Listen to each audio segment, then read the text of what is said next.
everyone. Welcome back to the Keep Watching podcast, where we decide what to watch so you don't have to. I'm Sarah. And I'm James. And today we're going to be talking about After Signal, aka the last 5 or so secret episodes of Heart Signal 4. Heart Signal 4 After Signal. Yes, we did. We're here. We finally finished Transit Love 2. Oh, yeah. And before going on to anything else, we're coming back to Heart Signal. It seems like this is what we're destined to do, bounce back and forth between these two ending. shows. So, James, how you doing this week? Good. I have a fun game we can play. Okay. based on what I did. Well, it's actually been more than a week behind the scenes. Yeah. Last talk, but I went to New York to WNBA Finals basketball game. Oh, okay. This is a New York Liberty play. Mm-hmm. And then I don't know how many sports games you've been to, Sarah. It's been a long time. But especially like big sports games, sometimes the celebrities make appearances. Ooh, Especially okay. in New York. New York gets some good ones. Yeah. We went to 2 Liberty games this year, both times like sporadically throughout the night, like during commercial breaks. Like there would just be a segment in the stadium where they would find a celebrity in the audience and then just like put them on the Jumbotron, and then people would like go crazy or not so crazy depending on how famous that person actually was. Okay. There are 2 people that I know that were at the game that I was at. Okay. One of them is somebody we've talked about on this podcast. Oh, and no. I want to see if I think we should play 20 questions. To see if you can guess who it is. And then like the big, the super fans. You don't even have to be that much super fan, I think. But the super fans of this podcast can also play along. Based on what shows we've talked about in the past. I don't know where you want to start or what clues you need, but you can just ask whatever you want. Okay, are you going to be keeping track of how many questions I ask? Or do I have to keep track of that? Whatever. We're just going to go until it happens? Just keep asking questions so you get it. Okay. Or do you want the name of the person we haven't talked about? Or at least I don't remember talking about them. Yeah. All right. Sure, who's that? We've mentioned them like tangentially, but Aubrey Plaza. Oh, dang. April from Parks and Rec. Mm-hmm. Was at the game. Now, in my opinion, the name I'm having you guess is a bigger name than Aubrey Plaza. So okay. That's your first clue. Okay. I gotta think about what we watched. We were like row 11, and these people are like, front row. Like, I was 10 rows away from Aubrey Plaza. Okay. And that's pretty cool. Yeah. Oh, they were with her? No. Oh, okay. They were just in a similar zone? I believe they were in a different section. Okay. But they were both in the front. Yeah. The celebrities are always like first like row. Courtside or whatever. Yeah, courtside. Yeah, exactly. Okay. I'm ready for my first question. Just go. Just fire them off. Is it yes or no questions? Or you can ask whatever you want. I don't care. Well, man or woman? He or man. she pronouns. A man? Okay. Yeah, man. Did I like the show? Yes. Is it Jason Sudeikis from Ted Lasso? It is Jason Sudeikis from Ted Lasso. Yes. How'd you? I mean, you probably heard how I said yes. You liked the show, but well, I don't know. It just felt like he's a bigger name, and I'm like, you got that too fast. The viewers didn't get a chance to actually play. And it seemed like you were sort of excited to tell me about it, and that just of course. Yeah, okay. Oh yeah. You use the context clues. Yeah. Ted Lasso himself. Nice. Was at the game. That was incredible. All the other celebrities were there, and I'm sure they wanted to be there, but like Jacob Sudeikis was like decked out with like the Liberty sweatshirt, and I don't know. And then I watched the next game on TV, and he was in the same seat. He went to both games. Dang. But yeah, so the way they do it is like they'll throw up on the screen like whatever the person is known for. Yeah. So like they threw up on the screen like Jason Sudeikis as Ted Lasso doing like the dance in the middle of the team, Yeah. And like so you don't necessarily know who the celebrity is because they're just showing you like footage of something, and then they cut to their celebrity. And you're like, oh shit, that person's actually here. And that was pretty amazing. I don't know. I was like, damn, Jason Sudeikis, that's a big name. I'm guessing he didn't get up and then do the dance for fun after they showed it. No, he didn't. That would have been cool. He signed a seat and at this point, like, held up a Liberty towel or something. Yeah, okay. Yeah, he supported the team. Aubrey Plaza was interesting because she, like, her character in Parks and Rec, is like very like laid back, trying to like too cool for school. And I don't know if she like wasn't trying to be seen because she had like a hat on, like a baseball cap on with sunglasses, or I don't know if she like threw that on for the cameras. Oh, and then she acted like she was acting like April from Parks and Rec. I couldn't tell. I couldn't tell what she was doing. But she was also funny. Yeah, that was fun. I'm glad I did not do really poorly at that game. I'm sure you got it before all the listeners. I thought you were gonna guess like, is it more recent? I was gonna say like, yeah, it's not from any of the Korean content. Yeah, obviously not from the dating show. Like the biggest hint I was gonna give was, it's like recent, but it's not from the Korean content, and then you just might have got it right away without even have to ask questions. But yeah, all right. Well, that was fun. I hope that was at least a little bit of fun. All right. You want to do comments from listeners? Yes, let's talk about some comments. Finishing Transit Love finally. Yes. Yeah, in general, like everybody was just, give us congratulations for finishing Transit Love. Yeah. Generally, people are nice to us, and I like it. Oh yeah, everybody's so nice. Yeah. AH reminded us it was 7 months to finish our 20 episodes. Oh yeah, that was actually crazy to think about. I mean, it makes sense when I look back because like over half the podcasts of our 64 episodes or whatever it's been. Yeah. Since we started this Transit Love. Yeah. Yeah, something like that. It's crazy to think about. It took us that long. It didn't feel that long for us, but I'm sure the people that asked us to watch the show, it was like so slow how we went through I do feel bad. Like some people definitely like only watched it because we're going to be talking about this show. And then they watched it all immediately and we're like 7 months later, now we finished it. But thanks for coming on the ride with us. AH and Interregnum both agreed with me that Human and Haynes' super long fucking conversation was closure. So feels good about that. You say so. Interregnum said it seemed like closure insofar, at least it seemed how two people who are breaking up will drag their feet because one of them leaving the conversation means having to deal with the reality of the breakup. And I think that really nails home their situation, especially with once you get out of the car, it's over pressure that they put on them. I mean, they definitely saw each other like later that day. Later that night. But yeah, to me, it's like the biggest thing that was good for them is that they just stopped being on the show together. Also, I don't know if like that conversation, like having that conversation and then leaving the show versus just getting off the show would have been different. But to me, it's just getting off the show is the big factor. But really, if they had just never come on the show, they would have been better off to begin with. But we're where we are now, so there you go. I mean, maybe apparently not for Ian, but for Human, I do believe that. Yeah, and then AH also mentioned again, we talked about a bunch of shows we could talk about leading up to Singles Inferno before it comes out. Love Catcher Bali is something that I believe multiple people have actually. It was on our list, but we forgot to mention it last episode. Yes. So AH is doing 1 or 2 episodes of that would be good. A solid podcast episode. So that's on the list. Yeah. We haven't decided. We think we know what we're doing next week, but we're going to talk about that at the end of the podcast. But we're going week to week here at this point. Gotta listen to the end of the podcast to find out what's next, or just wait for it to come out and see what it is. But also that, yeah. Other shows that are on my list, at least, Sarah. We talked about. I mentioned Survivor 45, season 45. That's on. They're about 4 episodes in, I think, right now. Specifically, episode 3 to me was an absolute banger. Okay. I mean, if we want to do a one-off episode of the podcast and just like make it about episode 3 of this season of Survivor, I am down. Obviously, we'll have to watch. You have to watch the first 2 episodes also just to get the full story. But yeah, Survivors is just crushing it again.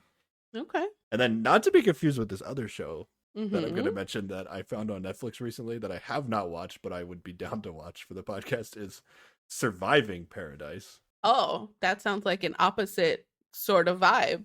Let me just read the blurb on Netflix for the show. Surviving Paradise.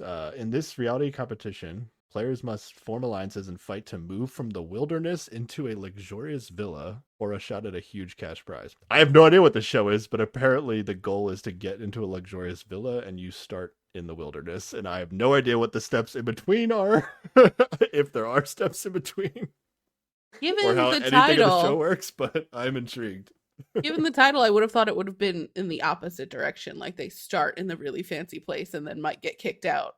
Oh yeah, like you start, it's like super easy at first, and then it just gets harder and Mhm. harder and harder or something. Yeah, Yeah. I have no idea how the show works. You know, they say you have to make alliances, so I'm intrigued right there.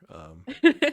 But I'd be down if we need like a one episode, like just even if Yeah. we talk about the first episode or two. I think it's only like 9 episodes, like not even an hour long, like 45 minutes each. So Mhm. if we talk Okay. about like the first 2 episodes, that could be an episode. So Yeah. people let us know either of those two things. Anything we haven't talking about, let us know what you're interested in. Yeah, absolutely. All right, we ready to get into After Signal? Yeah, let's do it. All righty. How do you want to do it? Well, where did we leave off in Heart Signal? Heart Signal 4. How did it end? Where are we at? What are we doing going into this After Signal? Or what has been done before we get to this After Signal? People were in a house together and they dated for like 3 or 4 Okay. weeks. I'm assuming anybody Um, listening to this knows the people, so we can just what couples were formed. Okay, well, we got a very confusing Mingyu and Yisu situation. Oh yeah, And we're gonna get then, into that.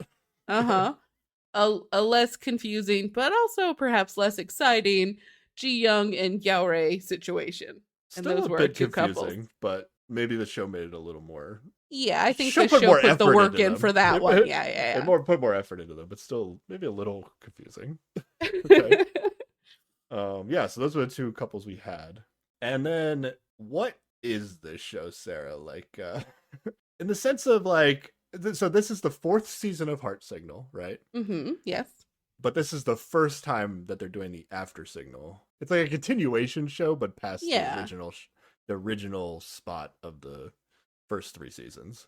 Yeah, it's like I don't know if they ever did reunion episodes for the other seasons, but They it's not did. even that. They didn't never at any point got everybody together and like asked them questions about stuff. They just kind of kept filming them after Yeah. they left the house. Yeah, they actually never did like the reunion part, like a normal reunion show as part of this show. Yeah. They did have like pairs of people on for the first 4 episodes. Yeah. And the host got to ask them some questions there. But when everybody was together, it was just they were just filming them hanging out. That's pretty much it. Yeah, a normal reunion show, like I watched the one for Heart Signal 2, and it's basically like they all get together, like maybe they ask them some questions about where they are, but it's also like watching moments from the season and then getting their like thoughts on it, Yeah. basically. Like it's just like a little bit traditional, which is good. I enjoy that too, just watching them watch themselves and then talk Mhm. about it. Like we said before, Singles Inferno released like YouTube videos of that content instead of having a reunion show on Netflix. So yeah, that stuff is fun. But like, but this is the 4th season. They haven't done this before. Why is my question? Did they decide Probably to do it? because it's been a pretty popular show and they thought we could make some more money pretty easily. Let's go. But is it? What I'm wondering is, and I've only watched season 2 of the show, so I can't really answer this. But like, is it Mhm. because specifically this cast was good to do it? Or is it just the show in general thinks it's popular enough that they can do it? Well, they wouldn't have been able to base it on the popularity of this cast because they started filming the extra stuff before the show aired. You're saying the audience had not watched the show. Yeah. Yeah, I'm not saying necessarily the popularity, but just the dynamics of the cast. Are the dynamics of this cast different in a way that they like? Okay, so going into this season, did the contestants know? Did the participants know Ooh. there's also going to be an after signal show? Or did the show finish and then production was like, hey, these couples are actually still dating each other. Also, we might have another couple that just didn't happen on the show or maybe 2 more couples that just didn't happen on the show. And now it's like, wow, like we could definitely have a lot more content of like if we follow them around. Like, because I think the first camera footage that we have that we get to see after they finish filming Heart Signal is like a month after that the show finishes. Yeah. So I'm wondering if my guess is that it was not the original plan to have After Signal, and then based on the dynamics of this cast, they decided that they could just do it because like they had a cast that essentially was like willing to keep dating each other. Essentially, I'm like, gonna whether they're couples or not, they're agree. willing to keep dating. Okay. Yeah, because I think just given the fact that literally everybody on the show is on After Signal, I feel like they must have had it as part of their initial contract, like that maybe we're going to do a thing afterwards. And then it's possible that they went, well, okay, we'll decide if we're going to do that at the end. But I feel like they probably got all these people to sign stuff that if they wanted to film more, they would be available for more after. Because I mean, in terms of how you potentially behave on the show and especially how you make your final decision, I think could definitely be influenced by knowing that you're gonna still be on the show afterwards. Yeah, you know what I mean. That's true. So I mean, it's possible like on other seasons of the show they also had this idea, but then they just couldn't get everybody on board for it, so they decided to not go along with it. And then but then this season everybody was cool and was like, yeah, I'll do it. Like, imagine trying to do this with Transit Love season 2. Like at the end, Jisoo's just gonna be like, no, I'm not. You can't film me anymore. I'm done with this, right? Literally every person would have said no. Not a single person wants to keep doing it. Yeah. I saw how happy those people were when that season was over. But yeah, so I do think this is a group that like was particularly good for this kind of extra content. Yeah, it's interesting to think about. We don't really know. We don't get that answer here. Maybe we'll know more in later seasons if they keep doing this or if they don't do it. It sounds like people enjoyed this. I don't know about the viewership in Korea compared to the show itself or how successful it is, but it seems like something that I would think the show would want to do again. Yeah. It could be that like it wasn't fully planned for this season, but then going forward they're gonna make it. They're gonna make it part of the original contract, which definitely changes your approach. Yeah. And also in a sense it kind of minimizes, like if you do know that this thing exists, like it kind of minimizes the final decision a little bit.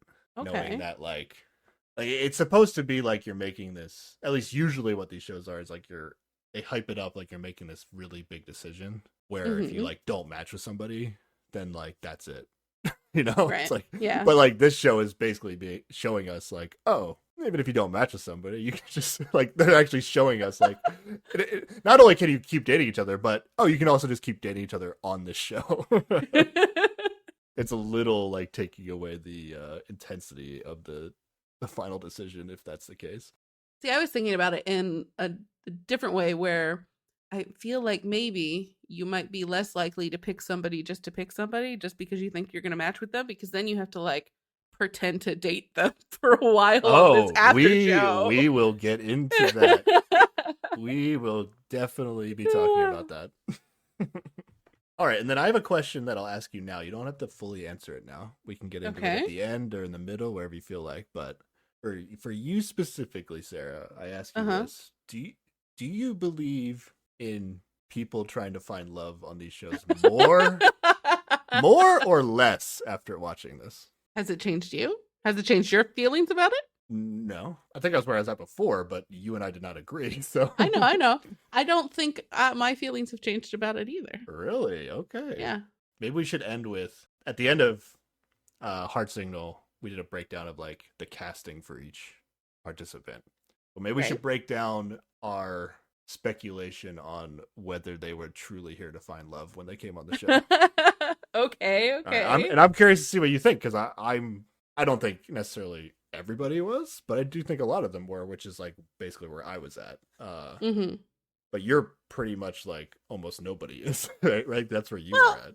I think it varies per show. I think I'm more inclined to believe the people on this show than I was Transit Love. And is that changed because you've watched After Signal, or you believe that? No, that's just like the vibe of the people on the show has like some people I believe a little bit more than other people. Okay. All right. Well, let's start talking about the show. So the show is 5 episodes, 5 additional episodes.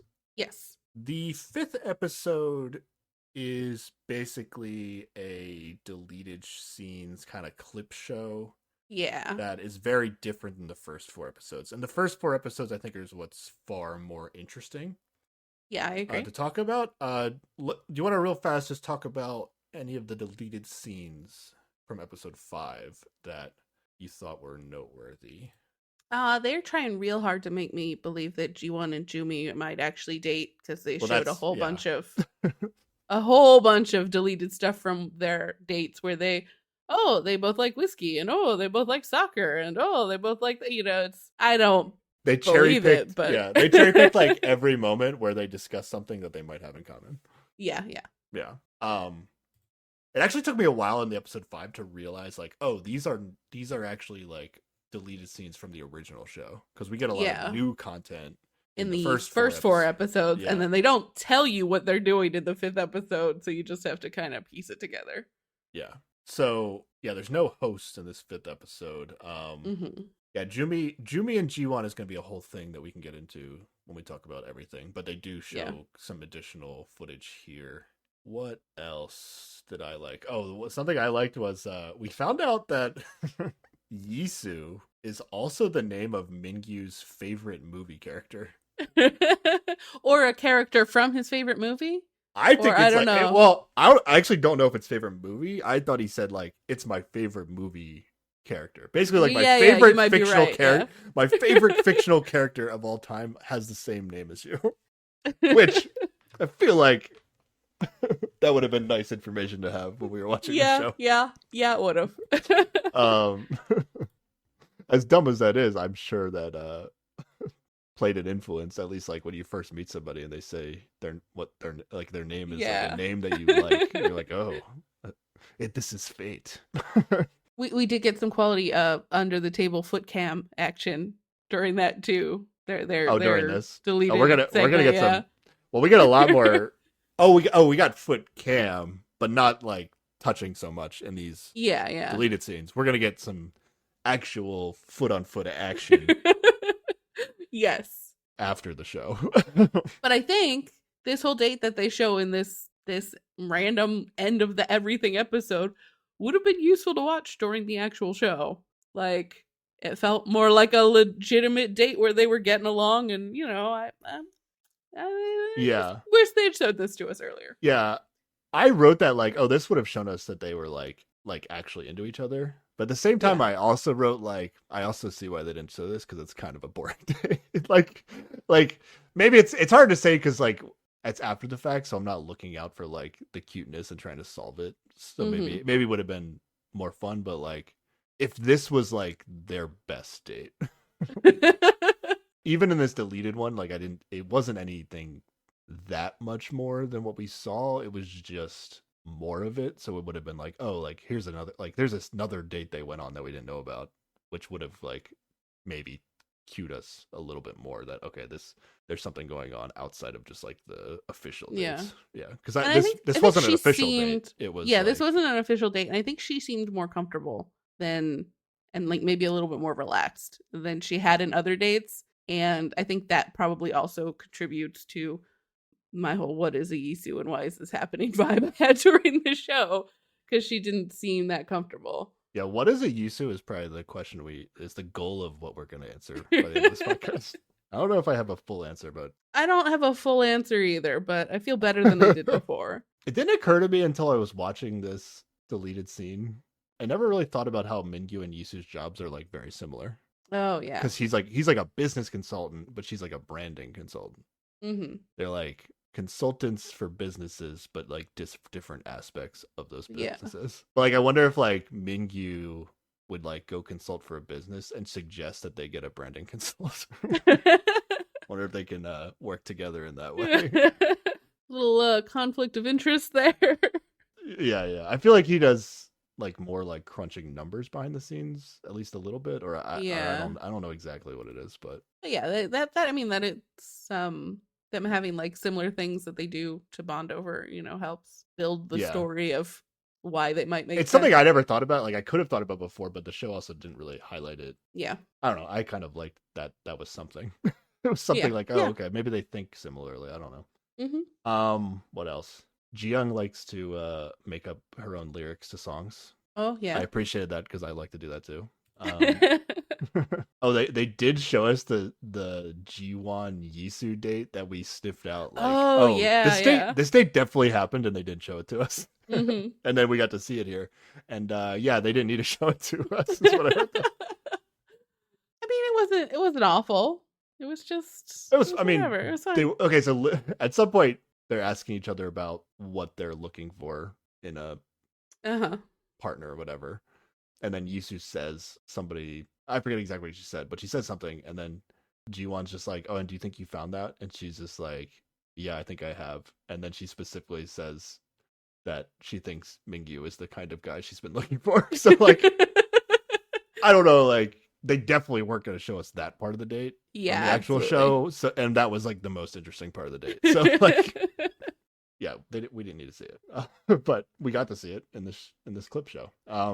Yeah, and then they finished this 5th episode with like a highlight reel of each person through the season. It's kind of like if somebody made like a YouTube video for each person's highlights. Yeah, and they gave them all like silly little nickname titles. And Mingyu was like really into the Pokemon bread, like way more than I realized. Like apparently he was buying it.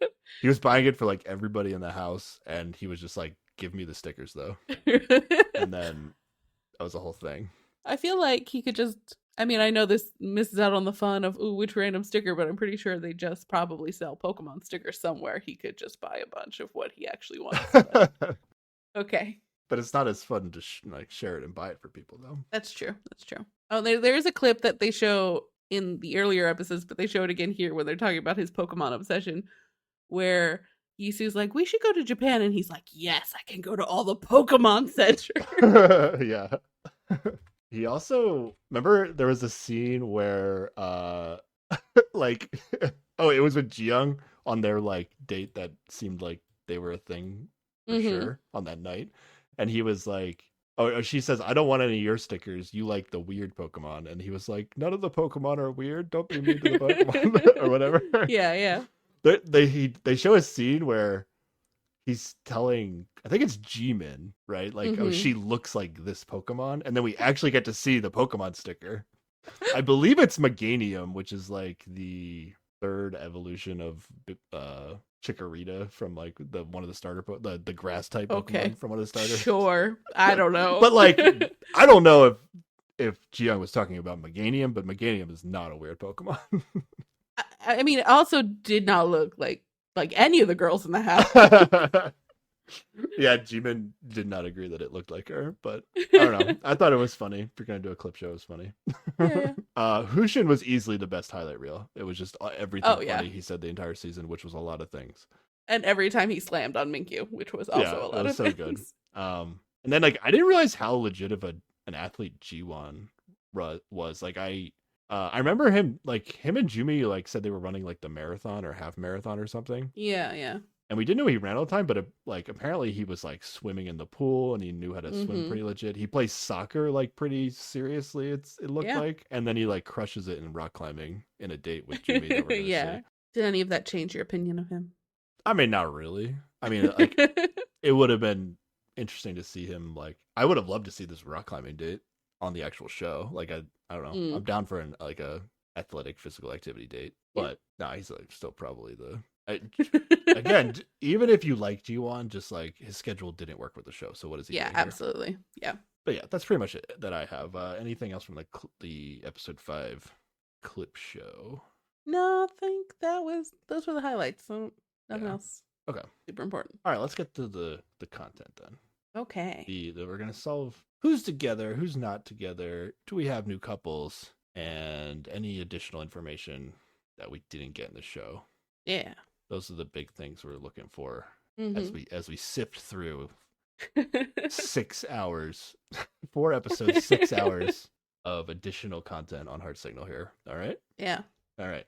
So we get into episode 1. So each of these episodes is 2 participants from the season are going to be, or it opens up with the host, but it's only like the older female host and then the younger female host, right? Mm-hmm. And then they have and then they have a guest, a brand new host, which ends up being the same person after episode 1. I don't know who it was in episode. Episode 1 is Dawn, who is a K-pop guy, and he was dating Hyuna for a while, and I just love both of them, and I was very excited to see Dawn. Is he like a big get, but they could only get him for 1 week? I don't know that he's a big get, but he's not nothing. I couldn't tell if he was a big get and they could only get him for a week, or like they were like, he's not very good and they replaced him after the first episode.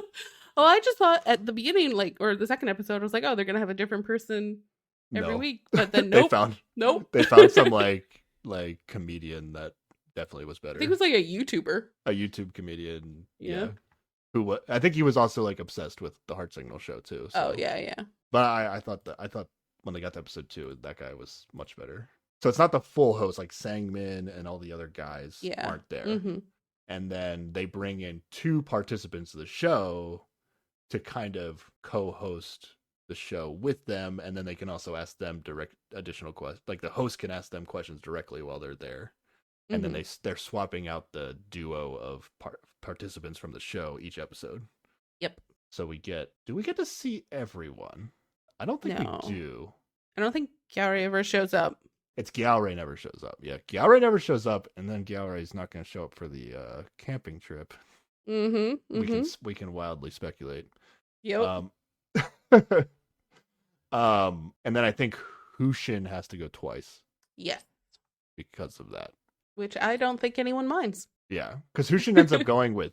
It would have made sense if Gyaori had gone with Mingyu a little bit, right? Because they were kind of like roommates.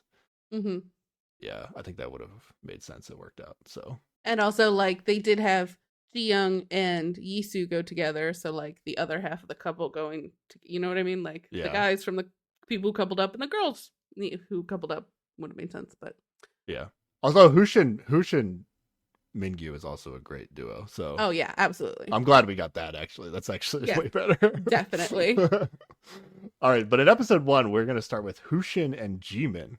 Yes. And right away, it's the big mystery that they want to talk about in this After Signal show is, are Hushin and Jimin dating now? And we never get that answer. Never. Yeah, we definitely do not get confirmation in either way. They're also going to talk about other people that could or could not be dating, and I think we have to decide. At the end, we'll decide which ones we think at least are more likely to be dating, or we can say which ones we think are and aren't. Mm-hmm. But also just like which ones are the most likely. I think is also a fun exercise. I don't know, based on like some questions or some of the clips. We're not going to go through like every moment here, but. Mm-hmm. Early on, I kind of got the vibe that like once the show was over and like people go home, and this is very common like on Survivor or any other show, like you feel a certain way when you're on the show. Mm-hmm. Like the feeling on Survivor you always have is like, wow, you really appreciate the little things now because you've been starving for so long or whatever, and you're like, I'm not gonna be wasteful when I go back to life, and then but like within a week.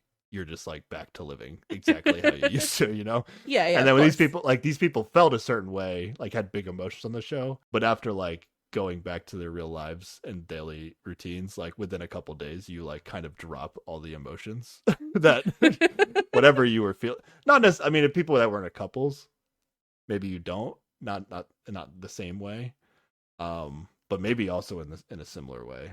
Like even if you did successfully match up, it's kind of like okay. How does this fit into my real life? Yeah, and we're definitely going to get into that with how people dealt with that, because it's like you're kind of living in this, like they are going to their jobs, but to some degree they are weird bubble. Yeah, to some degree, even the people that are working must be shuffling their lives a little bit. Yeah, so they can experience the show, except for Jiwon. Yeah, well, we'll get into it when we get there. Another big thing that happens right away is like Hushin is like really worried about watching the show because he's like Hushin like hates PDAs or the thought of watching PDAs. Like the idea, I think this kind of, I don't know if this came up on the show or not, but like the idea of like having to see other people kissing after the show that had been on the show was like really something that he was worried about. Like, I don't know if it was specifically I don't want to watch Ji-young kiss anybody, or if it was just like I am bitter and I don't want anybody to. It's not just Ji-young, it's like anybody. I think he actually says at some point it's like it almost feels like incestuous because they all feel like family. It's even like more than just like PDAs. It's like we're friends and we're more than friends now. Like this, we can't be doing things with each other. No smooching. Well, that's a funny dynamic of Hushin's on the show. He's like he's always worried they're about to show him a clip of like people kissing, and he's like, there's even one where like something cuts away, and then he's like, did they just kiss and they cut it out? He's like, they must have been kissing. That's why they cut away. So I think the thinking about the timing of everything on this show is a little weird. So like Hushin and Jimin are with the host of Heart Signal. And that is 5 months after Heart Signal this is 5 months after the filming of Heart Signal has finished. Yes. But they're going to be, in this episode 1, they're going to be watching clips of additional dates that happened after Heart Signal that would happen like a month after Heart Signal. Okay. It's a little, you got a little to think about a little bit when you're watching the show. Yeah. And then so the beginning here, I think, is just kind of getting a catch up with everybody. Yeah, we get catch up with the losers, basically. The 4 people. Yeah. We get Jimin, Jiwon, and Jumi meet up, and they are going to go to Hushin's studio or gallery, because he has got a gallery and has put all his artwork there, and they're going to go see his paintings and hang out. Yeah, I like some of this catch up stuff. Like, okay, so like Jimin, she's like still being a student, obviously. Yes. But apparently Jimin held a group get together at her house, so her mom got to meet everybody that was on the show. But like it must have been before it aired, which is like weird. Yeah. So like her mom's experience with the participants on the show is like meeting them and having like a face-to-face reaction to them, and then like watching the story of the show.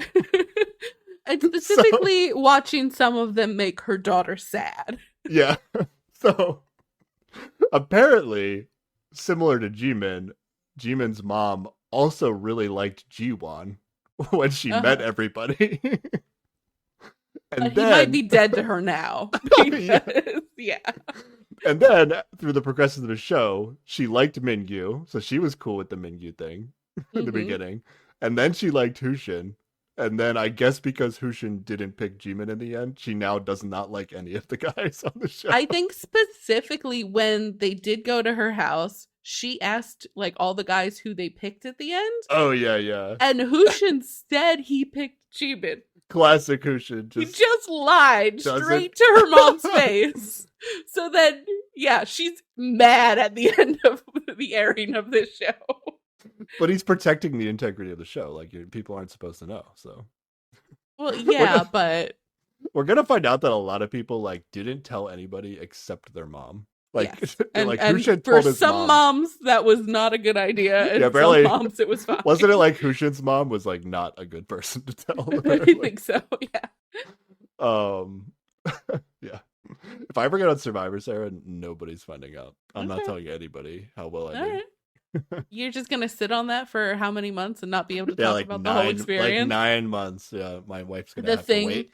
You have to wait and watch the show. The thing you've like longed for so long happens, and you can't talk about it for almost a year.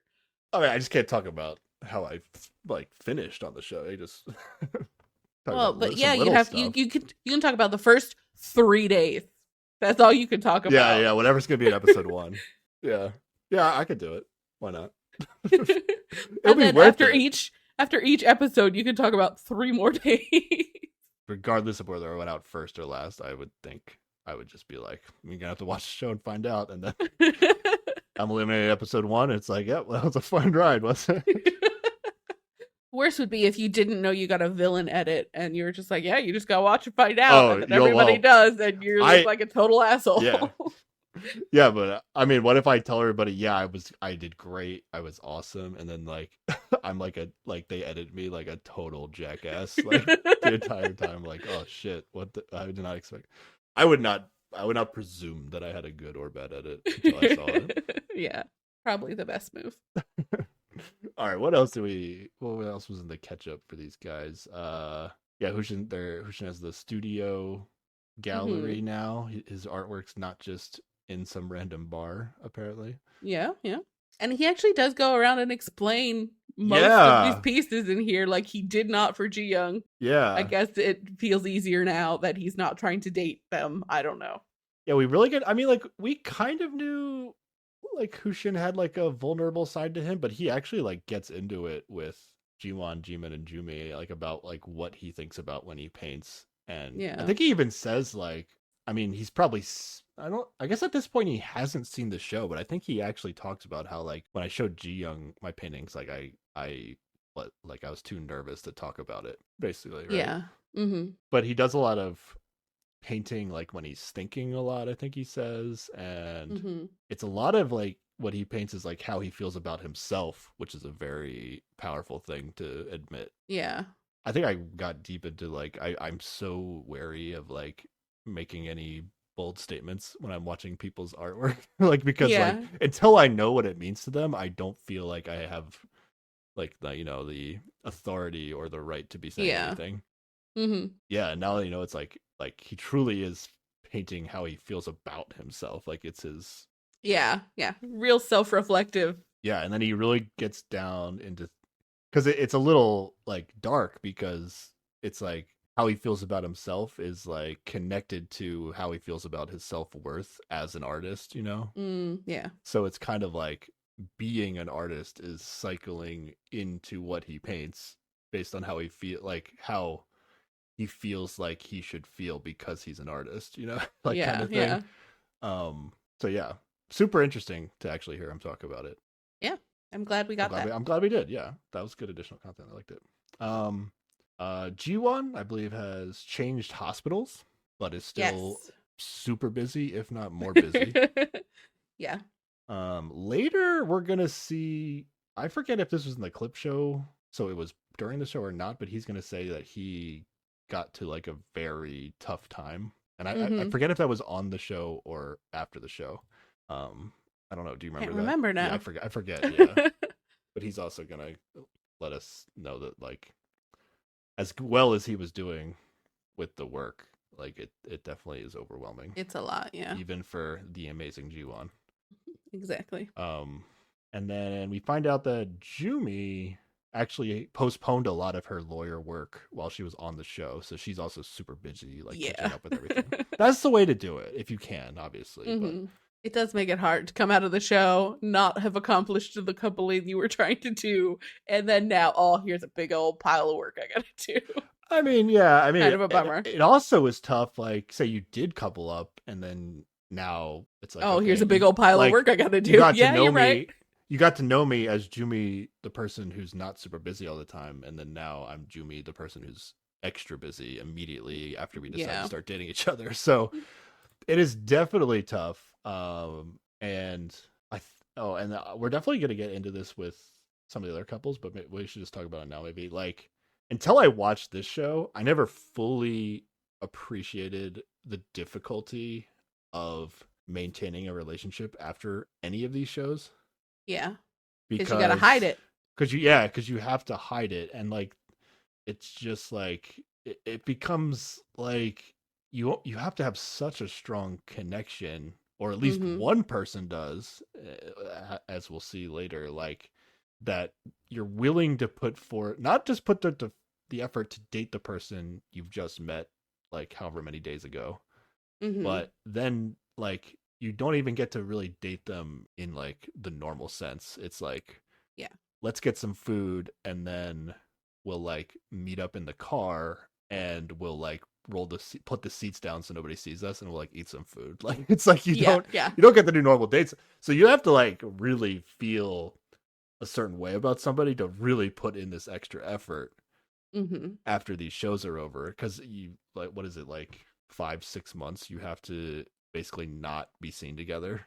Yep. So it's rough. And you don't even get to like cheat by going to any of those like adrenaline dates that make you, fall in love because it tricks your brain or whatever. Like you gotta just stick to boring shit. Yeah, like exactly. Food in a car. Like you better have liked each other because you just like hanging around with them and doing nothing because that's basically all you're. Because that's all you can do. Yep.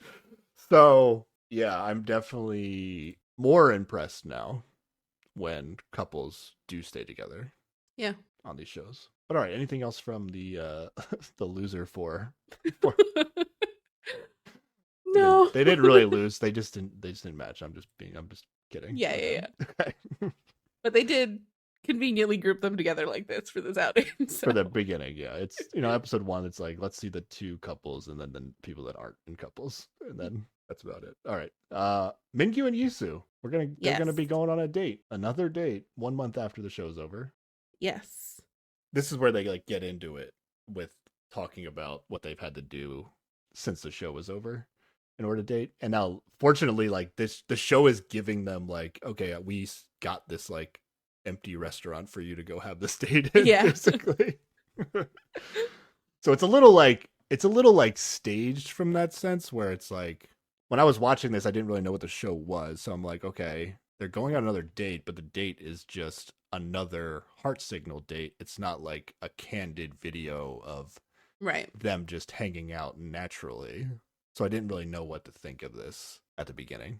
Yeah, but production pretty much like immediately cuts in, is like, so are you a couple? Are you still together? What's going on? For Mingyu and Yisu, yeah. Yeah. But I'm guessing like these were interviews they did like a month after the show, right? Because we're gonna see like multiple confessionals. Yeah, it's hard to say when exactly this is, but I would hope that these like otherwise they're just giving away the ending. But like I was thinking like, oh, this must be confessionals that are a month after, and then we'll get confessionals later in After Signal that are like, oh, these are confessionals from 6 months after or whatever, the end of the show. I was just assuming it's like the viewers are watching this show and they want to know the state now. Then why do we have 4 episodes? Just a reunion show if that's all you need. I mean, I don't know, because they wanted to show cute dates. And because they wanted to build the story of these other couples maybe happening. Yeah, maybe the After Signal show is like less about Mingyu and Yisu and more about some of these other matchups. Yeah. But yeah, it's a month after the show. They're walking towards each other and they hug. Yeah. Yeah, and this is where they get into talking about what they've had to do since the show was over. Yeah, and especially because he's like really busy. Like they describe some of their dates as meeting outside of a convenience store at 1 a.m. for 30 minutes. Like, that's a rough date. Yeah. And this is kind of like, it is like kind of a flaw in these reality dating romance shows. Like, I feel like you kind of, when you go on these shows, you should be aware that this is the reality once you leave them. Yeah. And like, I mean, also, I don't know if it really changes how you behave on the show or who you choose in the end. I think it's just good to kind of like mentally prepare yourself more than anything. Yeah. It's kind of what I'm saying. Yeah, you want to know what you're getting into. Yeah. Yeah. Fall in love and then don't see each other for months. That's that sounds like a flawed concept. Yeah. But you can make it work if you're motivated enough. Yeah. It seems like they made it work. Yeah. Some people deserve more credit than others, and I think we're about to find out, but okay. They start as awkward as ever. So like I was like, I don't know what's going on here. Well, I think at this point, like they had their confessionals where they're like, yeah, we're dating. So like we know at least they were dating like a month at this after point. The show. Yeah. Okay. But like in true Mingyu fashion, this man talks about Ji-young on this date. Like, why does he keep talking about other women while he's on dates? Yeah, that did happen. What was the context of that? I think they were talking about anime because they have been watching a bunch of anime together. And then they talked about something, and it was a show or a movie that Ji-young also liked or something. Okay. But that was big news just to know that Yisu also likes anime. Like, we didn't know that shit. Well, right? I don't know if she also likes it or he likes it and she's watching it with him because it's something he likes. I don't know that I got the full story of she might really like it, but I don't know. It could be one of those things where you pick up a hobby of the person you're with because they really enjoy it and want to share all the things they love with you. Yeah, maybe they didn't talk about it on the show as much, and that's maybe why we didn't see it. Or maybe they talked about it all the time and we didn't see it because we'd be like, oh yeah, those two anime fans are totally going to hook up at the end of this. Well, that was the whole thing with Ji Young, where it was like, okay, it really seems like they have a lot in common. But then if it also turns out, oh, Yisu had like similar things in common that we just weren't told about, that feels a little dirty. But yeah, Yisu at least likes whatever anime they're watching enough that she was like a little upset that he watched ahead of one of them or something like that. So, oh wait, no, I think it was the other way around. She watched ahead. Oh yeah, she watched ahead. Yeah, there you go. Okay, so she got into it at least, even if it wasn't her idea. Yeah. Yusa says she liked Mingyu because he was quiet. All right. And then they also like say that he's very expressive now that he's out of the signal house. So like maybe the thing she really liked about him isn't true of him in the real world so much, you know? Yeah, like once he's with people he's like comfortable with, he's like, yeah, way more expressive. Yeah. Like when they go to hang out with his friends, or I mean, I don't know, are they allowed to do that? I don't know. I don't know what they've done and not done. But when she says she liked when she says she liked Mingyu because he was quiet, Hushin interrupts to correct her and tell us that it's because he's handsome. Like Hushin's like, what are you kidding? Like you just think he's the most attractive. Like that's kind of where I'm at. Like I think we talked about this at the end of Trends in Love. Like I'm kind of at the point where these shows, like if I don't understand like what the connection is between two people, it's like, okay, they just think each other's like super attractive, like more like the most attractive person of the season, and that's fine. I just wish, like, let's just be honest about it, you know? Yeah, like I don't know if it's great TV to just like have somebody write a confessional and be like, this woman is so attractive, I want to date them. And like they add nothing else to that, but like, or whatever, the other way around too. Like, I don't know. I kind of just want to know if that's the case, but maybe I can just read between the lines now. But now I mean, that's always going to be some component of course, right? But like when they're not giving me anything, I'm just going to assume, okay, they must just think each other are like super attractive, and that's fine. Like it's the basis of a lot of the start of many relationships. It's just tough when they're not telling me that, right? And then I see all the stuff that one person has in common with somebody else on the show. Yeah. And it's like, I would like to know that like somebody else's looks is like beating the like somebody else's with other things that aren't looks, you know, like yeah they don't like to be so vain about that stuff, I guess. Or, yeah, or, you don't want to go on TV and just be like superficial. They don't want to be superficial on these shows. I'm just into this person because they're really fucking hot. Like nobody wants to be on TV saying that. Yeah, and it does seem like Yisu didn't really have a reason to be all in with Mingyu. She's gonna say later, like, what she says about to G1 on their date is something like a guy who's like sturdy. I do think Mingyu qualifies for that. Like he's at least in like a independent kind of way. Like he has this what I assume is a well-paying, some sort of super consultant job that he does, and he seems to be doing fine by himself. So he does meet that criteria. But I'm beginning to believe already that they were just under-edited because there just was not any content. Oh, really? That's at least that was my early read on this first date. It was like, I was like, okay, even after the show. I mean, I wasn't sure if this 4 episodes or what I thought was 5 episodes at the time was going to be like telling a new story that was going to end up being something. Like, let's say they dated for like 3 months and then broke up. Like, would that have all been in the show? I don't know. I feel like probably not. I don't think that's what the show is trying. Like the show is consciously trying to push like everybody hooked up. Yeah, everybody. Okay. That's literally what I think. Everyone's too. In a couple. Our show is amazing. Yeah. So yeah, if they broke up, I think they would make it seem like like, hey, look, they dated, and then they dated, leave it at that. And then we just don't have any more footage. You know, people are busy. We don't have to worry about it. Yeah. But I don't know. Based on this, okay, here's an extra date.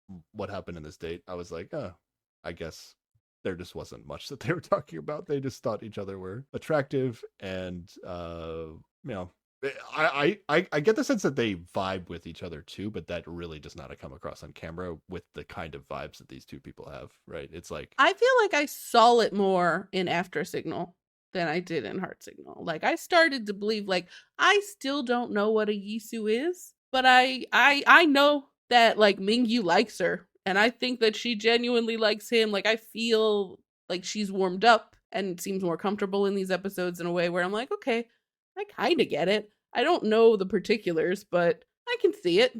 Whereas I couldn't see it in Heart Signal. by the end of this, you definitely see it. I'm just at this point, but like even with this first date, I was just like, I can kind of start to see the vibes. Yeah. Okay, interesting. It wasn't a lot, but it was. If you had to answer the question, why does Mingyu like Yisu?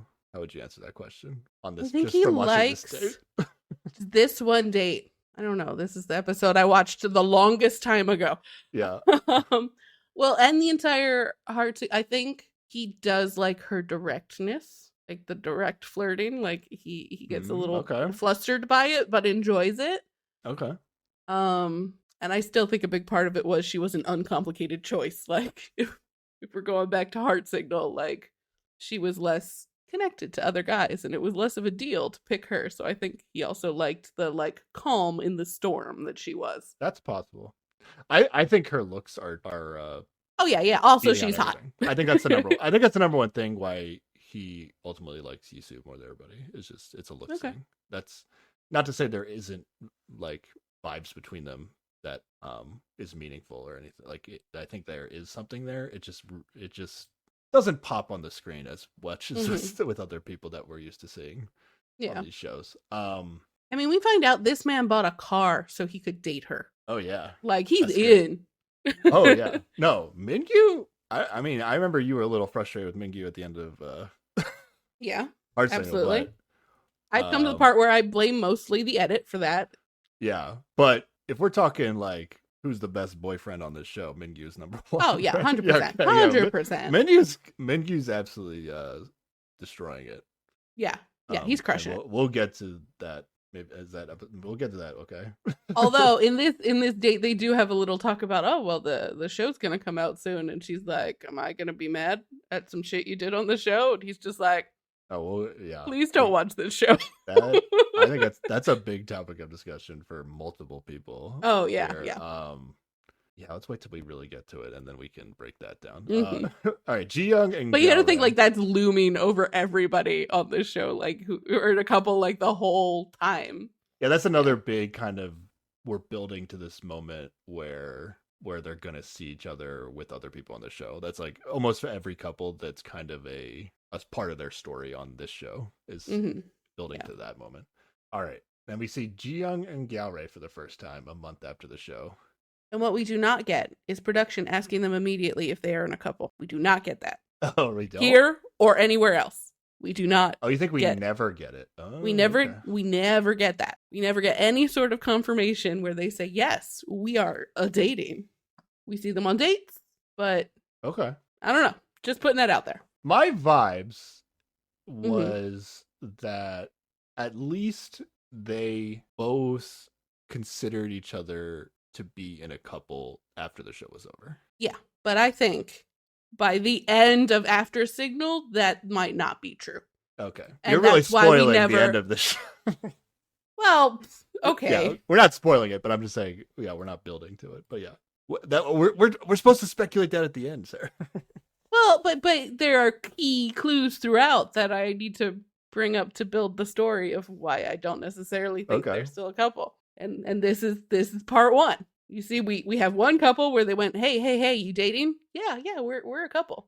And the other one, silence. Not so much. But they're showing up. They're doing like a normal Heart Signal date together. They do. They're holding hands. They hold hands, but there's no hugs. So that's still more than what we normally get on the show. It is very funny to see Hushin watch this. Hushin's great. Continues to be great even in After Signal. They do just kind of put his face in the corner for a while. Watching Ji-young specifically is what they wanted him in there for. Yep. They say, and I think they show footage of it, like they've been having car dates in secret. Yes. So they're doing something. They do also have the convenience of he has a cafe and they can just go into his cafe after it closes. So I think they got a little easier than some other folks. It's fair to say that they're doing things together after the show is over. Oh yeah. At this point, they are dating, I think. Yeah. Yeah. Yeah, and then we get a little bit of like how like internet trolls or whatever can kind of suck, Oh yeah. right? Yeah, the internet was shit talking Ji Young or something. There was like some rumor that she already had a boyfriend or something while she was on the show. Probably had a boyfriend before. Doesn't mean she had one on the show. Yeah. So dumb. Yeah. So she was having a rough time with that. But apparently Gao Rei was very comforting through all of that. Yeah. So that, I don't know, good that job. felt like a good sign. Mm-hmm. And they FaceTime each other. That seemed legit. I have no reason not to believe it. Yeah. They plan to go on a trip together to Africa, Sarah? South America. It's South America? Not South Africa? Yeah. Okay. Yeah, for coffee. Coffee things. Because he has to go for work. Oh, that makes sense. But yeah, he like invites her to go, and then we never hear about it again. So I don't know. Okay. I don't know if it's I don't know. I'm just saying. I don't know when it was meant to have happened. I'm just saying, a month in, things aren't looking terrible. Oh yeah. Okay. Well, you know, I'm trying to build this like the show does, you know. Okay, I'm just saying. I didn't see any cute pictures of them amongst the coffee bushes in South America or whatever. You know. Yeah, we didn't get any South American content. Yeah, maybe they didn't go yet. Maybe they didn't go yet. But that was 9 months after the show. It's only 6 months after the show. Okay. I mean, he does go on another business trip by the end of this. Yeah, we'll see. I don't know. We get a little bit of a sense that maybe they don't have a lot in common. You know, when they talk about going on vacations, you know, she wants to go to the ocean and he wants to go to the mountains. Yeah, he actually apparently Gao Rei really does not like swimming or the water mm-hmm. in general, and she loves the ocean. Yeah. All right. But you know, those are not insurmountable things.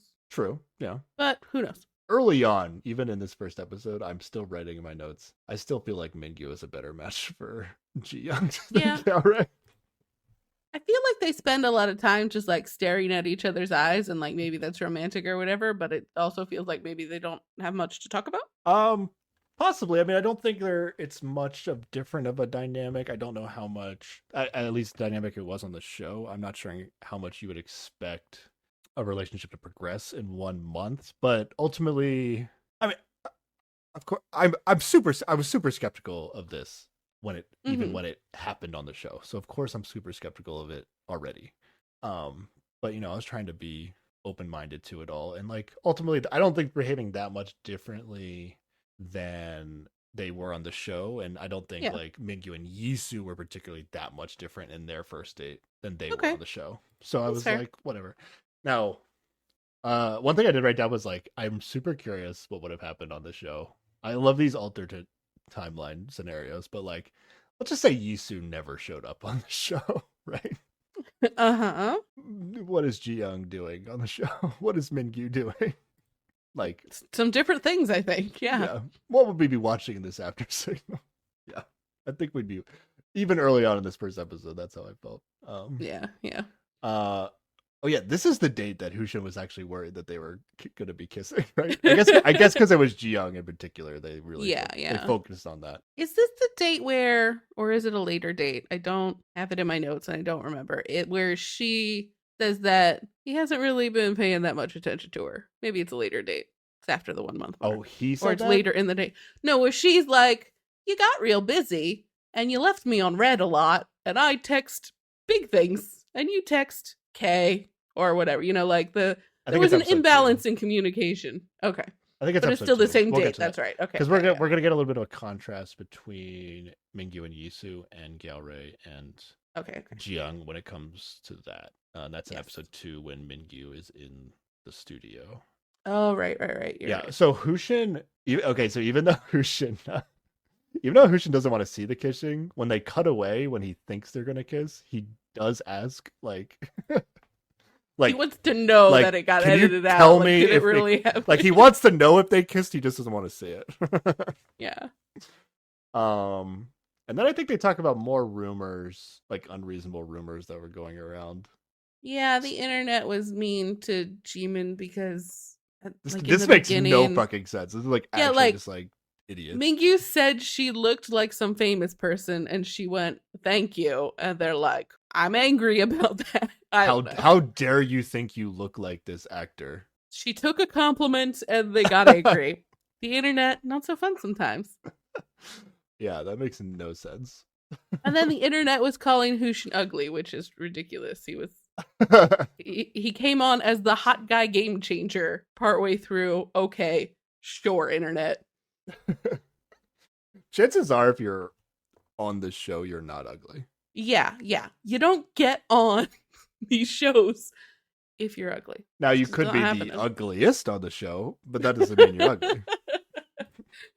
And I'm not saying Hushin's the ugliest on the show. I'm just like, somebody has to be the ugliest on the show of people that all look good, right? So yeah, sure. But there's no objectively who's the ugliest either. Like, I guess different tastes. So I don't know. Are there like huge fans of Korean reality dating shows out there, and they're like, "What? This Hushin guy is like the ugliest person we've ever seen on history." Can't be true.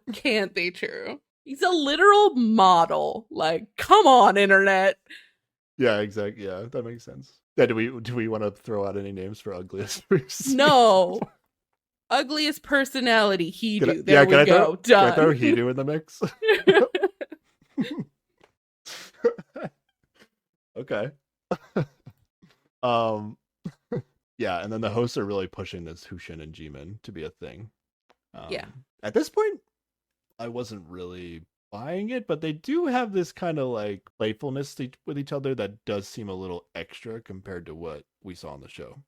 But they are the most charming person on the show and the like silliest guy on the show. Like, yeah, of course they have a great dynamic that's gonna seem like a little flirty. If they were just friends with each other, like they would also act in a very cute way to watch. Yes. Yeah. Yes. Okay. All right, I'm ready for episode 2. Let's keep moving. All right. Hushin and Mingyu are now the guests on the show. Yes. Oh, I love this. Mingyu apparently got so frustrated with people asking him how the show ends that he just started telling them that 3 people died on the show. Classic. I love it. Somebody, I think whoever plays Roy Kent on Ted Lasso, I think that's what he said. Oh. he started saying that everybody died in the end whenever people would ask him. Yeah. Nice. Similar strategy. Hushin and Mingyu actually the best couple of the season, right? Oh yeah, 100%. Yeah, in terms of the content that they created together. All right, we're going right back into Mingyu and Yisu this time. Yes. Now, is this a brand new date? Sometimes they like cut off a date in the middle and then we just go back to that same date. Is this a brand new date these times? I think this is the same date. Same date. So it's still only a month. Yeah. Okay. So yeah, it is like, I guess I kind of said this before, but it's like these dates are like still staged in a way that were making me skeptical. Just initially watching them, because it doesn't mean they're not dating. It's just like seeing them again in front of the same style of dating, like we were saying on the show, is not really proving anything to me, as far as like, yeah. So it's I guess I was like partially trying to decide, do I like this additional content? Do I think it's worth it? Does it actually add anything? I think it added something just because of how under-edited they were in the main show. Oh, I think for Mingyu and Yisu, we get a lot. It like helps a lot. Yeah. Eventually. But like in that first, we didn't get a super, it wasn't like super interesting first day in the first episode. I guess I'm just like, I don't know. It's very long-winded, I would say. This 4 episodes of like I would like to see a few scenes of them. Like if they are dating, like prove it to me by showing me things that people would actually do if they were dating, Yeah, like I would rather see like at the end of Transit Love 2, we saw like their Instagram content. Like we saw pictures that they took when they were on dates, or videos they took of themselves. Like I would like to see that stuff. That stuff feels more authentic. Yeah, I'm down to see that stuff too. If just that is not super interesting to me, just because it's like, okay, at some point in the future we took pictures together. It's like it doesn't really mean anything. I don't know. Maybe the way they're doing this is kind of the way to really prove it, like multiple episodes. I mean, at the end, I'm still not going to believe a bunch of what they're telling me in this. Yeah, that's why it's like it's hard to. I don't know. Ultimately, Mingyu and Yisu are gonna find out some additional stuff for sure, but it's a little strange for like the additional content that's like a replacement for a reunion show is just more dates of the same exact style. Yeah, like it's almost basically just like a continuation of the show. It's like a little bit more information, but they're also just going to leave us hanging on a lot of this stuff in the end. Ultimately, yeah. why it's it feels a little silly. But we do get hand holding in these days, where you would never have that in the main show. So there you go. Yeah. Hushin is actually going to talk like a few times about like things that he thought weren't allowed that like maybe he would have done because like I think like hand holding might actually be against the rules. Yeah, and at least the way Hushin understands it. And but like if people break that rule, there's no punishment. Yeah. So it might as well not be a rule. Might as well not be a rule, but it's there to scare people like Hushin, and then like people who don't give a fuck get rewarded by being able to hold hands and getting that sort of like advantage in the relationship building. Yeah, when you're like a first time reality TV contestant, like production is able to like kind of control you in that way where they tell you these things you're not allowed to do, and you don't really realize until later that like, oh, like they're never just gonna kick me off the show. Yeah, like I'm too valuable to them, basically, to kick me off the show for such a small offense. I mean, there is always the looming threat of they could just give you a real bad edit if you annoy them enough. What they do hold over you is like if it's like in your contract that you can't break the rules and somehow like you won't get paid for your time. That's like the only way you'd be worried about it. But ultimately, like if the way you're feeling about somebody is more important, if than you're the here money to fall in love, then you can say screw it. And also, like I'm pretty sure the show is not like. I think what they really don't want is they don't want other contestants on the show seeing you holding hands with somebody. But if you're out on a private date and you hold hands, why would production be upset about that? Because it's up to them if they want to edit it out or not. Yeah. Production's not always going to tell you exactly like you can't do this in this situation, you can in this situation. But Hushin just kind of took it as a hard rule instead of actually thinking about it and being like, so like, I don't know, maybe we could have gotten more out of Hushin in at least the dates, if he thought he was allowed to do more, if he realized he was allowed to do more than what he was doing. It was more than just holding hands too. It's like how you choose to say certain things. I think is that's a very gray area on the show that we never really know the answer to when we watch these things. Yeah. So Mingyu and Yisu, they're on this, this another stage date, just like it's on the show. Like, I guess what I want to see is like, I want to see them like watch anime together on the couch. Like, that's kind of what I want to see. But like, I understand, like, even if they decided to go get that footage, it would also be like staged. So it's like, but it would at least be more akin to what they actually do together. It would be more. It feels a little more like, okay, I guess I wouldn't really believe that, like, if they weren't dating, they would agree to, like, get together at, at, like, Mingyu's house and then let production come in and film them watching anime. Like, I feel like if they went that far, I'd be like, okay, this has got to be real, right? But like, if it's just, like, again, it kind of comes down to like, okay, when did they decide to do this show and how did the contestants agree to do it? Were they happy enough with their experience on the show that they were willing to like take more money essentially to film more dates? Like ultimately is what, so like, that's what this feels like in the beginning. It's just like, okay, they're getting to do more dates and I guess they don't hate being on the show. So they're here, but I wasn't like super impressed right away that like, oh, okay, the couples that matched are still dating because these dates are like, okay, they're just the normal show dates. They're not anything extra. See, I was less cynical about the couple dates and more cynical about the couples the show is trying to convince us are happening after the fact. I guess it was like equal to me. I mean, it's always more likely that the people that actually matched are still together. But in terms of like this percent chance that this date is like meaningful to building their relationship, it's like it's yeah. We get to find out more. I should drop the subject, honestly. Yeah, so I was hoping we just get to watch them do things that they like to do together so that I could see how they hang out with each other outside of these stage dates, basically, is what I wanted to see. But we're mostly they just stage dates. Talk about what their relationship is like. And like, so we do get some fun little we get a lot of information, actually, yeah. Like their first date after the show was like 12 hours long, but then I don't know if it was that day or another day, they also almost broke up because they like had a fight about some dumb shit or whatever. Okay, we could phrase it as they almost broke up, but the way I would phrase it is Yisu tried to break up with Mingyu 4 days after the show. Yisu tried to break up with Mingyu 4 days after the show was over. Basically. Okay. They had a 12-hour date, and then they went back to reality, and then Yisu was like, this shit's not realistic. Let's just break up. And then they I think they argued about whether or not they should break up, right? And then like Galray got involved somehow and encouraged them to just be like, fuck it, like, you guys, are you in a hurry to date other people? Just be together and see how it goes. And they were like, oh, that's reasonable.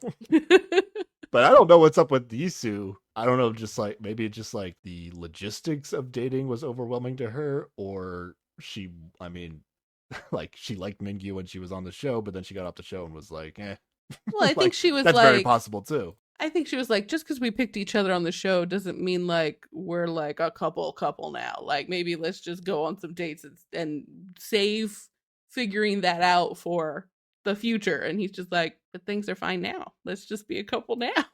Is that how it was presented? I don't know. I took it as Yisu was like, I mean, I think she did kind of present it the way you're saying, but if I was Mingyu, I would be interpreting that as, oh, you want to kind of end this. Like, and we're just gonna be friends, basically, is like kind of how that sounds, Okay. I mean, I just think that would be a super reasonable thing to be like, yeah, just because we left doesn't mean that you're my boyfriend now. Like, let's go on some dates and figure it out. Let's not instantaneously, oh, we're a couple. What's the difference between that and what they ultimately do? That's what I would question. Like, where was her head at? I mean, her head's probably at, this was a TV show. How much of any of this was real? Like, we were in a weird micro environment of being filmed all the time. Like, that's not our real lives. Well, like, what's what it looks like when we're together in our real lives before we decide anything. But what's like the specifics of doing what they ultimately decided to do based on what Mingyu thought their relationship was, or whatever Galray encouraged them to do, and what Yisu was trying to get to? Some people get real uncomfortable when you slap a label on things too soon. I guess. Like, is it like she suggesting that they both continue to date other people? Is that like, I don't know. I'm curious what. I don't know. Maybe. And that's either way. Like, I'm not judging her for having that opinion or that feeling. I'm just curious what it is specifically that she was worried about. It does make me. I think out of, we can get to this. I guess this is what we're gonna do at the end, but this trying to break up with him 4 days after the show was over, like, this is an indication to me that, like, okay, Yisu might have been maybe thinking this was the strategy going into the show. Like yeah. Like, she wasn't necessarily all in on, or not all in, but like, she wasn't coming on the show thinking it would be like a serious relationship after the show, and then she almost like defaulted to this. And I don't want to say it was like totally planned out, because again, like I was saying before, you feel a certain way on the show and then you go back to reality, and then it like your emotions flip very drastically. Yeah. So however she felt about Mingyu when they finished the show, 2-3 days later, it's still there, but it's not as strong. And she might even be just questioning, like, is anything he says he felt real? Like, is any of this, like, not just in a, oh, I don't like you anymore. It's just that was a weird situation we were in. Does it mean anything out here in the real world at all? I don't know. Yeah. I don't want to like say it's good or bad either way, but I think it is an indication of where Mingyu's head was at going into the show and where Yisu's head was at going into the show a little bit. Yeah, I can see that. When we get to that part. Also the way on these dates, like kind of the way they bring up talking about moments on the show is also a little unnatural. You know what I mean? Like, you remember that time where where this happened on the show, and then they get to talk about, like, it seems a little production is like suggesting that they talk about this moment. 100%. Okay, he asked if she was jealous at any point on the show, and that was 100% production being like, ask her if she was jealous. Yeah. Just in general on all these dates, that's just how it is. Yeah. We get some funny stuff here though. So I this is only a month in, so the timing of this is weird. So I think at this point in the date where they're going to start talking about the Mingyu's blanket scene with Ji Young. Yeah. Because Mingyu must have. They haven't seen it yet. They haven't seen any of the show yet at this point. Yeah, but she walked in at the end, right, of that date. She walked in. I don't think so. Yeah. I think she did. No way. It had to have been Jimin. No, it wasn't Jimin. Oh, she walked in. I think Wait, she's already seen this? She was there. That's why the show was so confusing. She was already in the house when he was under this blanket with Gio. Oh, it's not. But what's so confusing is like, okay, like this is a big topic of discussion for this entire After Signal series.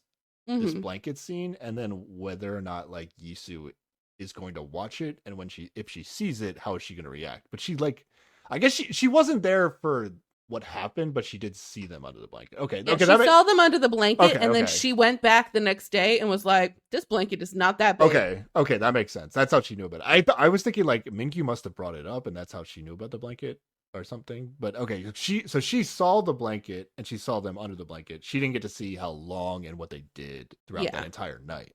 Her big thing was this blanket is too small for them to sit not really close together. Yeah, so like when she got in there, were they like not full? Was like they weren't fully under the blanket before, as they weren't as much under the blanket as they were before, or as they could have been before. So she thinks that they must have been closer. I'm curious. I'd have to go back and watch a scene to see what the state of Mingyu and Ji Young was when she entered. Well, they did actually like show because he was like, well, I wasn't completely under the blanket, and then production's like, rewind the tape and shows that he was completely under the blanket when she came in. For sure. Like I remember that. I just don't remember how they looked when Yisu got there, you know what I mean? I think when she got there they were perhaps not leaning on each other anymore. Okay But they were still kind of butt to butt, you know what I mean? Okay, all right, well, so she's kind of seen at least the proximity that they might have had to each other. Yeah.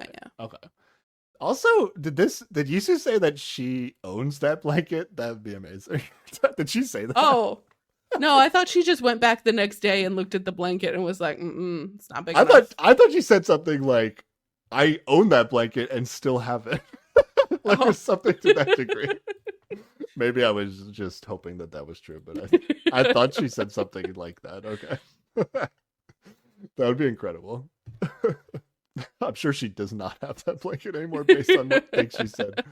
If that's the case. Yeah. And then we see a confessional where Mingyu is like asking production to let him know before they're going to air the episode with the blanket scene. Yeah. He needs to prepare. Ultimately, though, like, was he already going to pick Yisu when he did this? Probably not, right?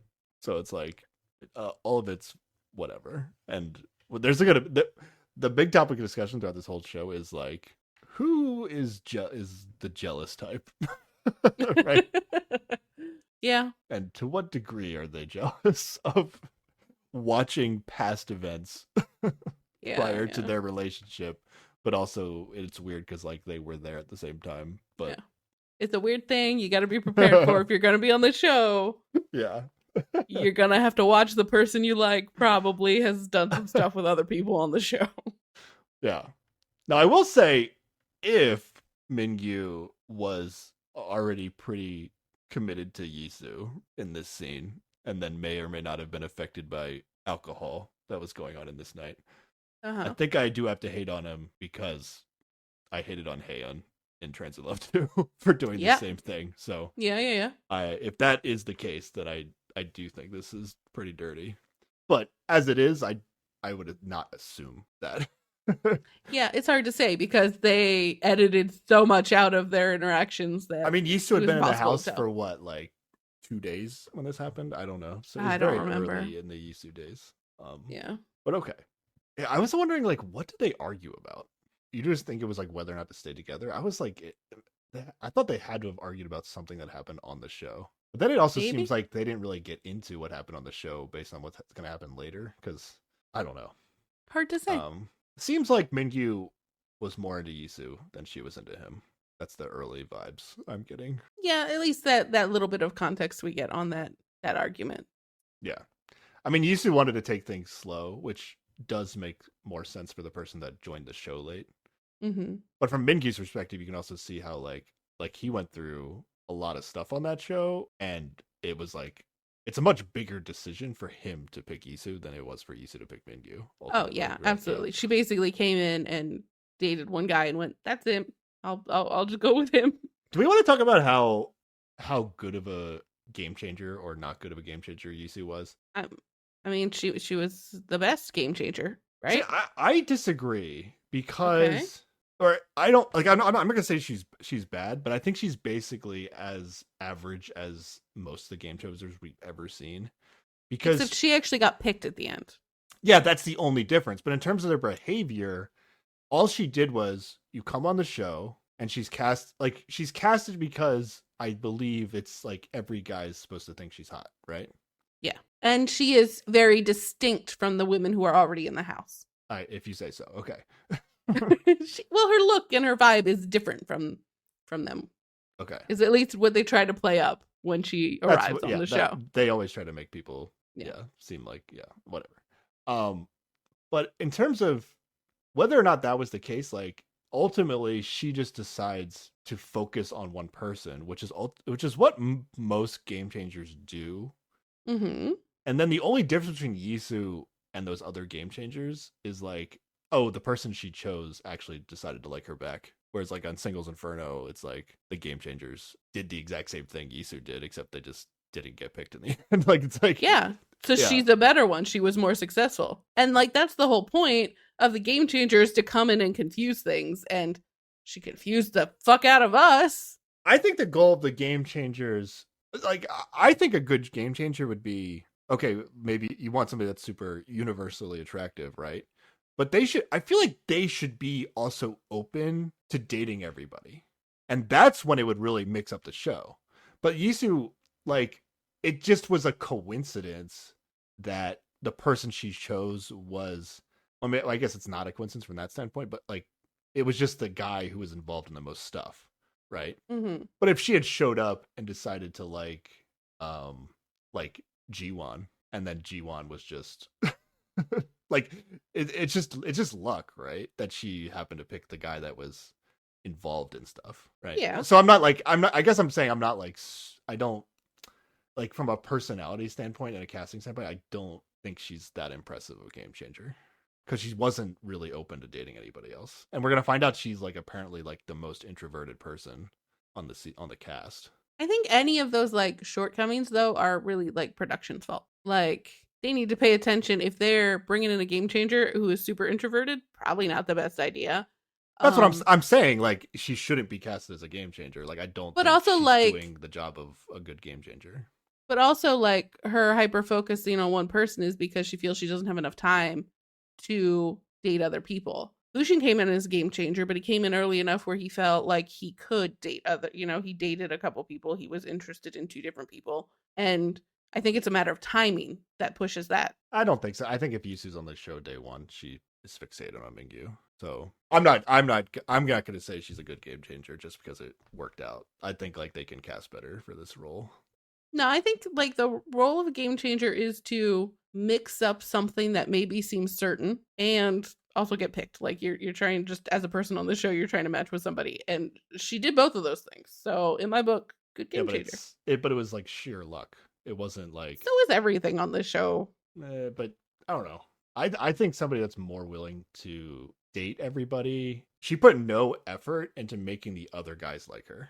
I mean, that's true of like a lot of people on these shows, like Yaori didn't give a shit about anybody other than Ji Young. Like the game changer specifically should not be that person. It's like they should be actively trying to date everybody to get the most amount of mix-up and confusion possible.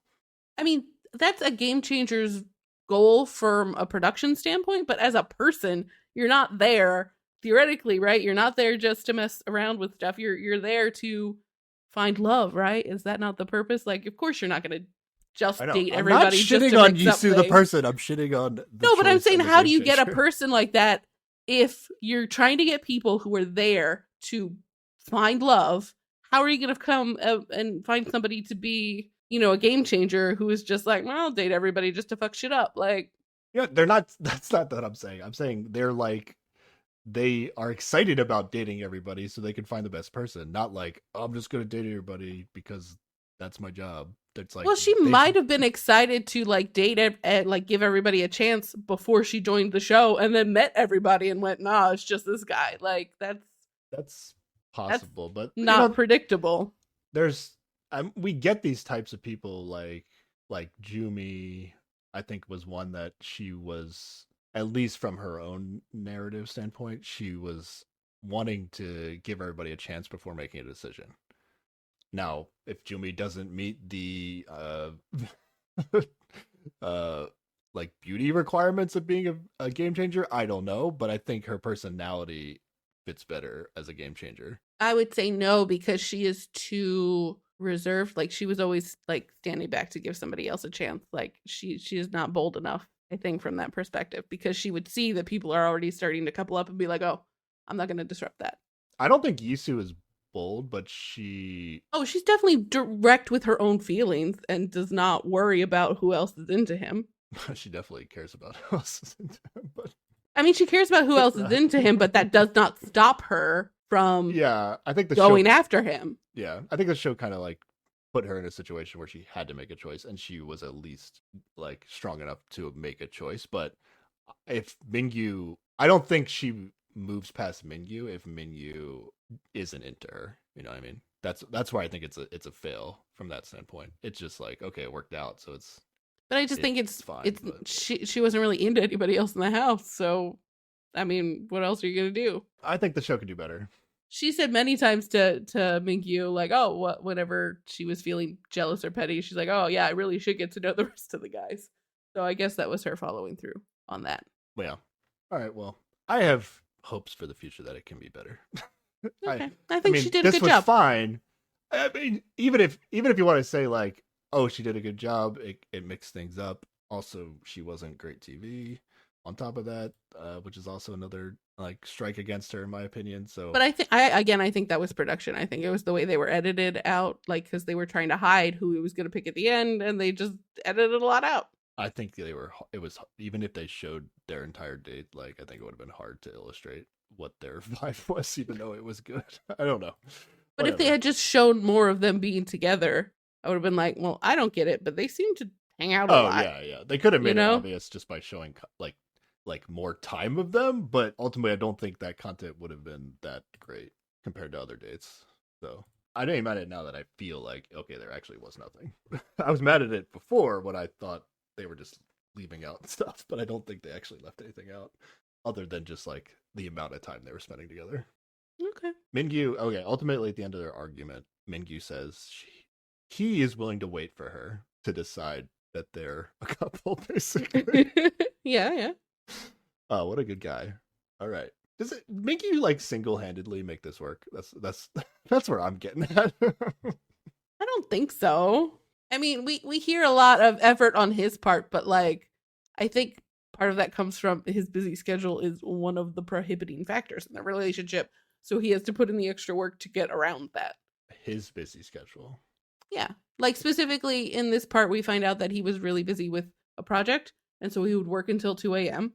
And then afterwards, he would go see Yisu at 3 a.m. and they'd hang out for a few hours and then he'd go back to work. I thought she worked super late too, though.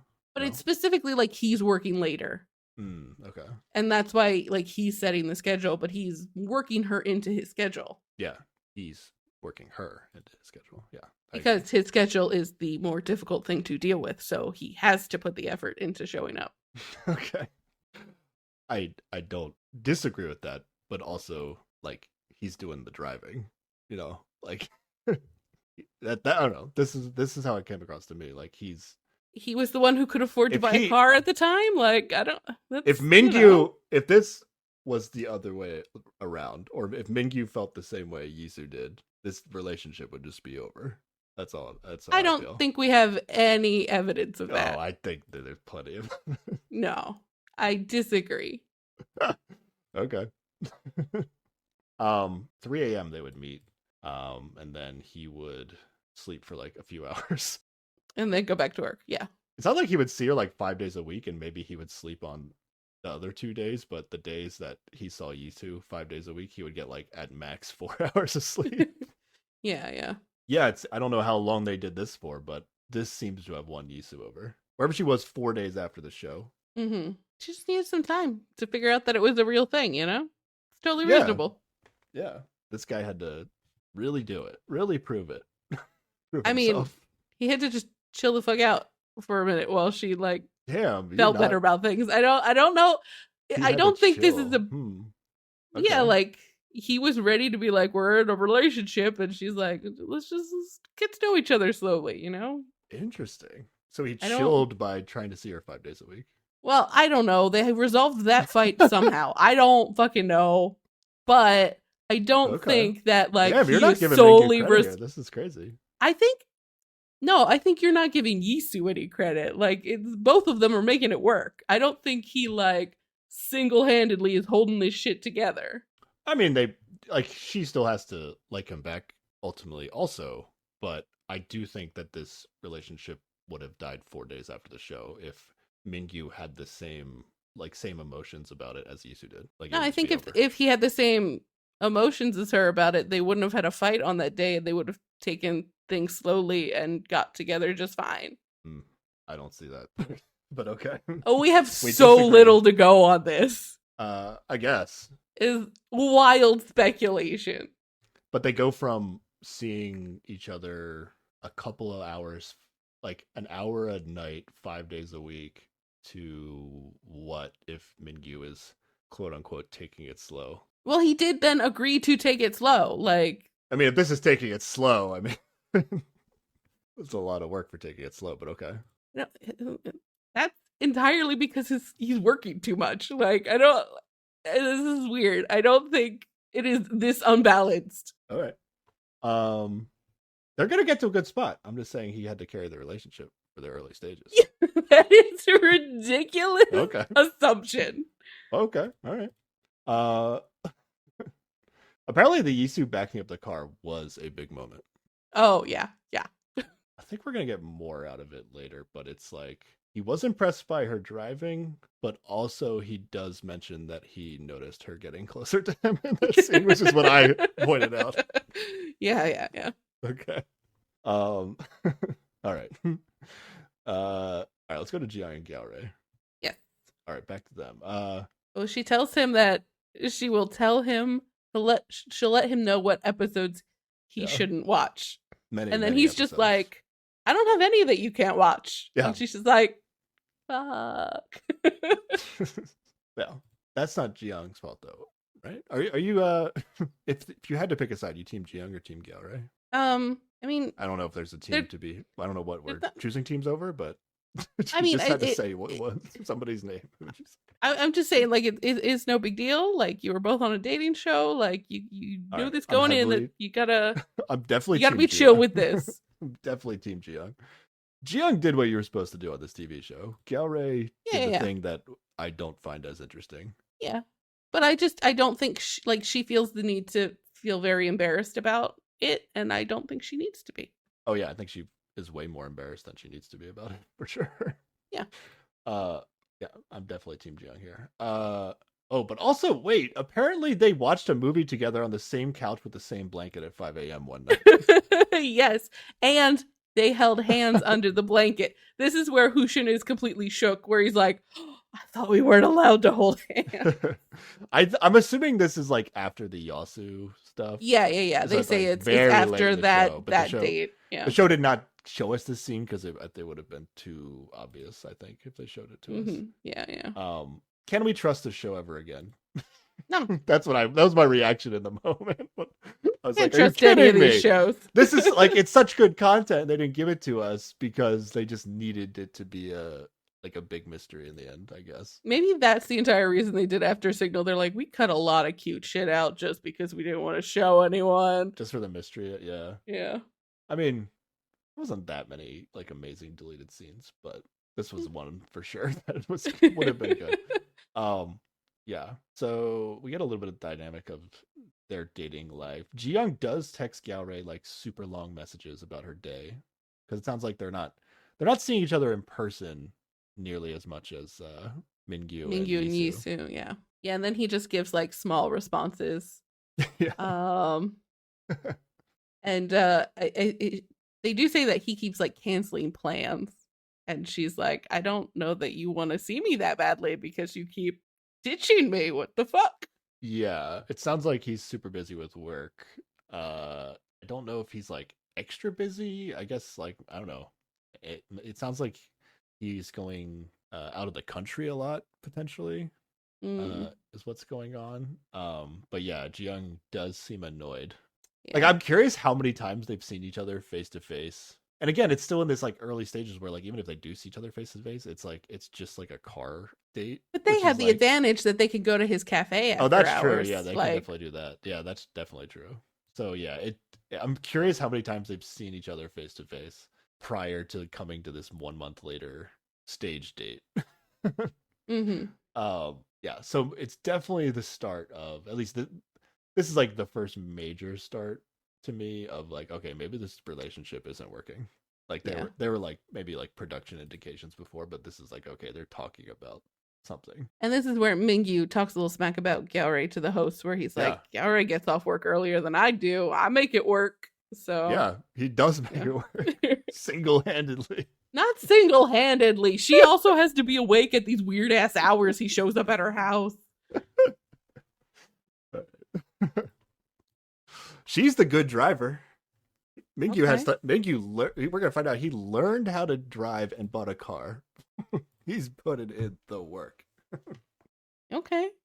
He's also putting in a lot of work hours at work, and that makes it I'm not gonna slam anybody for having to work. Okay, well, they have to work. I'm not gonna slam Yisu for. I'm not slamming her. I'm just being less problematic in her schedule. I'm just saying this shit would be over if it weren't for Mingyu. That's what I'm saying. False. And that's fine if it was that way. It would be over if it weren't for both of them. It takes two people to make a fucking relationship work. I feel like that is all we get from this date. Really, is things are maybe not going great. Yeah, it's like if they do see each other, Ji-young feels like it's only when it's like convenient. I think she also says she thinks he doesn't really believe her when she says that she likes him, which coming out of a dating show, maybe that kind of he hasn't even sense. seen the show yet, and he thinks that. Yeah, I think he's picking up on something. Also, there's an element of like these people definitely still keep in contact with each other, like everybody's friends, and like. If Ji-young is talking to Yisu and hearing about the things that Mingyu is doing to see her, yeah, Ji-young's gonna definitely be a little more frustrated with Gyaore. Yeah. Whereas like if everybody was busy and other people weren't able to see each other either, I don't know if she's as upset. I would still be annoyed at the canceling. Like it's one thing to be like, I am busy and it's going to take a while for us to be able to see each other again. But when it's like, we finally made plans, and then it's like last minute, oh, can't show up. I think he even said like he left her sitting there a couple times, like because he was in a meeting that ran late and couldn't tell her he wasn't coming. That sucks. Yeah, it's like the coffee business really this apparently chaotic. Yeah, that's crazy. Okay. Definitely not going as well. Yeah. I will say like on the Mingyu Yisu dates, like there's no like it feels like good vibes. Yeah. We're getting, like you said, like we're seeing it. We get to see, because there's more and more of it. You're like, okay, we really haven't seen any other than the argument they told us about. We didn't actually get to see it. there haven't been any like red flags in their relationship. It's just like, okay, so like the more we see of it is like, okay, still solid. Like, okay, I guess it's good vibes. And then there's like definitely at least some level of tension between Jiyoung and Gyeore, like for sure, right? Like, yeah. Getting to see them side by side. Okay. And even when they're talking about like Yisu being jealous about the blanket or what she might see on the show, like it still feels like there's a playfulness in that tension where I'm like, I don't think this is actually going to be an issue, you know? I don't know. We'll see. I think that might be real tension. I mean, there is some tension, but it feels like it's not going to be like an actual thing that gets in the way. I did at this point think it would not be a big deal, but I think it's going to end up being a bigger deal than I thought it was going to be. Really? I don't know. I didn't take it. Maybe I have somewhere in my notes where it seems like it, but all right. I don't know. It seemed like it was going to be fine. All right, then this is fun. This is what I like to see. They all 8 of them are going to get together and watch episode 1 together. I'm not sure when. Like they must be skipping ahead on the timeline at this point, right? Yeah. I just don't like 1 month. I don't know what this is. Like 3 months. Maybe it's only 2. Yeah, maybe probably. Maybe it's like 1 more month later. I don't know. But they're gonna skip ahead. They're all gonna get together in this like I guess it's like a bar. I think a restaurant or something. Yeah. So Mingyu has wanted production to give him a heads up about the blanket scene. Yeah. So that he could ease Yisu into it. Unfortunately, now back when we watched episode 1 of the show, you don't really think about the montage at the beginning of the show. And apparently they're the scene of them in the blanket. Now it's like zoomed in. So like when you don't even know who the contestants are yet, you don't really think about it.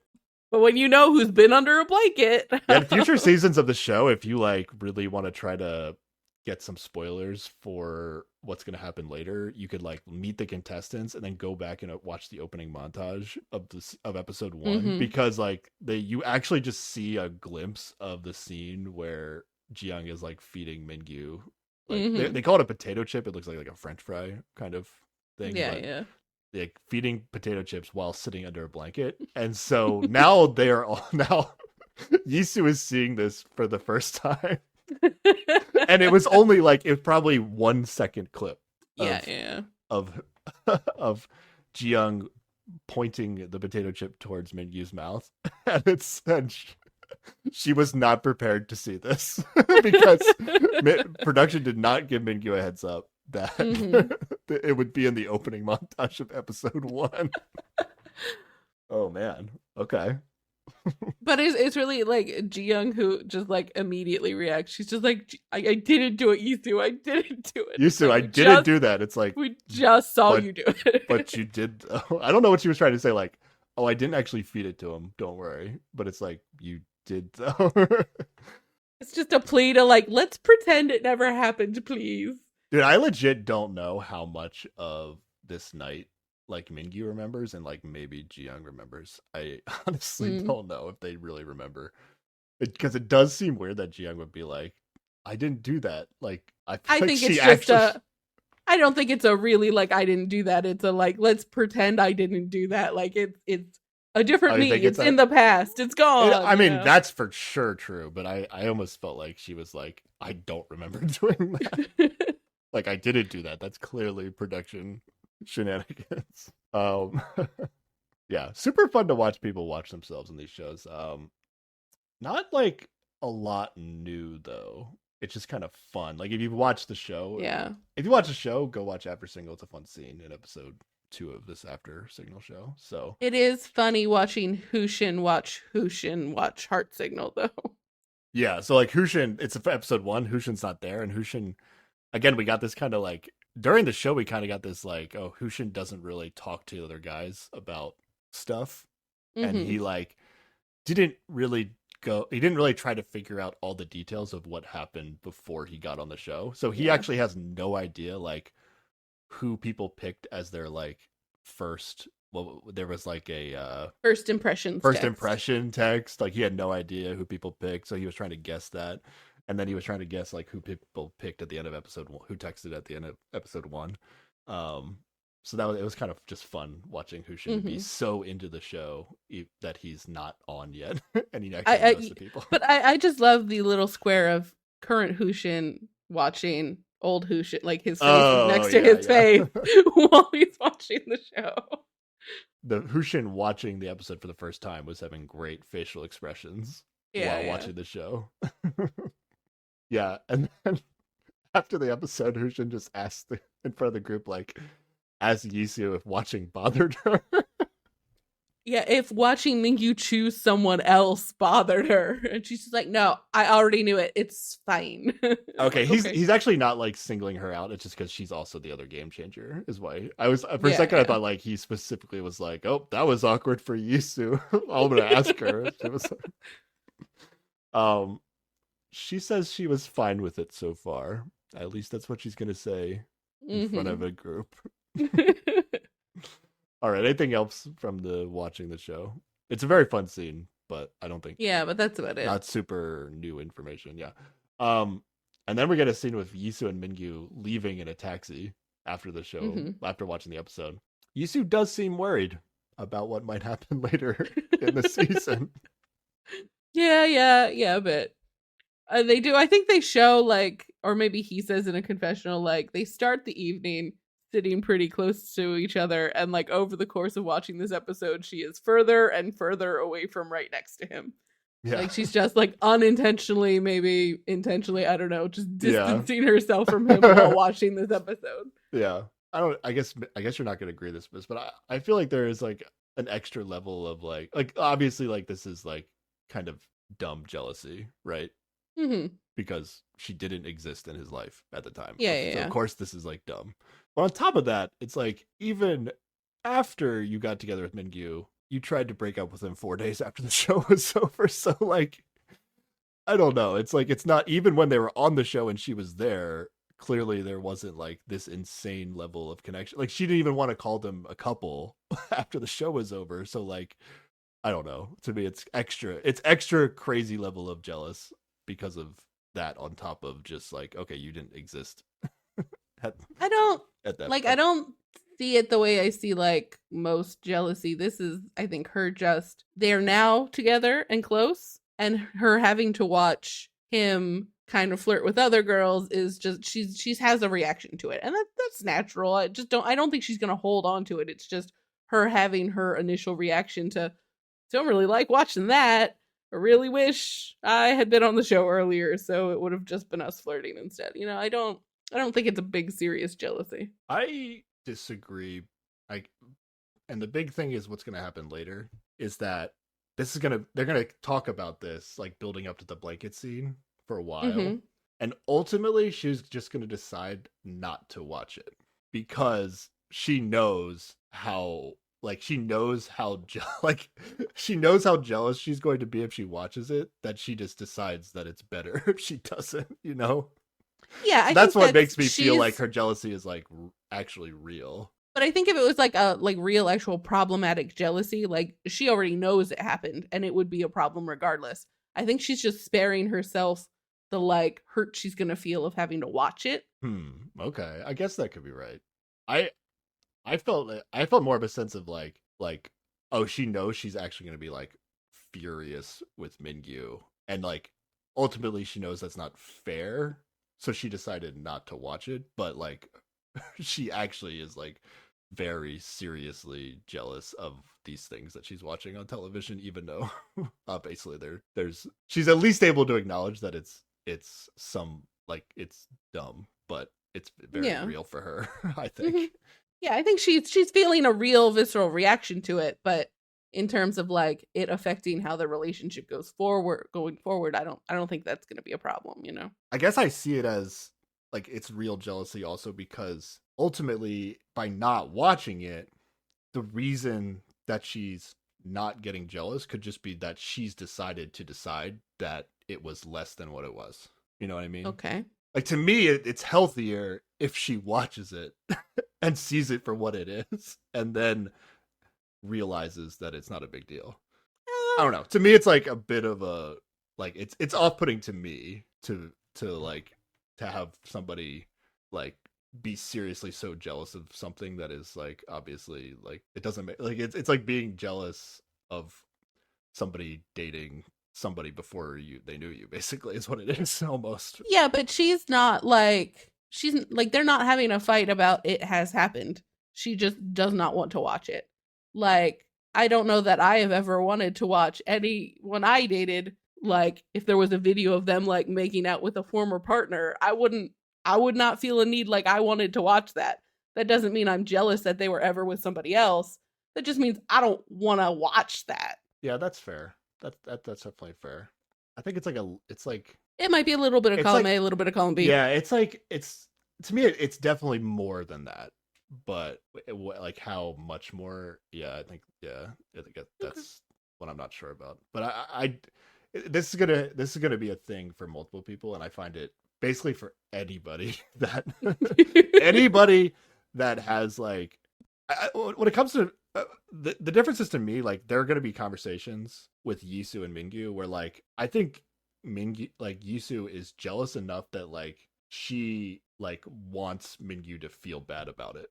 Oh, Whereas of course it's like it's totally fine to be like I'm comfortable watching this, and if I did watch it, like I'm having a moment of jealousy, but it should never leak over to like, oh, like you actually wronged me and you should feel bad about it, or like you owe me back in some way, or like I don't know what. Yeah, I don't know that I read it that way, but maybe if I watched it again I could see that. Okay, that's where I felt it was just a little too much. Okay, from Yisu. And then there's gonna be other people where I also thought it was too much. Yeah. I think Yisu is even reacting to like the very like all the little shit that happens in episode 1 of these shows. Like she was like she was already having reactions to like, oh, Jimin like looked at you a certain way. And you might have and you looked at her a certain way. Yeah, that's right. He's like, yeah, there's a lot more things to come if you're angry about that. So like it feels like anger towards Mingyu, I guess I just can't get a read on how much of it is a teasing versus how much of it is an authentic jealous feeling. It came across as very authentic jealous to me. Which I found off-putting, but that's fair. Ultimately her decision not to watch it is the right decision if that's how she's going to feel, because like it doesn't matter. So I agree with that decision. I just, I think I'd be more comfortable with somebody that would be able to acknowledge that this happened. Yeah. And not necessarily like you don't need to watch it, but yeah, like if it's leaking over to like, oh, you actually want me to feel guilty about this, then I have a problem with it. Yeah, that's definitely fair. Yeah, in this moment when I watched it, I had the feeling, I guess I was more in your camp, like I thought Yisu would have a reaction to it, but she ultimately would be okay with it. But in the end, she decided not to watch it. So I was like, oh no, this is serious. This is serious if it got to the point where you're like, I can't watch this. And then we get our first Hushin Jimin date. Is there anything else from? Yeah, okay.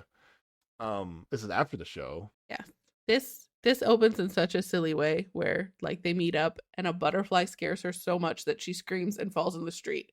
It is adorable and hilarious. Yeah. Jimin had to travel like 90 minutes for this date. Did they like meet far away, but they like didn't drive there together? I was actually a little confused. I think so. Okay. It's not the first time they've hung out, just them two, right? Like they've gone to like a restaurant by Hushin's house. Yes. Okay. Yeah. I don't know. I was like, okay, this seems like it could be a thing. Why not? I'm here for it, right? This is something we were rooting for this at the end of the season, right? Yeah. Okay. He does ask her if she's dating anyone, and she says she's not. She says not. Okay. A cute date. Classic Hushin and Jimin. Yeah. Splashing around in some water, being adorable. Yeah. Yeah. Oh, and this is where we hear the story of the first time they went to her mom's house and how pissed her mom was when she found out that Hushin lied to her about who he picked at the end. Who cares? That's pretty much it for this date. They're just cute. Yeah.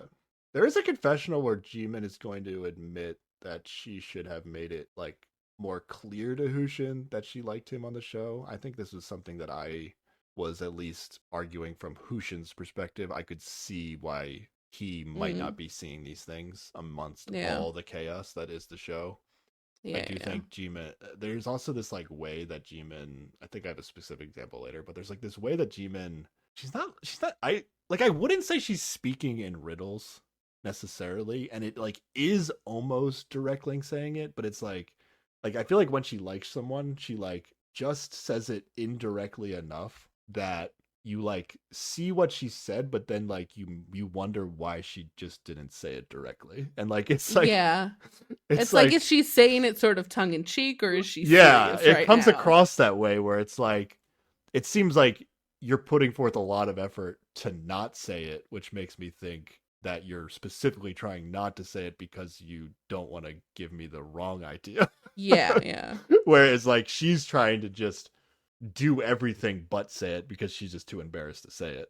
Yeah, in reality. Exactly. It's at least that's what we're being made to think. So yeah, I totally get why Hushin struggled to see it. If ultimately I don't where do you stand on Hushin though? Like I think ultimately like he did just choose the person he liked better. Yeah, I think that she would have had to have been like very clear much like pretty early on. So that way he would have had time to like mull that over and like date her more maybe in a way where he was thinking about this is an actual thing. Yeah. And I still don't necessarily know if it would have worked or not, you know? Like I think he still would have probably picked Ji-young in the end. Yeah, like maybe if she just like full committed to Hushin from the point that he joined the show, which is a big ask, you know, like yeah, that is... like I don't want people to do that, so I'm not gonna ask anybody to do that. So, but ultimately, like I don't know, even if she was a little more direct towards the end of the show with Hushin and made it like even more clear than she was making it, I still think Hushin picks Ji-young because I just think wherever he was with them, as far as like how much time they've spent together on the show, I think he liked Ji-young better. Yeah, definitely. And that doesn't mean Ji-young was the better choice, like in the grand scheme of things necessarily. It's just however he felt in that moment with however much time they spent together with both of them. So it's all right. Hopefully this works out. I think they're going to talk later about. Now we'll get into it later. They have actually some interesting dates later that we can talk more about that. Yeah. Hushin is going to have to grant Jimin's wish based on the activity. Jimin won the activity, right? There's like. Oh yeah, that's right. Activity but then I'm avoiding talking about the activity, but yeah. Okay. But like then they acted like they both were gonna grant each other a wish because he got to say what his wish was, which was that she drew him, and then she's like, "Oh well, you my wish is now that you will draw me." Yeah, but the more important part was Hushin drawing her, I think, because he's the actual artist. Yeah. Well, yeah. And he is the only one that we are seeing having followed through on this, so yeah, maybe you're right. They just both said what they wanted, but he was the only one that had to do anything about it. So. Yeah, the line that after Jimin's mom found out that Hushin lied to her mom told her that don't even answer his calls. That's how mad she was. Oh, that's great.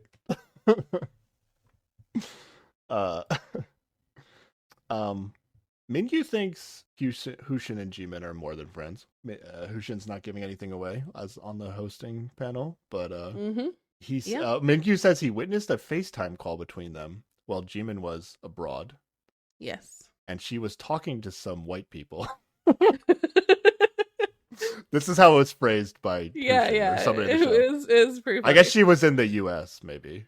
Yeah. I'm not sure, but she was talking to some white people while on the face call who recognized her from the show. Yeah, I think she might have like specifically called him up so they could say hi. Oh, yeah, that's what it was. Yeah.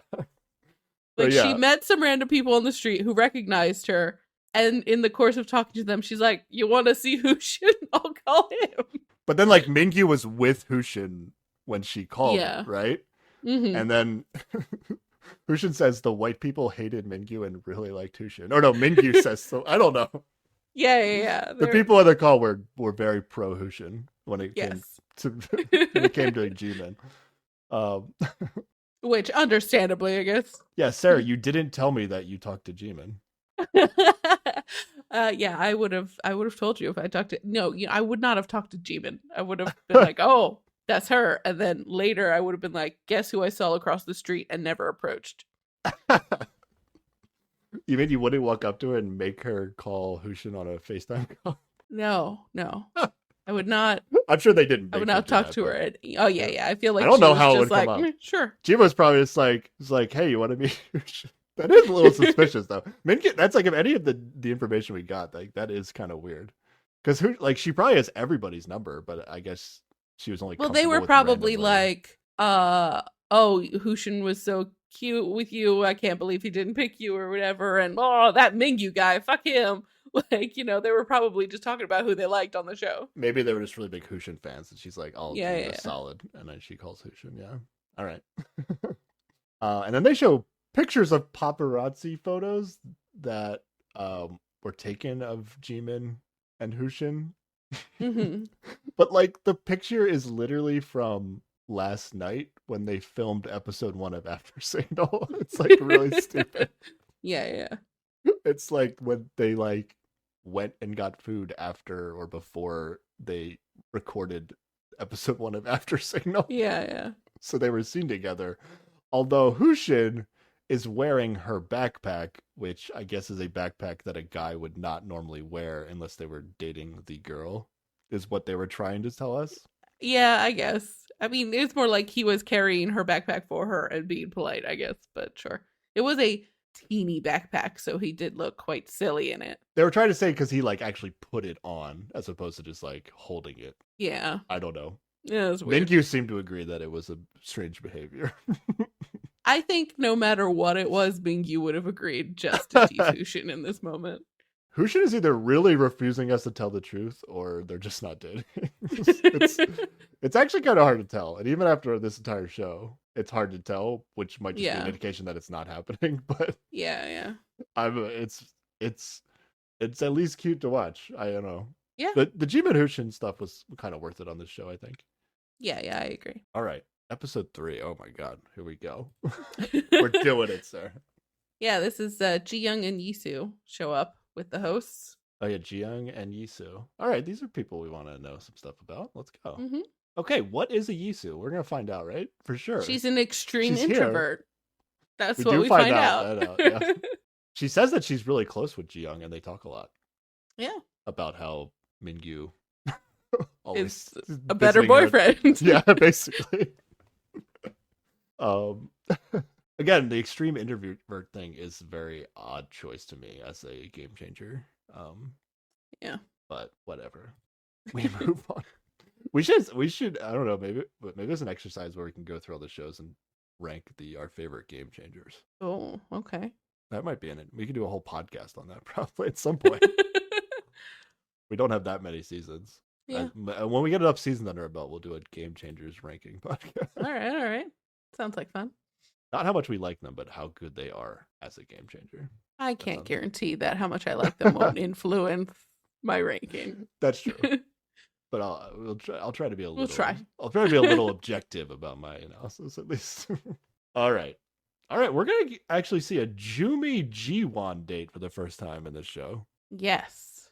First Jumi and Jiwon appearance besides the group hangout. Yeah, the loser hangout. Okay. Well, they were also at the watching the show. Okay, with everybody. Yeah, that's true. All right. All right, here we go. So I forget who left this comment. I didn't go back and check, but I remember like very early in the episode after Jumi and Jiwon's first date, somebody left a comment that the Korean viewers were very basically shipping Jumi and Jiwon. Yes. Like they were very into them. And that was not our analysis, or at least I don't remember it being my analysis when I watched that date. Yeah, you didn't like Jiwon from the beginning. Yeah, I think I didn't like Jiwon, but also I was very much on the narrative of like, okay, older woman dating younger guy. This is not a thing that I'm invested. I'm not investing like that much thought process into this. Like I'm just gonna assume this isn't a thing. But apparently, to this day, people are still shipping Jumi and Jiwon. Yep. Jumi even says that she was at a wedding and a bunch of like older like auntie types were like, you need to go date that young doctor. Like, get on it. Go. She can't escape it. Do you want to wildly speculate as to why this is a thing? Because they are left over. No, it happened before they were leftovers, so that okay. I don't think that's the real I think issue. It's because they I mean, if they were with somebody else, yeah. They line up like professionally, like they're a lawyer and they're a doctor, like they're like. Do they line up, or they're just both highly? They're both highly educated, highly skilled, highly people, valued right? professions in Korea. Yeah, okay. Yeah. Okay. I think they look cute together.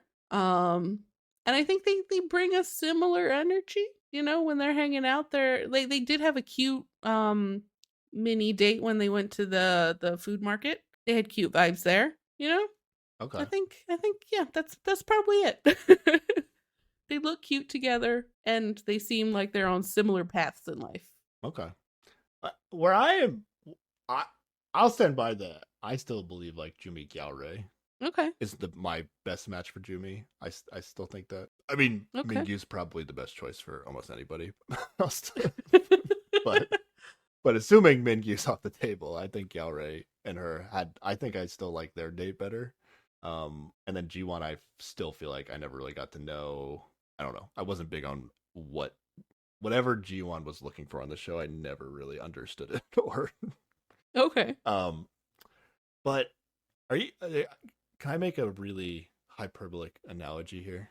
And I don't even know if you know about this, Sarah. Okay, go for it. You're aware of Taylor Swift, right? Yes, she is dating a sportsman. Is this where we're going with it? Yeah, exactly. Okay. But like, she's dating Travis Kelce, the tight end American football player.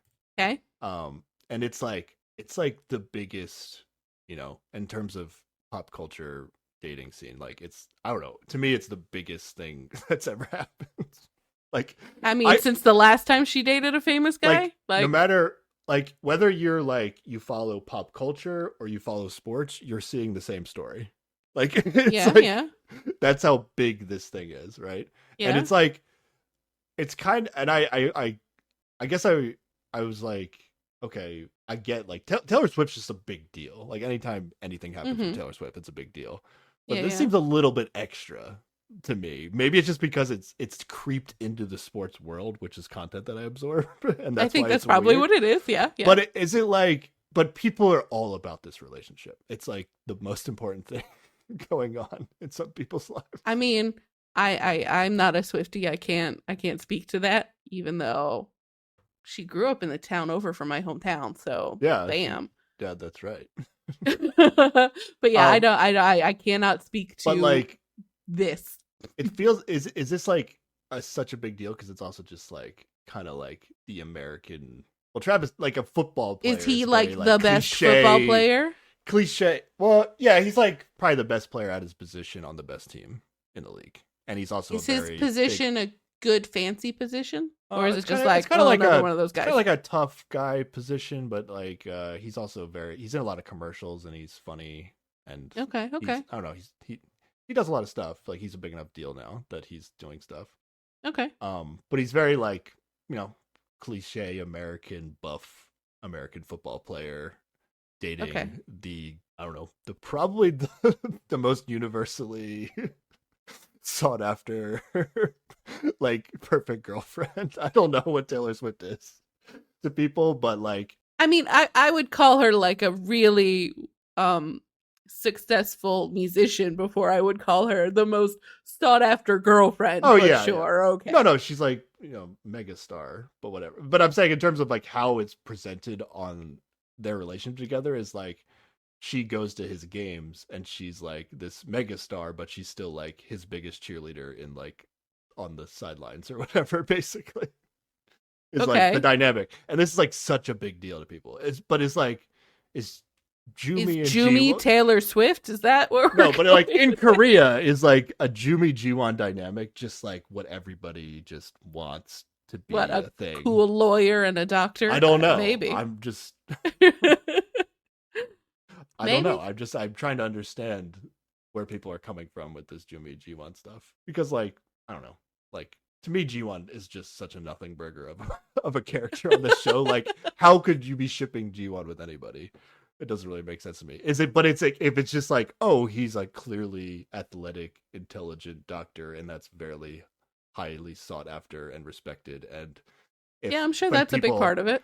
when like girls are growing up like at a superficial level, this is like what almost every person like thinks of when they think of their ideal boyfriend, is just like It might not even be what people think of when they think of their ideal boyfriend, but it might be what their parents think of when they think of the ideal partner for their child. Yeah, is it really like the old people, the old grannies are the ones really shipping this relationship, not the young people? Oh, I don't know. I mean, that's might interesting.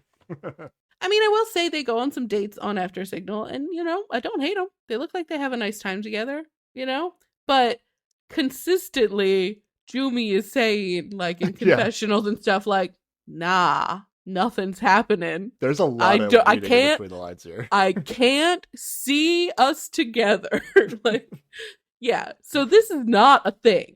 Like, even Jiwon is like, Jiwon might be on board for it, but Jumi, I don't even know. She's not having any of it. I don't really think Jiwon is either. Like, maybe he's a little bit more than Jumi is, but like, even his statements are like, Jumi is the kind of woman that I would like to be dating. Yeah. Like, but not. It's like not the actual woman circling around the subject of I want to date her, but not really going in it. And you could see that from two different sides. It could be he's reading what she's putting out there, which is no, and he's like not gonna say that he wants to date her because of that. Or it could just be he doesn't want to date her. Yeah. To me, it's just like a little weird that he would, knowing how available Jumi was on the show the entire time, pretty much. And like he just all in on Ji Young, and he's gonna take that approach and that level, like bring that level of like intensity to like one person, and then turn around and like pick somebody that was right there the entire time. I guess I'm like Hushin is also ends up picking somebody, and I don't have a problem with it. And then he might be switching to Jimin afterwards. But at least he was like giving us a story, or at least we got the story of him going back and forth in between the two of them, and he wasn't really sure. Yeah, I believe that he liked both of them and then ultimately chose Ji Young. But like, I just felt like there was nothing on the show. And that might be the problem. It might just be there was nothing on the show. But then what are people going off of? It's literally just like their resume. Like they look, their resume seems like they should date each other. Yeah. Their professions and maybe a little bit of their personality, that like they seem like they have a similar energy. Like she's not the big over the top bubbly person like Jimin is, and he seems a bit, I mean, he brings the energy to a group setting, but like in a one-on-one situation he seems more reserved. So they kind of, I guess I just get the sense that neither of them is looking for somebody like themselves. Yeah. So I don't know where it's coming from. Maybe we have some, what was the what was the ship name for this that they were throwing out there? It wasn't Juwon. It was like Jimi. Jijumi. Oh yeah, something like that. Yeah, if you're a Jijumi, Juwon, Jimi, whatever person, maybe let us know what the fuss is all about, because I honestly don't get it. Like they look like two people. I believe they're great friends. Yeah. But I'm not seeing anything romantic. I did not see anything romantic at any point. Like maybe Jiwon was a little into it, but like I think even he realized this isn't a thing at some point. Yeah. And it might just be like they do look like good friends, and then like in the context of a dating show, people are just more apt to be like, "Oh, well, look at you getting along. You should be dating." Okay. All right. Yeah. Well, let's see what they gave us to try to convince us here. Okay. Yeah. Jumi says people are telling her she should date Jiwon. Yeah, immediately I just wasn't buying this. This was like, especially since it took to like episode 3 for it to show up. Oh yeah. I was like, all right, you just wanted to put everybody on the show. Right? I mean, they agreed to it, so yeah, they at least are good enough friends that they were willing to do this. And there's some cute content that comes out. That goes shopping. She picks out clothes for him, and she's like rolling up sleeves for him, which like, if this was more than a friendship thing, you'd be like, "Ooh, so cute. They're so close." But it's not. Yeah, that's whole clothes buying scene was so whatever to me. I thought that was. I was like, this is not doing it. This is not convincing me at all yet. Now then they go rock climbing. It's not something that. Yeah. Oh, the amount They stretch together though before they rock climb. They are both serious about stretching. See, there's just another way they have something in common. Yeah. No, they both seem like they both were doing the marathon. Like there are like connections between them. But like the fact that like we're seeing these connections between them and then we're getting nothing chemistry wise, like I think is like a really big indication. Yeah, absolutely. Where so I don't know. I like the rock climbing date though. This is bouldering is actually what this is because it's like free climbing but not so high. Mm-hmm. Yeah, I liked this. I thought it was fun to see G1 actually like be in his element that wasn't his job. Yeah. And then Jumi also she was fine like when she like she tried to do ultimately like she fell when she did something that looked physically impossible for her to do. Like she just wasn't big enough. Wasn't even big enough to do it. But yeah, that's when like it was a rock climbing date where G1 was like I thought Jumi was so cute seeing her climb the wall and have fun. And that is the kind of person I would like to date. But like I don't know. I like to see more dates like this. Yeah. Rock climbing date between this and Transit Love 2, not a very successful. You go on a rock climbing date, you are not gonna get together in the end. Yeah, I mean I might have fun, but apparently it doesn't create good chemistry, I guess. Or just got lucky, maybe. Yeah, extreme stretching. I did appreciate that they were wearing. Maybe this is why I like that they were wearing gym clothes. We don't get that's what we always get these like whatever they're trying to be some level of style when they go to like a restaurant. Yeah. I appreciate these more casual. I mean, gym clothes can still be stylish too, but yeah. I like a little different. I like the aesthetic of it better. Anything else? That's pretty much it. Oh, this is Jumi. This is Jumi's first date since leaving Signal House. That's how busy she's been, or doesn't care about dating. Yeah, wasn't in a hurry to start dating people again. Had enough dates for at least like a year. Yeah. Unless you're gonna pay me to go on a date with G1, then we'll do that. Hey, I mean, if you can get paid to go on dates, why not? That's true. I mean, they have a fun time together. Like I don't think it's like a drag. Like even for G1 who has a busy schedule, it's like, oh, when I have time, I get to go I can go spend time with Jumi. Like I might have done that anyway. Yeah, he says he wants to date someone cute like Jumi, and Jumi says that the date was fun. Yes. Yisu and Ji Young never felt like there was anything between Jumi and Ji-won. So yeah, early they immediately burst everyone's bubble. I mean, of hope. What a twist it would be if this was actually a real thing by the end of this. Yeah. Okay. All right. We go back to Yisu and Mingyu. They're on a new date. Yeah, it's a new date. Yeah, they say they've been going to like arcades together and cafes together, and I'm like, okay, that's some activities that you must enjoy together. That's not the date we're gonna get about to watch, but okay. I mean, we do get a pretty good date. Mingyu bought a car 10 days ago. I don't know did we know the timeline here? I don't know. Maybe like 2 months after the show. I don't know. He bought a car 10 days ago so that he could take Yisu on dates. Yeah. All right. So there you go. Man's invested. Although we find out that he prefers home dates and Yisu likes more dynamic dates. So she has suggested that they go paragliding. Yeah, this is her idea. Yes, and yet she seems terrified. Was this just the most dynamic date out of the dates that she was given to choose from production? Probably, yes. Because this is a classic Korean dating show date. the paragliding. Yeah. 100%. Didn't somebody do this on Heart Signal already?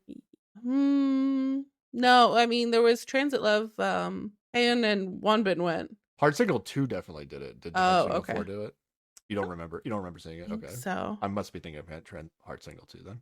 Yeah, it's Yisu's idea, but she's nervous. At this point, they're in like the car just driving, and I just wrote my notes. Okay, they're just actually like super cute together. Like this is yeah. Like it's just like Yep. It's like okay, like I guess like I do believe like this is not like them driving in a car together was not this good of content as it was right now. Like when it was on the show, I don't think they were this playful with each other. Well, yeah, they're more comfortable with each other. Yeah, exactly. Now. And they don't have the restrictions of like we're not really dating to like. Yeah, but I see, like, I get the vibe that okay, the content that we weren't seeing wasn't all that, Okay. wasn't all that Yeah. it's exciting. But now, whatever effort needed to be had to push past that 4-day barrier and get to the next level, I think they're past that now. Yeah. I don't know. Yeah. I don't know if it's 2 months after the show, wherever they are, but Are you past the 4-day barrier though? What are you talking about? I don't know. It seems like a sticking point for you, but okay. It's just all of it together, like the being jealous, but also like you were kind of fine with the relationship basically being over 4 days after the show was over. It's like all of it together is a little doesn't add up to me, but Okay. but it's fine. Like she could. It's fair for her to pick Mingyu because he is the best on the show, like him on the show, get off the show, go back to reality, emotions come down a lot, Mm-hmm. and then she's like, maybe this isn't realistic, like whatever, like I don't know if this is worth the effort of sneaking around, and then Mingyu says like, no, we should do it. Galray encourages them, they do it, they keep going, and then it grows from there. It's fine. it's just Okay. it's just when I'm trying to figure out what a Yisu is, it's a little it doesn't all add up to like Okay. what I'm looking for in a person, at least that's for sure. Fair. I will tell you some of what a Yisu is, which is Yisu is a biter, apparently, I guess. Because they're in this car talking about music, and he brings up that band or whoever. Yeah. And it's that band that he played for Jiyoung on their date that made it look like they were totally going to get together. Janabi or something like that. Yeah. And I guess he senses that she's upset, so he gives his hand to her so she can bite him. And this is how they have resolved the weird feelings, I guess. It is weird, but also kind of cute. So. Yeah. But no amount of biting could have made up for whatever she would have watched if she had decided to watch the thing. I mean, I guess. Maybe. Yeah. So at this point, I was like, okay, this is definitely at least a thing. I was still curious if like, okay, let's say they break up. Again, we talked about this already, but like I was still interested to see how the show was gonna get us handle that to whatever time. Mm-hmm. So I was like, okay, maybe there's still some twists and turns along the way. I don't know. But at this point, I'm like, okay, whatever they arguing about before, like Yisu must think of him as her boyfriend, right? Oh, well, they said that, yeah, earlier. Did they say earlier? Yeah. Yeah. Okay. Yeah, so this is pretty legit. Like we don't, outside of like talking about what happened on the show, there really isn't any arguments that we know of besides that 4-day argument, day 4 argument. So it's nothing but good content basically from here going forward, right? It's like yeah. They're putting on each other's lip balm. Mm-hmm. We get another under the table camera with her feet completely on top of his feet. No, their feet are getting it on. Like a lot of foot action. Yeah. They may or may not be each other's emergency contacts. Did you hear that part? I don't know if they're joking. Yeah, when they're doing the paragliding, they have to put like an emergency contact. That something. Seems silly because they're they should be allowed to do that. Yeah, maybe they were just. Yeah. I don't know if they were joking or maybe they were just saying like, "Oh, we are each other's emergency contact," and then they might not have actually put that down. But I don't know. They mentioned they're at least joking about it, which is some level of intimacy, right? I don't know. Yeah. So then they're like in these cute jumpsuits they have to change into. And they are being driven up this mountain. And she is so nervous. She has basically climbed into his lap and he is comforting her all the way up to the top of this mountain. And it is so fucking cute. Yeah. Yeah, I'm finally at the point where I'm like, okay, like I can actually tell that Yisu like really likes Mingyu. Mm-hmm. Yeah. They shout love you at each other from their separate paragliders. Yeah. Like, this is a legit relationship. Yeah.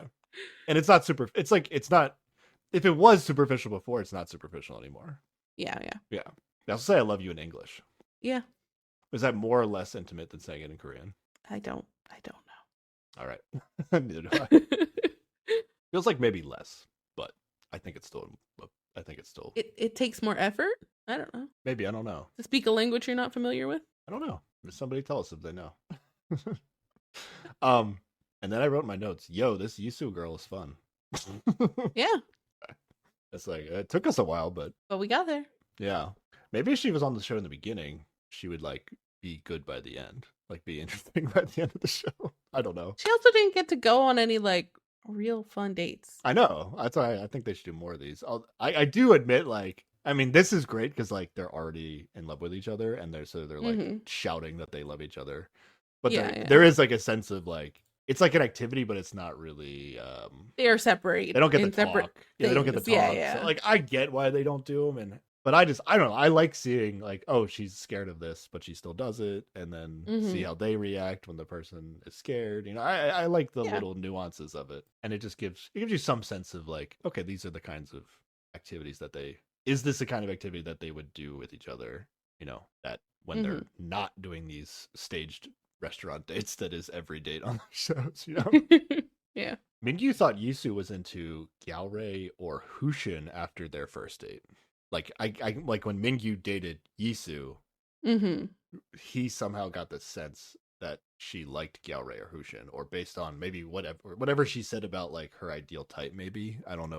Yeah. Like he thought she meant Gyaorei and Hushin. So that was interesting. And then Mingyu was surprised when Yisu asked him out. And was that for their first date? Like she got to pick somebody, if I remember correctly. Yeah. But she specifically asked out Mingyu, and Mingyu was surprised that Yisu asked him out. So yeah, that was her first game changer date. And then and then we do, in terms of like the timing, I didn't really think about this, or I don't remember it this way, but Mingyu had actually like not gotten any texts the day before Yisu asked him out. So it had this effect of like making him really happy when Yisu asked him out, because he was kind of down on himself.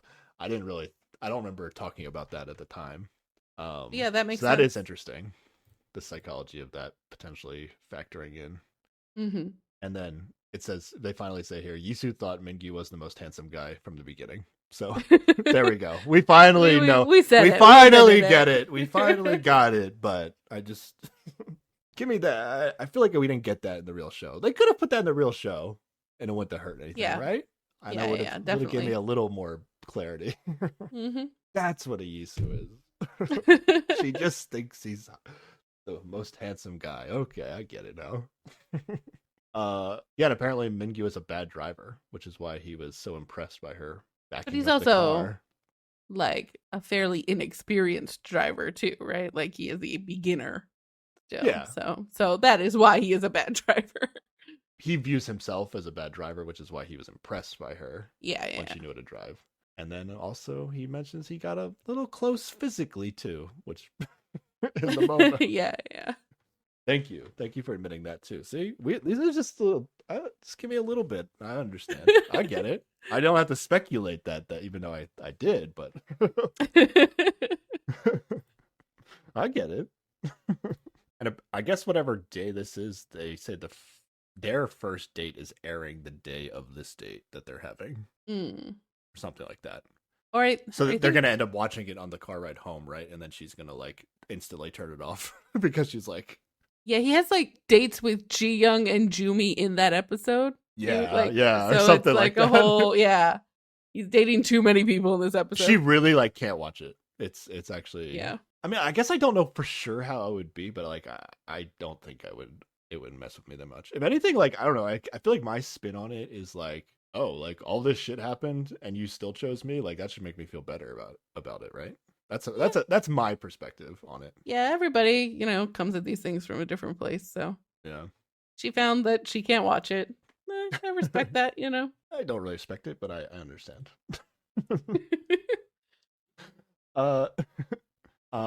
Yeah, he says the biggest moment he's worried about is still yet to come. So she still doesn't know. She's on the show at this point. It must be like next episode. Still hasn't told her. Oof. Apparently, this was great information. I don't know about if Yisu owns the blanket, but apparently Yisu bought the potato chips with Mingyu that Ji Young feeds Mingyu when they watch the movie together. That's juicy. Again, it still doesn't really matter, but it's still juicy. She's got to claim it for herself. If she feeds him the same chips, it'll overwrite the past somehow or something. Is that what they do? Isn't it the opposite? No, I'm just making shit up. It's actually the opposite. Like, I think Yisu actually admits like potato chips out of everything on the season, but even though she never watched the scene, but just the opening 1 second in the episode 1 was enough for like potato chips to be a trigger for her, where like her and Mingyu do not eat potato chips. Like, she's dead serious about that, I think. That is quite silly, but okay. I know, that's what I'm saying. Yeah, at this point I was still not sure, like, okay, is she worried, but she's just teasing? But then ultimately when she decides not to watch it, I think like this is like, there really is like a serious emotion coming through that she's avoiding. And if that's the case, I get it. Like, don't watch it. It's not worth watching it to get upset and then like make Mingyu feel bad about it when ultimately it's nothing. Like, they literally have like a great relationship right now. Like, who gives a shit? Even if he was hitting it off with Jiyoung and then he went on more dates with you and hit it off even better, like, that still doesn't matter, you know? Exactly. Yeah, she says she understands the situation, but it's still annoying. She wants to be cool about it, but she says she's not cool about it. She's at least, you know, she understands who she is, you know? I wrote, because earlier I wrote, wow, Yisu is so fun and cool. And then I wrote, I don't know, maybe Yisu isn't so cool. Cool in some ways, not cool about other things. Yeah. It's fine. Yeah. All right. Now, this is where I do think the show maybe is hyping it up a little too much. Like, I feel like the whole thing is kind of being framed like, this is prior to me finding out that she chooses not to watch it, but the whole show is kind of framing it like Yisu might break up with Mingyu when she watches this. Like, that's kind of like, I felt like the story we were getting, but that's not where at least, like, you know, that's the peak of drama if they were to get it. They're definitely leaning into the fact that is on the table, but yeah, at no point did I think it was going to go that far. Yeah, at least I hope. She doesn't. Serious. She doesn't watch it, so who knows? But, yeah, I didn't actually think that was gonna happen. Yeah, and then she admits she decided not to watch the episode, which is all right. That's fine. She did hear that it was intense though, which I feel like if you don't watch something and then someone's you're just gonna make it worse than I know, it really right? is. Like, yeah. I mean, again, like, we've heard, especially in like these Korean shows, like, we've heard people say like, wow, that was like so intense. And to us, it's like, compared to American television, it's like, this is nothing. But like, I don't know, she might have the right idea of what intense means. Yeah, she should be able to figure that out. What's crazy to me is actually, like, I don't think the blanket scene was the worst part of that date. In turn from Yisu, like, if I was Yisu. Yeah. Because, like, whatever they talked about, like, when they were leaving the restaurant and they like talked about seeing each other after the show, like, I don't know, that wasn't getting He's talked like about. leaning all on her when she's paying or something. Like, there's a proximity that's I don't think the blanket thing was like the biggest thing. Now, maybe we were like a fooled in the edit and the blanket thing is the biggest thing, but I don't know.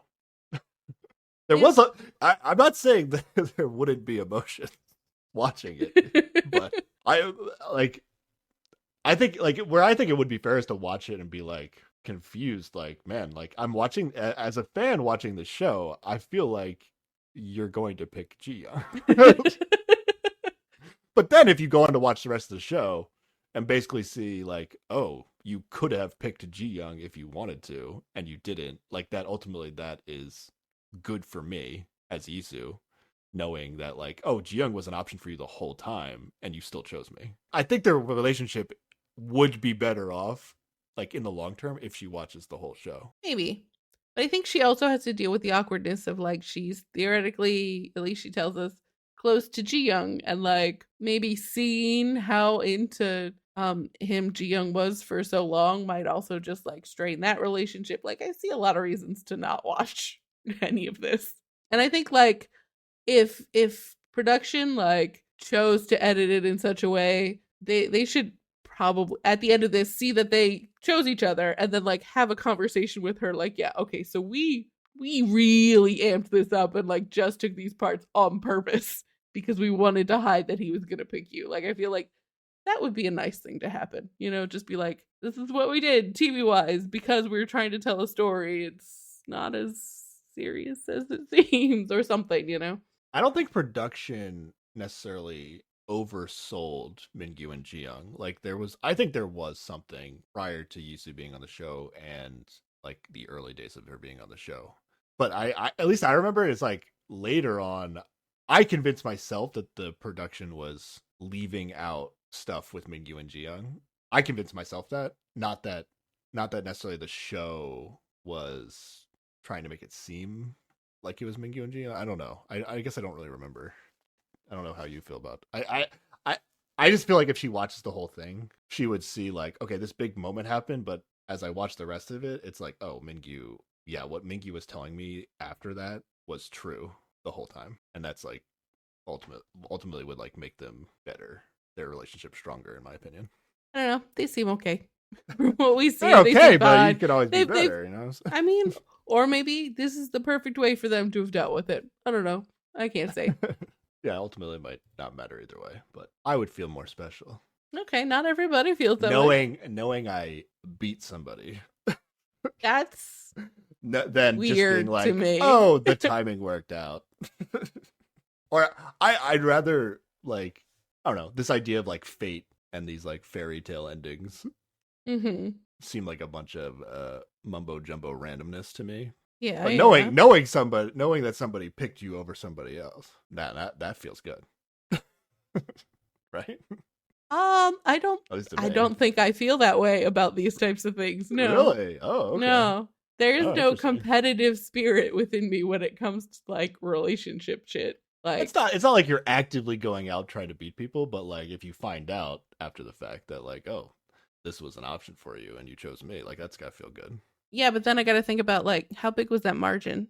Like oh, you want to be like true love, like did you just flip a coin? Like I don't know. It's just a weird thing. I don't know. I'd rather just not worry about it, not think about other people in my relationship. You know? All right. I'm good. Okay.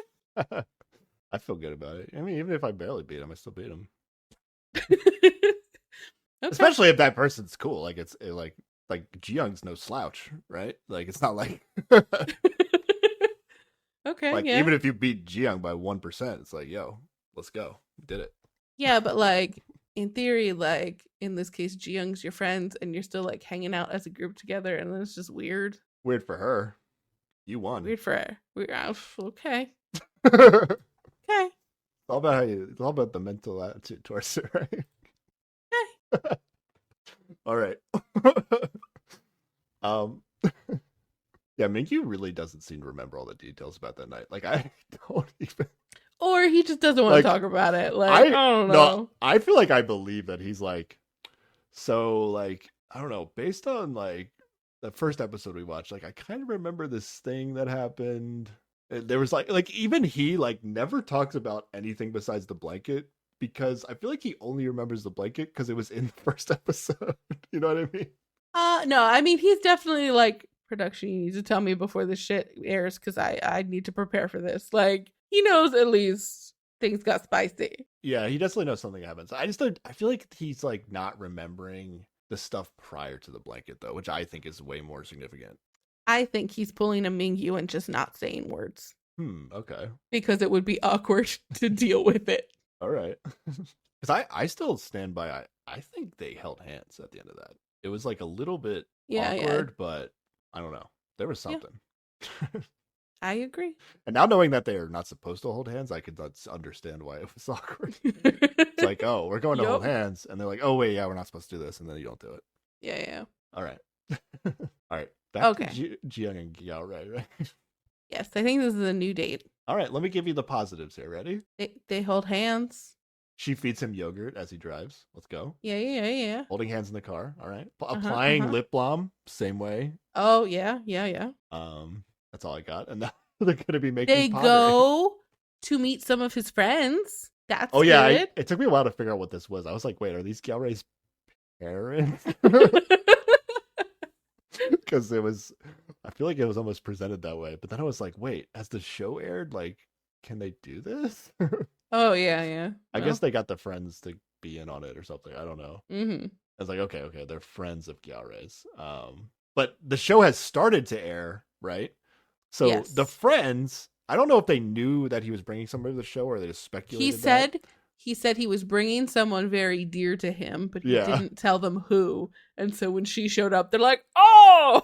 Yeah, they expected it to be Jumi because they're only like on episode 4 of the show. Yeah, which is where exactly. I remember that's where I was. Like you were probably at the same point.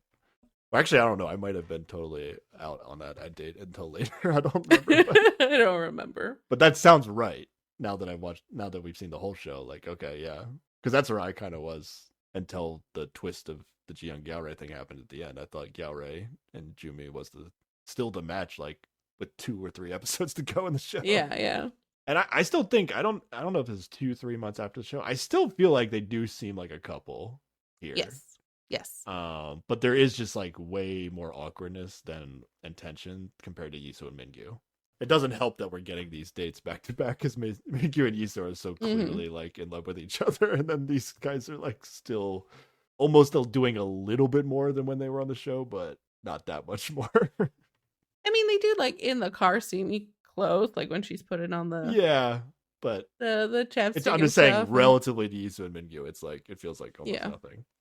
Well, not everybody moves at the same pace.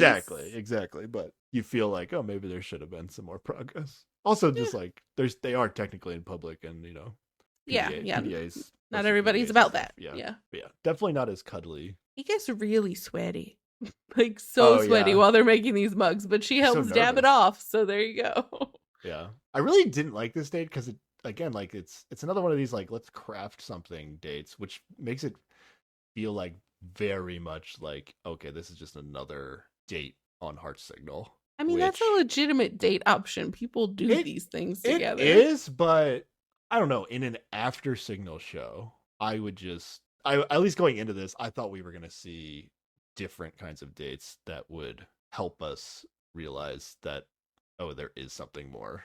I think that is just car footage. Yeah, I guess that is the best footage. You're right. The car footage is kind of like, that's what I finally was like, oh, Yisu is definitely all in on this relationship now. Like I can see it now. It was because of the car stuff. Yeah, and I guess they are still coupley in the car, but then they get to this date and it's just like it's just Heart Signal. It's just a Heart Signal. It's if you told me this was a date in the middle of Heart Signal, I would have believed you. Yeah. You know. Yeah. Okay, so Jiyoung says something like she feels like Gyaorei hasn't smiled as much with her ever since they watched together her first date with Mingyu on the show. Yeah, he seems to have been affected by the show as well. Yeah, and then the show hasn't even gotten to the real spicy point. I don't even know if this is the biggest spicy point, but it's definitely one of them with Jiyoung, at least when it comes to what Gyaorei might think. Is when they pick the number 1 and number 2 picks. Yeah. Because Jiyoung picked Hushin for number 1 and Mingyu for number 2. And Yep. out of 4 guys, he was not in the top half. Nope. Now, these picks were like, it was like the person you're instinctively attracted to, like, basically, like, ignoring their personality is kind of the idea, right? Or it's basically not necessarily, but like, who is hot and who do you think you could be in a relationship with? It was kind of like physical and then emotional. kind of. And he got neither. And then in addition to that, I think didn't everybody pick Jiyoung for one of those slots? Yeah. Oh yeah, everybody picked Jiyoung, yeah. That's a lot of information. Well, everybody picked Jiyoung. Now Yisu was not on the show yet, I believe. Yeah, she was not on the show yet. But so all four guys picked Jiyoung. 3 of them for number 1. But Mingyu was Jiyoung for number 2. Yes. And the guys all agreed that number 1 was the important one. Mingyu says that all the other guys said number 1 was the important one, but we never get what Mingyu thought was more important. Right. And he hasn't watched this yet. Gyaorei has not watched this episode yet, and she's gonna suggest that maybe he doesn't watch. Yep. Which, I mean, maybe is a fair recommendation based on how she feels like he's acting from seeing, Yeah, again, like absolutely. the first date of the show. Mm-hmm. Also not great. Now, Yeah. with Gyaore, I like we're gonna see later when they watch, like they're gonna watch this number 1, number 2 scene together. He does definitely have a reaction to it, but it's not as I don't get the like I understand that it could make Ji-young feel bad, but I don't get the sense that Gyaore is like. It seems like he's like trying to suppress something, so he's like not trying to make her feel bad about it. At Yeah, least. yeah. But it is affecting him and how he might be behaving towards her. Yeah, which is just kind of just as bad. I still don't like it. Like I'm not. I Yeah. definitely am like less of a Gyaore fan that he couldn't handle this, but it wasn't as. It was like a smidge less intense than what I thought. He's not overtly going, you should feel bad about this, but he is behaving in a way that makes her feel bad about this. Ultimately, like he's really just making himself feel bad about it, I guess. Also, which that too. Ultimately, yeah, he's making himself feel more bad about it than anything else.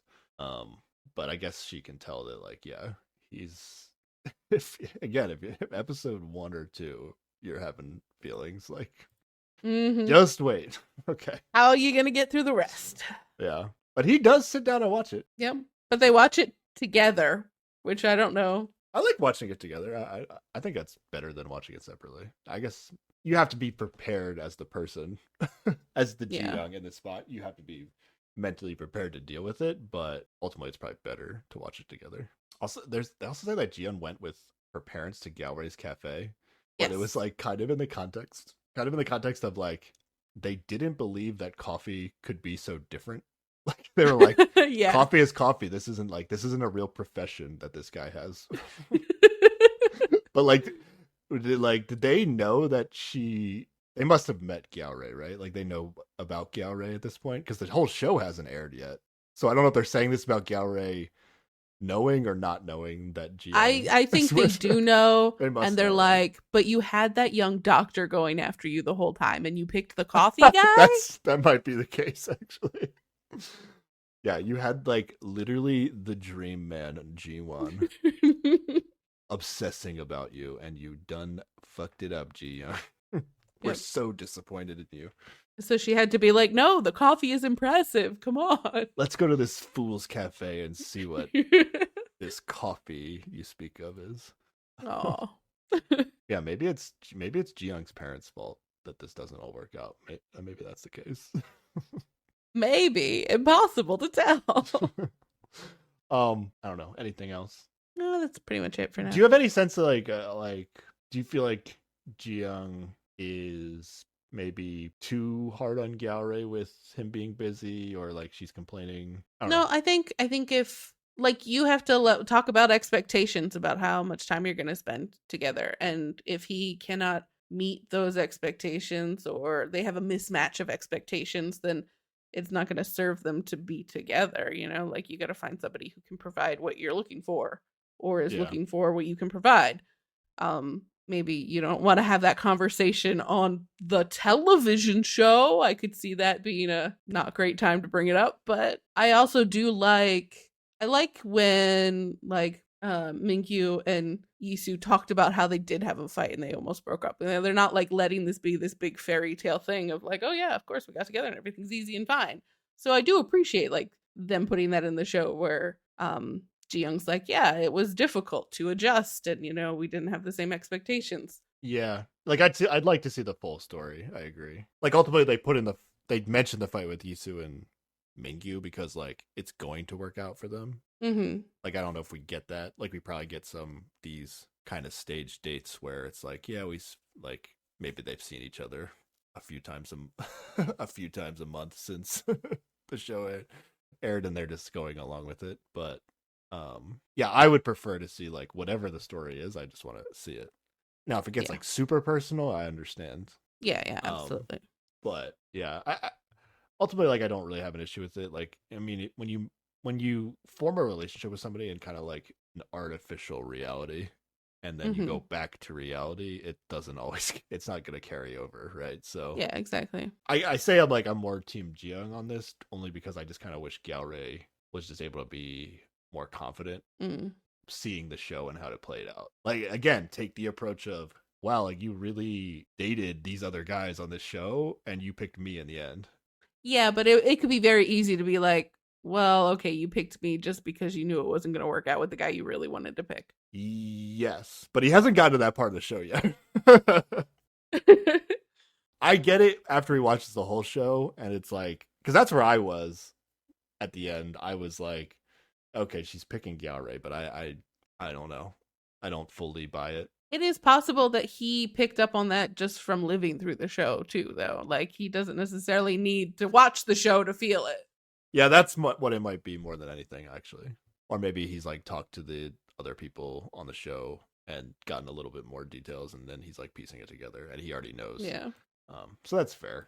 But if he really wanted to try to make this work, like, he should just try to brush it off and remain confident, and then see where it goes from there. But yeah, I get the sense that, like, I don't know how much Jiyoung wants this to continue, but I get the sense that Gyaorai is like throwing in the towel before she is.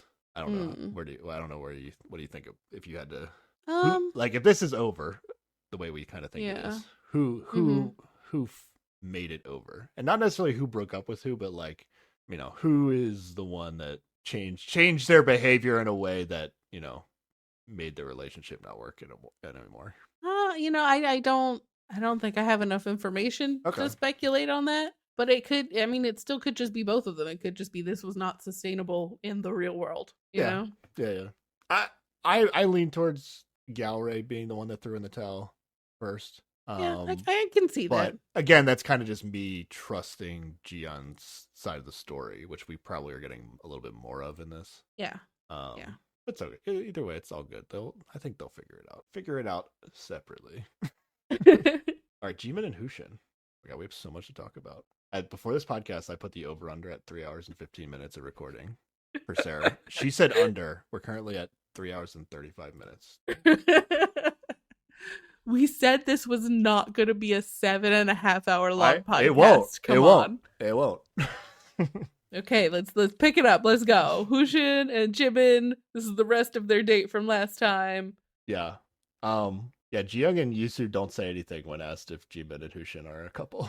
But I feel like they know something, but also it's like, I feel like it's going to turn out where like they both think they know, but then they later admit that Jimin and Hushin haven't actually told them. Yeah. Or at the very least, like, it's not their business to tell anyone, you know? Like, Hushin and Jimin get to make that decision. But ultimately, that's kind of where the show's going to leave it off. Whereas, like, it just really feels like they are. But yeah, in the moment that it felt like there was going to be a moment where they were going to admit to the group that they're dating, and it just didn't happen. Yeah. And that's kind of the exact vibes that Jiyoung and Yisu are giving in this as the host this episode. Like, they're like, I feel like they are, and I'm not supposed to tell you, but also for reals though, they haven't told me. Hushin's gonna ask Jimin who her least favorite person in the house was. And they like joke about how she almost answered, and then she's like, yeah, I'm not answering that, it's G1. Yeah. And then he's like, oh, well, I guess I better pick Jiyoung. And it's just... Yeah. It's kind of like a joke answer because they were just like the people that they were into that didn't pick them. Yeah. But also, like, I agree with Jimin. G1's the one the least like. But I would say maybe Hushin might say Mingyu, although, like, he likes Mingyu, but still might be his least favorite person. If she had asked him first, he would have said Mingyu for the joke. Yeah. But, like, given her answer, he, like, tailors it to her. Yeah. Yeah. Okay. I love it. That's just so funny to ask somebody like that. Ask somebody a question like that. Oh, he does ask her about, like, how she was feeling about Mingyu in the beginning, like, when he was hardcore, like, pursuing her. Yeah. And she just talked about that time that Jiyoung was, like, asking Mingyu out on a date and he just wasn't answering her. And she's just, like, felt like she was put in a really awkward position because she didn't know if he remembered that they had plans or if he was trying to hide that they had plans. And then she just didn't know how to interact with Jiyoung then. And, like, it put her off because like she wants somebody who's gonna like reassure her, and he just kind of did the opposite of that. And so it's like, Mingyu, you fucked up. If you had said some words, maybe this would have gone how you originally wanted it. I mean, obviously in the end it worked out, but Mingyu of the past, you should have said some words. Yeah, I mean, I think it's like a tough spot. Like, like for sure, Mingyu doesn't play it right, but like he did get like asked out on a date in a situation that does not happen often on these shows, where it was just like asked on a date in front of other people. Like he should have said like, "Oh, I can't go on a date that day. I'm going somewhere with Jimin." Like that's the way to answer the question, of course.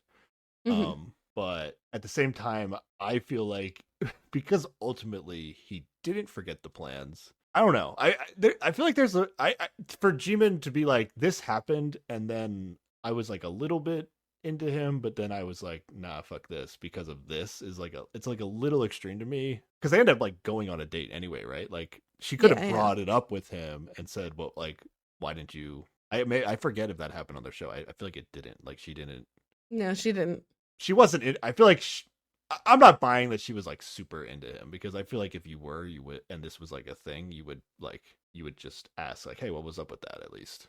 But that didn't yeah, I definitely like. She doesn't say she was super into him, but she does say that this made her kind of out on him. Yeah, and I like get it, but it's also like it seems very minor to me. It is interesting to think about like, okay, if you go on this show and it shows like this, because we are always advocates of like date multiple people, like it's better for TV, it's better for actually choosing somebody, like finding somebody that you're gonna like the best, or like, you know, whatever. But it really does seem that people take offense to like not being like immediately chosen. And like we always like kind of shit on the people that like choose somebody and then regardless of what happens just keep liking that person and don't change. Yeah But like honestly, the more I watch these shows, it's just like, I don't know, like everybody seems to like you when you do that after the show is over. And like it's not what I want to watch. It's not like if I was on these shows, honestly, like I'd want to find the person who liked me and then and then find out if I like that person, you know? Like I'm not gonna like decide I like somebody based on looks and then just hit my head into against the wall and see if it works or not, you know? Yeah. Like, so I don't get it, but like basically what Jimin is saying is like, I wanted a guy to like me and then keep reassuring me that they liked me.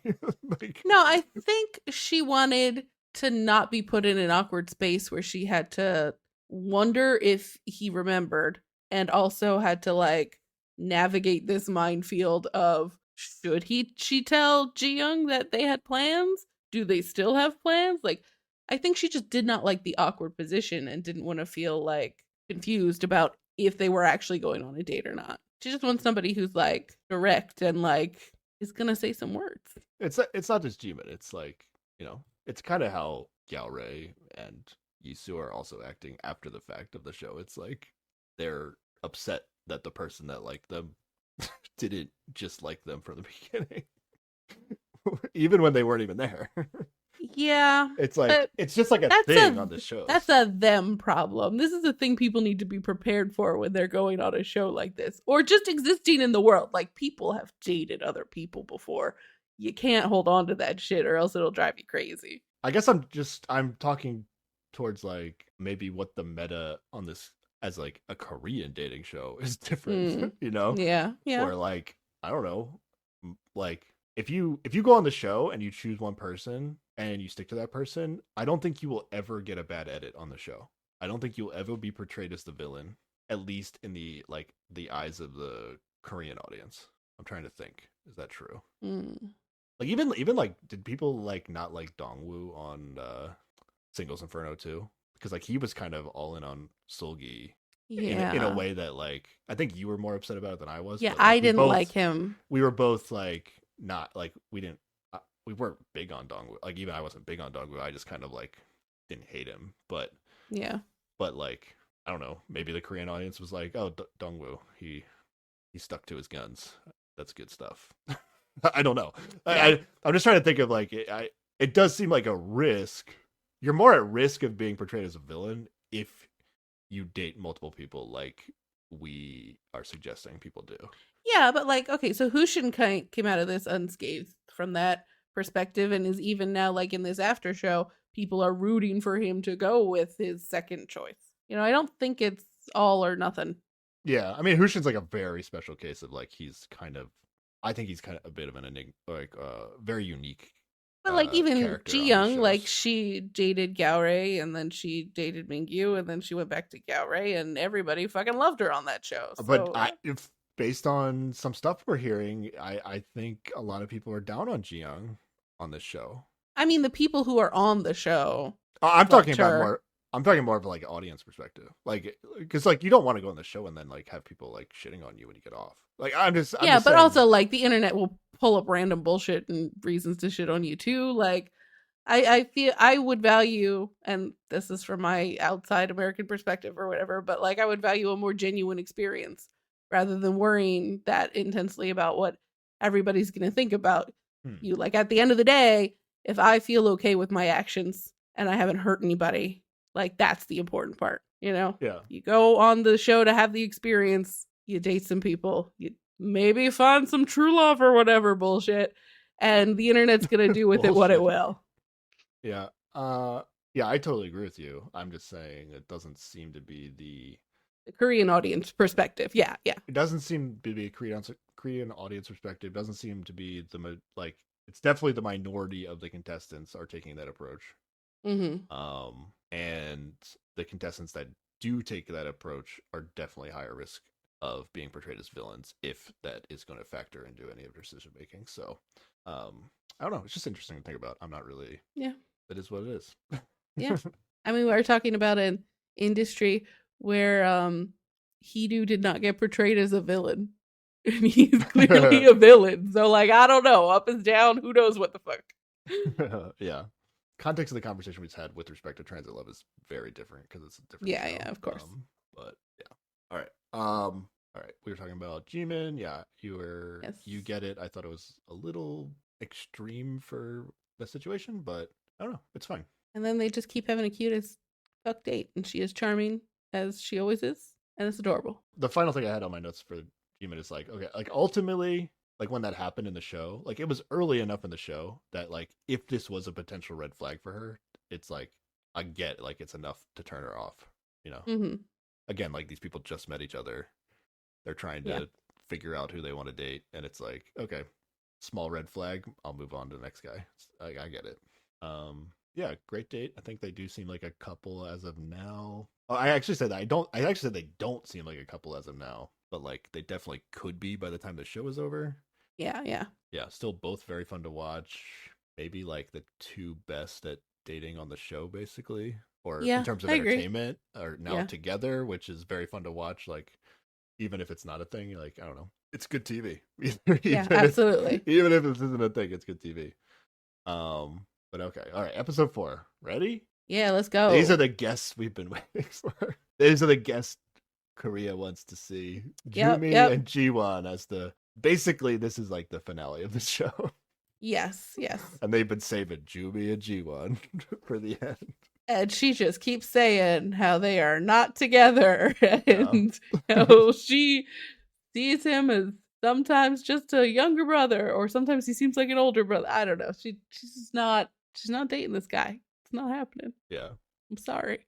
It also feels like Jiwon is saying like he's basically too busy to meet anyone one-on-one outside of like the filming of the show. Still to this day. Mm-hmm.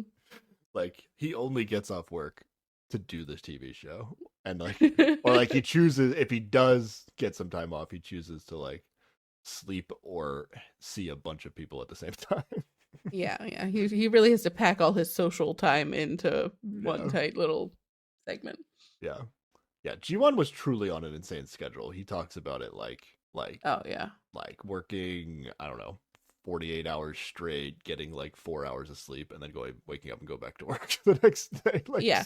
And then he like crammed a date in there somewhere too. Yeah, like so like yeah. ridiculous that he was even on the show. But again, like maybe is Ji-won just so ideal of the guy that people root for when it comes to dating that they were like, it doesn't matter. Just put his face, give the audience his resume, they'll love him. Like, he doesn't even have to be on the show. They'll still love him. I guess. Okay. I mean, it worked out that way. That seems to be the case. Okay. Yeah. I still like Jumi Gyaorae more than Jumi Ji-won. Okay. Okay. Yeah, do you think Jumi would be bothered by Gyaorae being too busy with work? She would be bothered also by be it, busy, but right? too support. Well, she would be busy too. Yeah. But I think she might be just like too supportive to complain about it or something. You know what I mean? That's what I'm saying. That's not good. I mean, if she is unhappy. Oh, you're saying she would be unhappy and supportive. I'm saying she would get it. She has her own shit to do, and then she'd also like be able to support him on top of that. Yeah, all of those things, and also a tinge of sad. Is how I think she it would be go. Sad. You think she would be sad? Oh, okay, interesting. Yeah. I just feel like Jumi would also be so busy that she'd be like, I don't know. I feel like maybe their relationship would just fizzle out for different reasons. But like, I feel like they wouldn't even be mad at each other. It'd just be like, we never see each other. Let's break up. Yeah, or something like that. Yeah, okay. Can I say something that might shock you right now? I can't even imagine what this might be. Go for it. I think at the moment I was watching this, I wrote this down. Jumi might be my favorite girl from the season now. Bam! Finally, here we are. It's about time. She's great. Yeah. Tell me why. Tell me all the reasons you've come to appreciate this cool I think lawyer. I walked back on this a little bit later in my notes, especially during the clip show in episode 5 when I got to re-see some of the clips that I didn't like about Jumi. Okay. But like largely since like I want to say maybe the like meal kit episode like early on, which they're going to talk about later. Like I get like she hasn't done anything that really bothered me, but that she was also like off the show. But now like it's not, again, I never was like super down on Jumi. It was just like I wasn't vibing with her based on the early stuff. But at this point in the show, she just comes across as a very like reasonable, intelligent like person. Cool lawyer. No, actually, no. You know what I think this hasn't even happened yet. It might be in the clip show actually, but like there's like a scene of her going on a date with like Hushin. I think it was like an unseen scene, and she's like actually like explaining like her case and like how she won a case to Hushin. Yeah. I thought that was like the most attractive she's looked all season. Like that was so cool. And she was like super excited about it. Like she was like, I didn't know what to do, but I just kept working, and then I found this like key information, and then I won my case. I don't know what it was, but like I don't know. Seeing her passionately talk about her work, absolutely, and talking about it in a way that was like showed like, oh wow, like I assume she was smart, but like actually seeing it, which is like we've got to see her like emotional intelligence, which is also important throughout the season. But I don't know. By the end of this, and then also in addition to maybe seeing a lot of the girls get overly jealous about certain things. Yeah, and I in this show in particular, I'm not seeing Ji-young in the best light, just because like she's just kind of in a relationship that's not going well. I think I probably would have said Ji-young was my favorite at the end of the show. Okay. But yeah, to me, Jumi basically come like full circle on Jumi. Nice. Yeah, Jumi's got it all. She's great.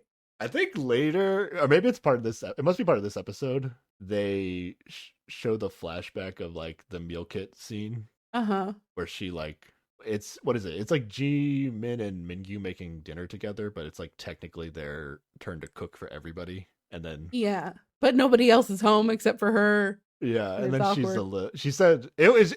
I think I had a few other things. I'm not fully remembering them now, but that was like the one that gets highlighted here, where she's like kind of a little like yeah, she comes off a little short and snarky about in like it. Yeah, a motherly way. It's like, oh, I didn't realize that we could do meal kits as our turn for cooking for the house. Like, and like she admits that like when she saw that scene, like she was like, oh, that came across kind of mean. Like, yeah, I like that. That actually helped me like her more, actually, that she was able to, you know, see what we like what other people saw and acknowledge like, oh yeah, I like. Now whether or not she meant it to sound that way in the moment, I don't know, because it's after the fact, so she might be trying to make it seem like she didn't mean to say that, but at least she can see like, oh, okay, that was kind of uncalled for in this situation. Yeah, it's a good quality. So yeah, Jumi's definitely has grown on me throughout the season. Nice. All right, Jiyoung and Gyeore. Oh, they're gonna watch. They're gonna watch the episode finally where they pick the number one and number two. Yeah. So here's the reset I have. So Gyeore chose Jiyoung as number one. Yes. Along with the other guys we already talked about before. Jiyoung chose Gyeore for neither, and Jiyoung was also picked by every guy. So this is basically what's about to happen. But yeah, first he sees like the pick where all the guys pick her, and he has a reaction to that. And I feel like it might almost be a bigger reaction to that than the reaction to her not picking him, because I think he was like, given the conversations they had ahead of time, like he was prepared that she probably didn't pick him. But I don't think he was prepared for everyone picked her. Yeah, I guess that was more a surprise for him, because he did put together, based on what she was kind of hinting at, that she wasn't going to pick him. Yeah. Yeah, you might be right in terms of, like, that was new information. Even though it shouldn't have been, because... Again, it's like... I don't know. Why would I be upset that everybody thinks my girlfriend is hot and or, like, a good person to date? Like... it doesn't really compute with me that would bother me. I don't like, especially that I feel like that wouldn't bother me at all. Now, not getting picked, I understand having an emotional reaction to that. And that's actually like far more meaningful than like being jealous about the dates she's going on. You know what I mean? Yeah. Like I actually understand ultimately if Gyeore watches the whole show, I could see him. Like, I understand if he's not in a good mental state with their relationship after watching the whole show. Yeah, honestly, it definitely looks like she settled. Maybe that's a point to be like, okay, it's fair that Yisu doesn't watch it, because this is what could happen to you. But I think the Mingyu picking Yisu story is completely different. It is completely different, but if like Yisu doesn't know, I don't know. But I think as it's presented, I think she would be okay. Like it doesn't, like, the edit makes it clear that he made a decision and then Jiyoung reacted to that rather than the other way around. Yeah, I totally agree. I'm just saying, like, if you're deciding between, okay, do you watch it or not watch it, these are like the two possibilities. I would hope Mingyu would just be like, hey, this is what happened from my perspective.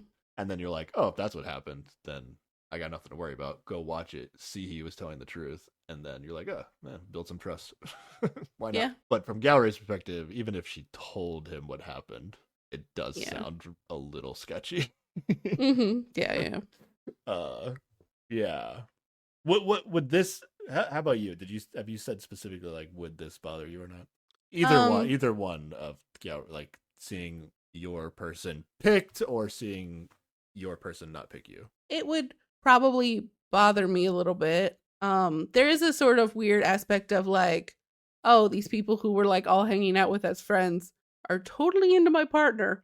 It's kind of weird. So that's a weird vibe. But the not getting picked by that person who you end up with later. I mean, also like there would be a moment of feeling bad about myself or whatever, but like I wouldn't, like, that's not their problem. Like, we're in the future now. Things are different now. And I just got to deal with my insecurities and not put that on them, you know? Yeah. So you're actually like a little more, are you actually a little more weirded out by the people picking your person? If it's people who picked my person and didn't end up with other people and like picked my person at the end, like I know they picked my person at the end of the show. Like G1? Yeah. Yeah, like it feels a little weird. Really? Interesting. I mean, maybe not weird enough to not be able to get past it, but a little weird. nothing but positive feelings from me if I'm Gyaorai in that respect. Okay. Yeah, it wouldn't be a weird like, oh, I'm worried my partner's gonna leave me for them or whatever. It would just be like, I need to hook this person up with somebody else real quick so they can get over my partner and not, maybe not, but like that's a little like you're a little worried. No, well, I mean, it just entirely depends on how that person behaves. But there's just room for that to be an awkward interaction. I don't know. It's hard when you're not like actually talking about specific people, but I could see it being about Ji-won. Is Ji-won. Well, I mean, he's always working. He never has time to do anything. Ji-won. Well, I mean, then I'm never hanging around him if he never has time to do anything, so it's not a thing. But like, okay, I don't know. All right, interesting. There's just a potential, like I could see it being a little weird, or it might be fine. Oh, it's totally weird for Ji-won. Absolutely weird for Ji-won. but if I'm Gyaorai, hey, whatever. Okay.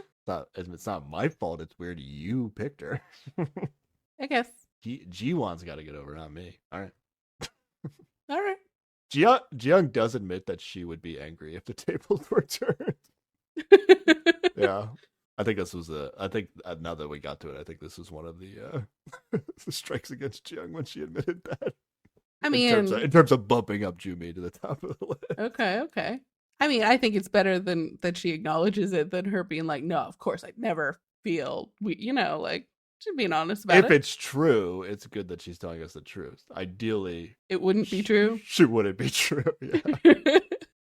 But also, like, I don't know, when she says, like, specifically in this moment, if the tables return, I don't know if she's talking about the whole story arc or just the moment in this episode.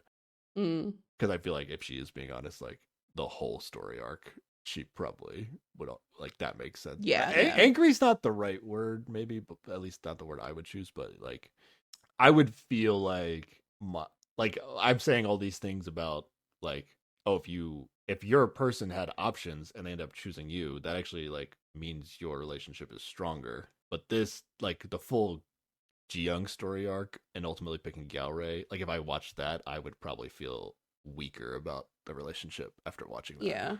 Yeah. There's also a hint of me of, like, I guess this is the same thing that we're talking about, but basically what we're saying is, like, Gyaorai is slowly realizing that Ji-young might be happier if she was with Mingyu. It's kind of what it is. Yeah, okay.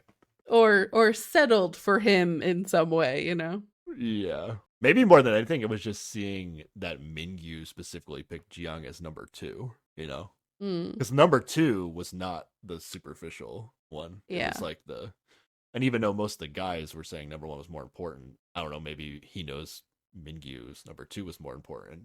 But either way, it's like, oh, you see Ji-young as, like, you see my girlfriend as not just hot, but, like, as, like, a future partner.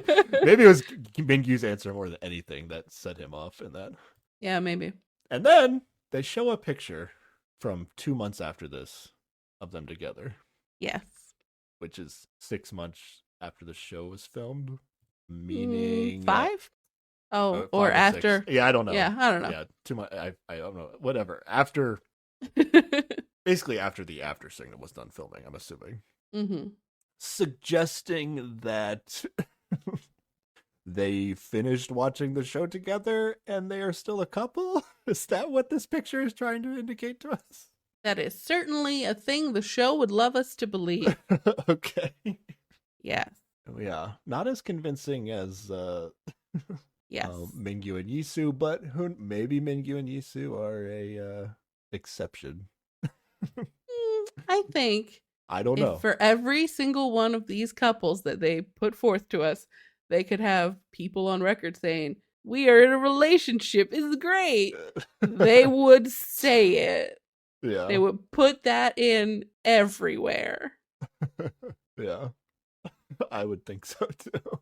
So I think we come out of this with one couple. Yeah, Jumi and Ji-won's not a thing. We go back to Jumi and Ji-won. Is there anything else we need to say about them? Jumi said, no. I've always imagined myself with someone like you. Yep. All of her friends and her mom really like him, and his parents really like her, and literally everyone in the world except for these two want them to be in a relationship. And me. No, I agree with them. They're doing a good stuff here. I noted that it really felt like the editors were like putting in extra effort to like make the music extra special in this scene, and then 100%. putting extra like words on the screen to interpret their facial expressions. Yep. But they do leave in that Jumi says she cannot picture them being together. Feels pretty definitive on that subject, so not a couple. Jumi does admit that her heart flutters when she watches their dates on TV. Well, that's because of editing and music. Exactly. That's the power of editing. That, like, if you ever needed like I don't know, litmus test use case example of the power of editing, it's like I was in that moment and felt nothing. Then I watched it on TV. I was like, wow, that was a great day. That's incredible, actually. Yes. All right, let's move on. Hushin and Jimin.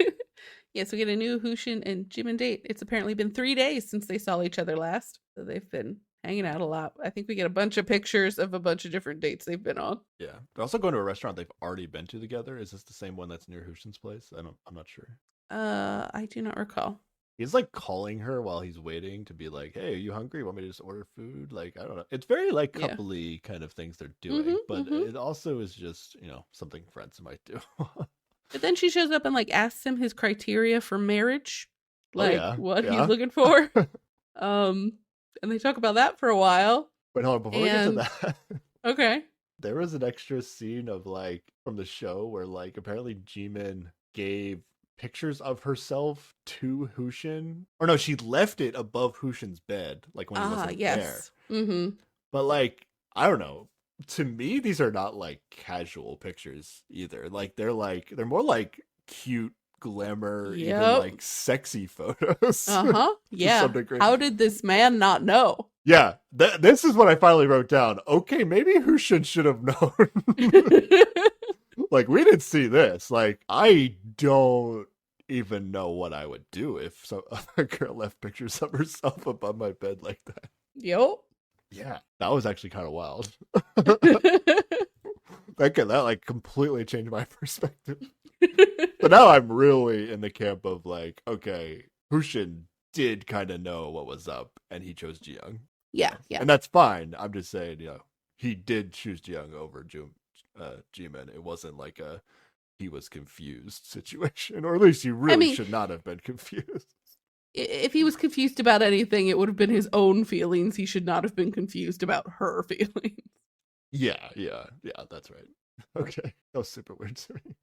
All right. Yeah, that's fair. Jimin says she was jealous when she saw Hushin give the piece of wood, which was like a portrait of like Jiyoung to her on the show. Fair. Mm-hmm. That's jealousy that makes sense. Okay. He did, in fact, pick her. Yeah. I was pursuing you, gave you sexy pictures of me, and you were giving gifts to another girl. Mm-hmm. All right. Then they get to the marriage stuff. Go ahead. Sorry. Yeah. He wants someone who can see the positive side. Somebody bright and bubbly. And she thinks that being on the same wavelength is important. And says someone who you have so much fun talking to that you just never want to leave.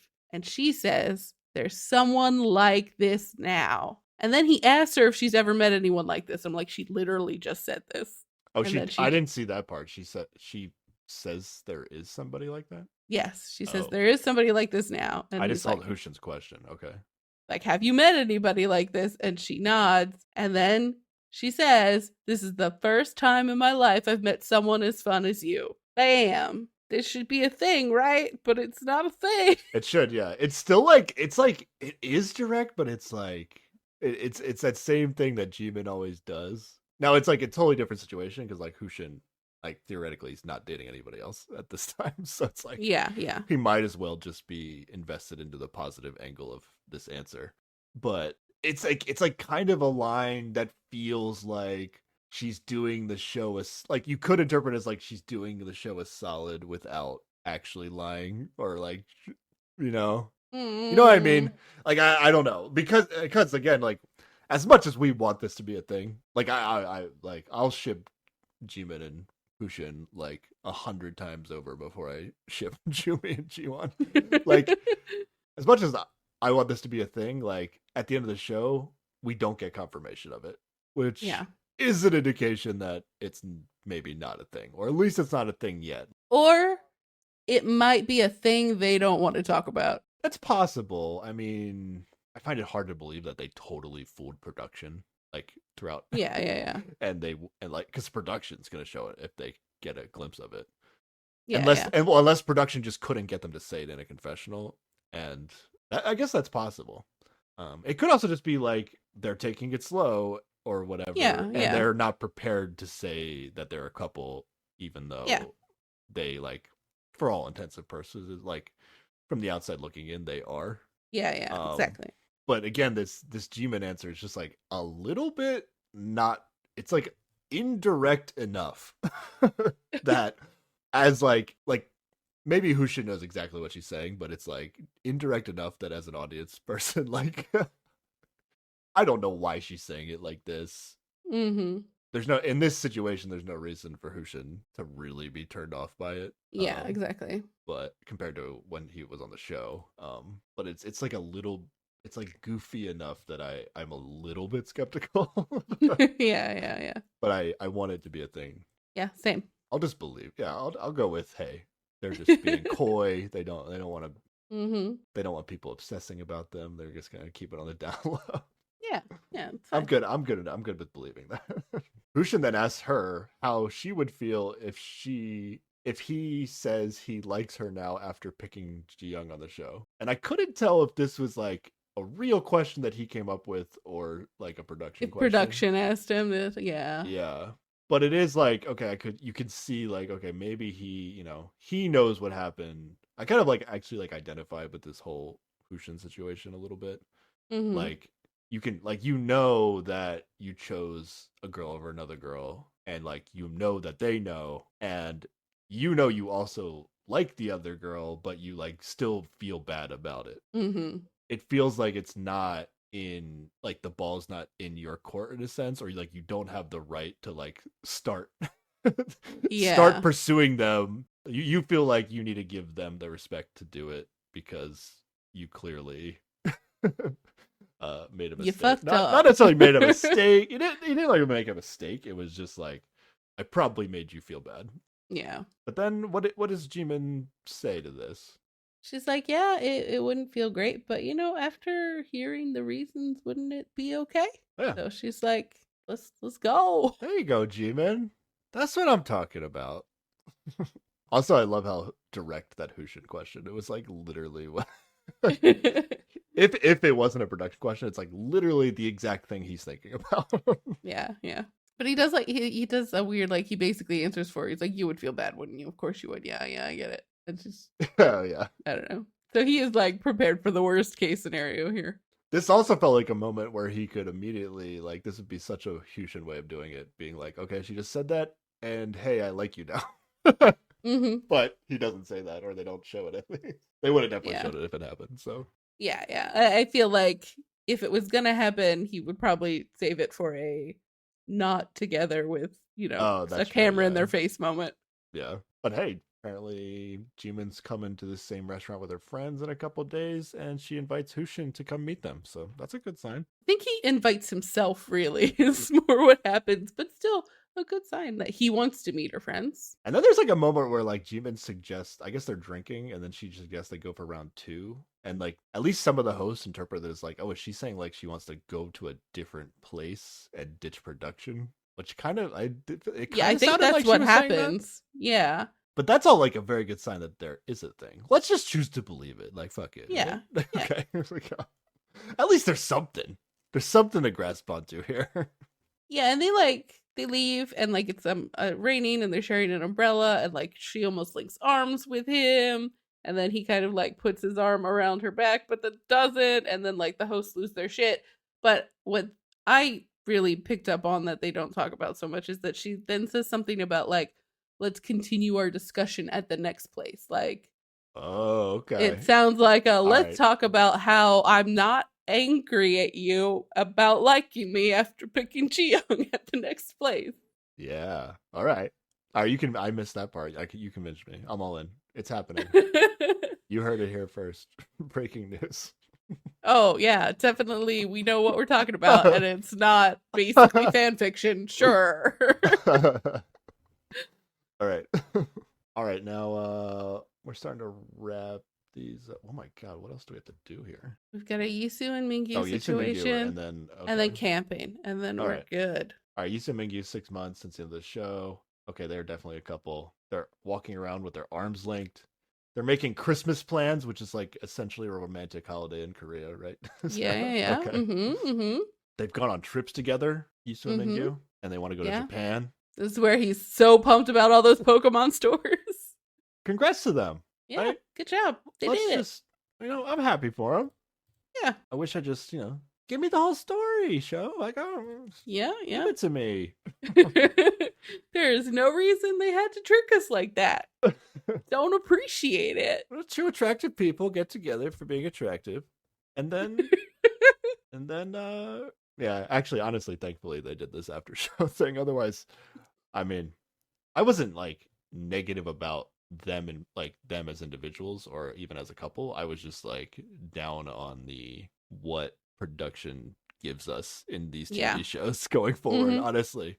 But this after single show, I think, kind of saves the taste in my mouth of the whole thing. Yeah. Like I feel better about watching the whole series now that I've watched the after signal. Yeah, I agree. But maybe that is also there's been a little time between now and having watched the show. That also helps. The sting of me being angry is worn off a bit. I feel like by the time in episode 3, when they're like super cute together in the car, I think I would be like, oh, okay, here it is. Like this is a real thing. I get it. Yeah.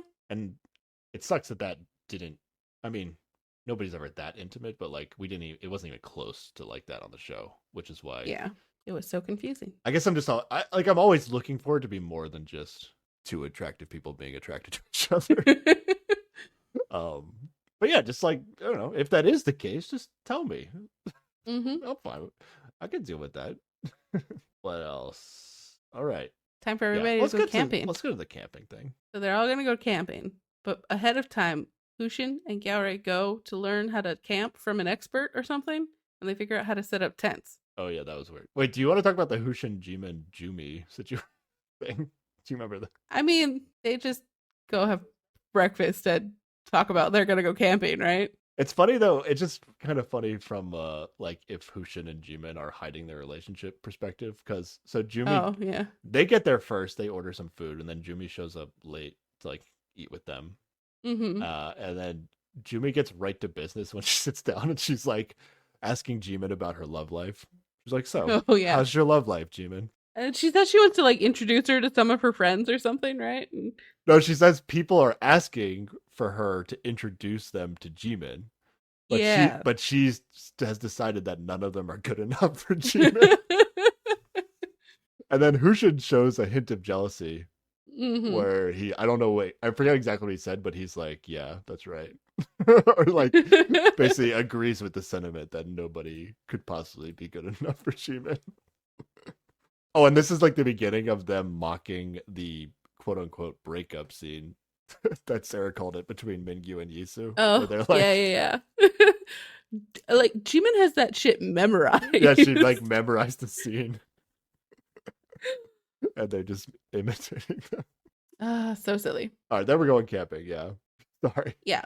So Hushin and Gyaore go to learn how to camp from an expert, but then Gyaore does not end up going on this camping trip. Yeah, also this camping trip is like luxury camping. Yeah, they go and there are these big giant tents already set up. Like there's literally a kitchen with plumbing in their tent. Yeah. But there's not a like front wall to their tent, so it's a little outdoorsy. I would never have guessed that they would have a working kitchen. Yeah. So yeah, it ends up being pretty unnecessary that they went to do this. But the point is that Gyaore went to the learning and didn't go to the camping. Oh shit, I didn't even put that together, yo. He had been planning to go on the camping trip and then did not go on the camping trip. Now, it is possible that this business trip to Japan is legit and came up last minute, but it's also possible that he did not want to see his recent ex. Yeah, I wonder how, like, close to the camping trip was the practice camping? It is unclear. Yeah. Yeah, so do you more believe that like shit went down between practicing and actually going camping? Or is this just like an indication that Young's perspective is actually accurate, that like, oh, his work like changes, his work schedule changes so frequently that like we literally can't get together, and like I get left left on my own sometimes. That might be true. Might be. I don't know. I didn't put together the he practiced and then didn't go, and my instinct was just like, yeah, this shit ended badly, and Galray's the one that's just not gonna go to the group activities if Ji-young is there. That's how I interpreted it. But yeah, I mean, if you're a huge Galray Ji-young fan, you can just choose to believe that they're together forever, and it's fine. Sure, that's fine. Whatever, too. You know, you do you. It's fine.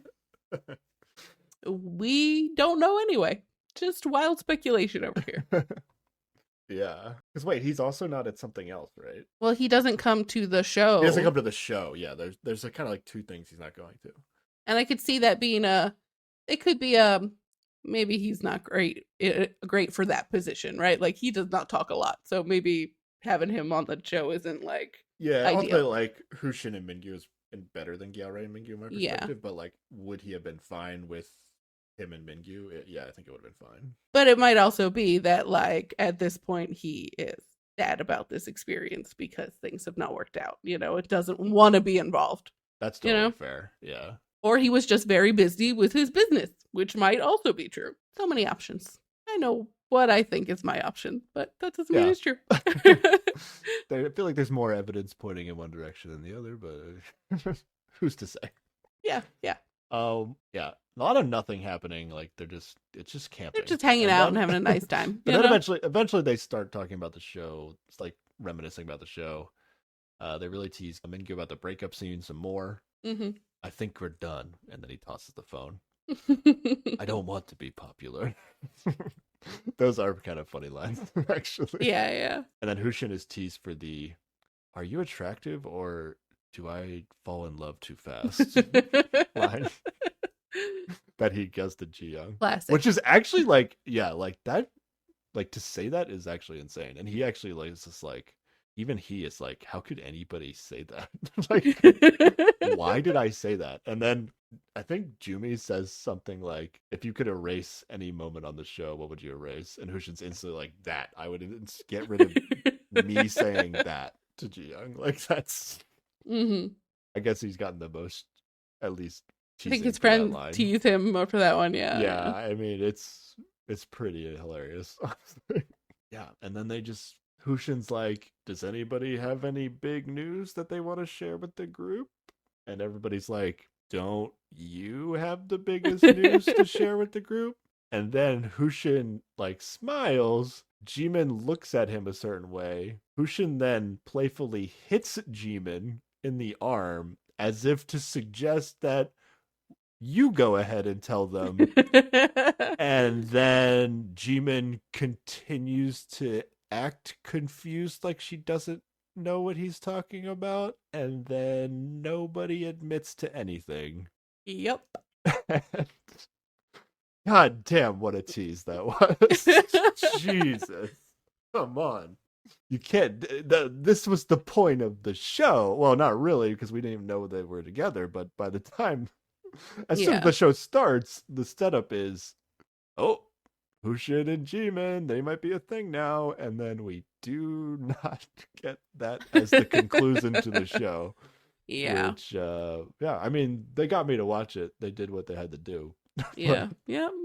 I'm just going to choose to believe that they didn't want to make their business public, and that's okay. Honestly, if they weren't together, I don't want to know that. So, right? Like, I only want to know if they are together.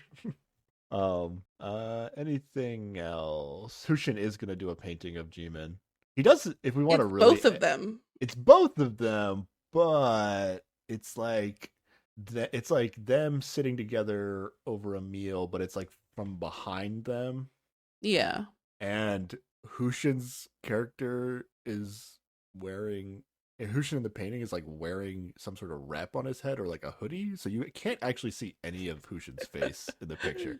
It's Yeah. somewhat, if you really want to read into it, it's almost like he Did it real fast? made a painting of them, but didn't want to make it look like him in case they're not a couple.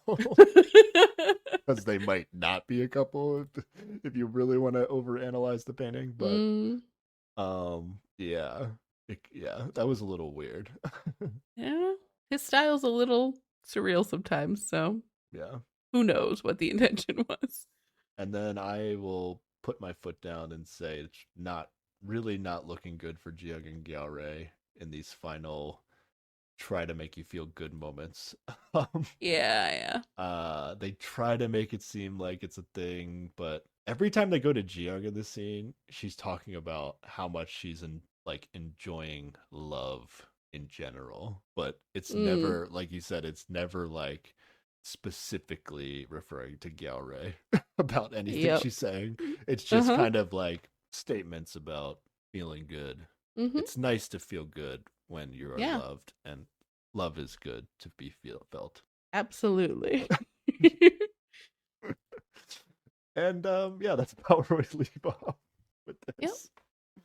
Wow, I'm glad I watched that. Episode 5, 20 minutes in episode 5, you're like, oh yeah, I don't need to watch this. But for the completeness of the show, I did watch it. But yeah, there wasn't anything really. The deleted scenes for on, episode 5, not a huge deal. But the 4 episodes, I think the whole thing's a little long-winded. It didn't really weigh on me until maybe episode 4, and the camping was like a little too much, a little too long. But it felt like good additional content, especially if you're a fan of the show, it's good content ultimately. Yeah, definitely. But yeah, what were we gonna do? I think we kind of already talked about who we think are still together. And we were gonna do who was on the show for love and who wasn't. Oh, okay. And it doesn't have to be like, you can still end up in love after the show, and it wasn't your goal to be in love going into the show, and the other way around, where it was your goal. Well, of course you can be your goal, and then it wasn't. It didn't work out, of course. What am I saying? Yeah. So what's the order here? So all right, let's do Mingyu. I'm gonna say yes. I'm gonna say yes too, because he seemed like, he truly seemed like somebody who was like in the point of their life where they're ready to date again. Like, he didn't date for a while, he's ready to date again, and he's ready to be serious about dating. So I also don't think like his profession, you can kind of look at somebody's profession to get an indication of like, okay, do they benefit from being on the show? I don't think I think he was doing fine. It didn't seem like he's necessarily gonna get, I don't think like with his profession the show's gonna help him or hurt him unless he's like really despicable, but that doesn't really happen. All right, how about who's next? Gyaorei.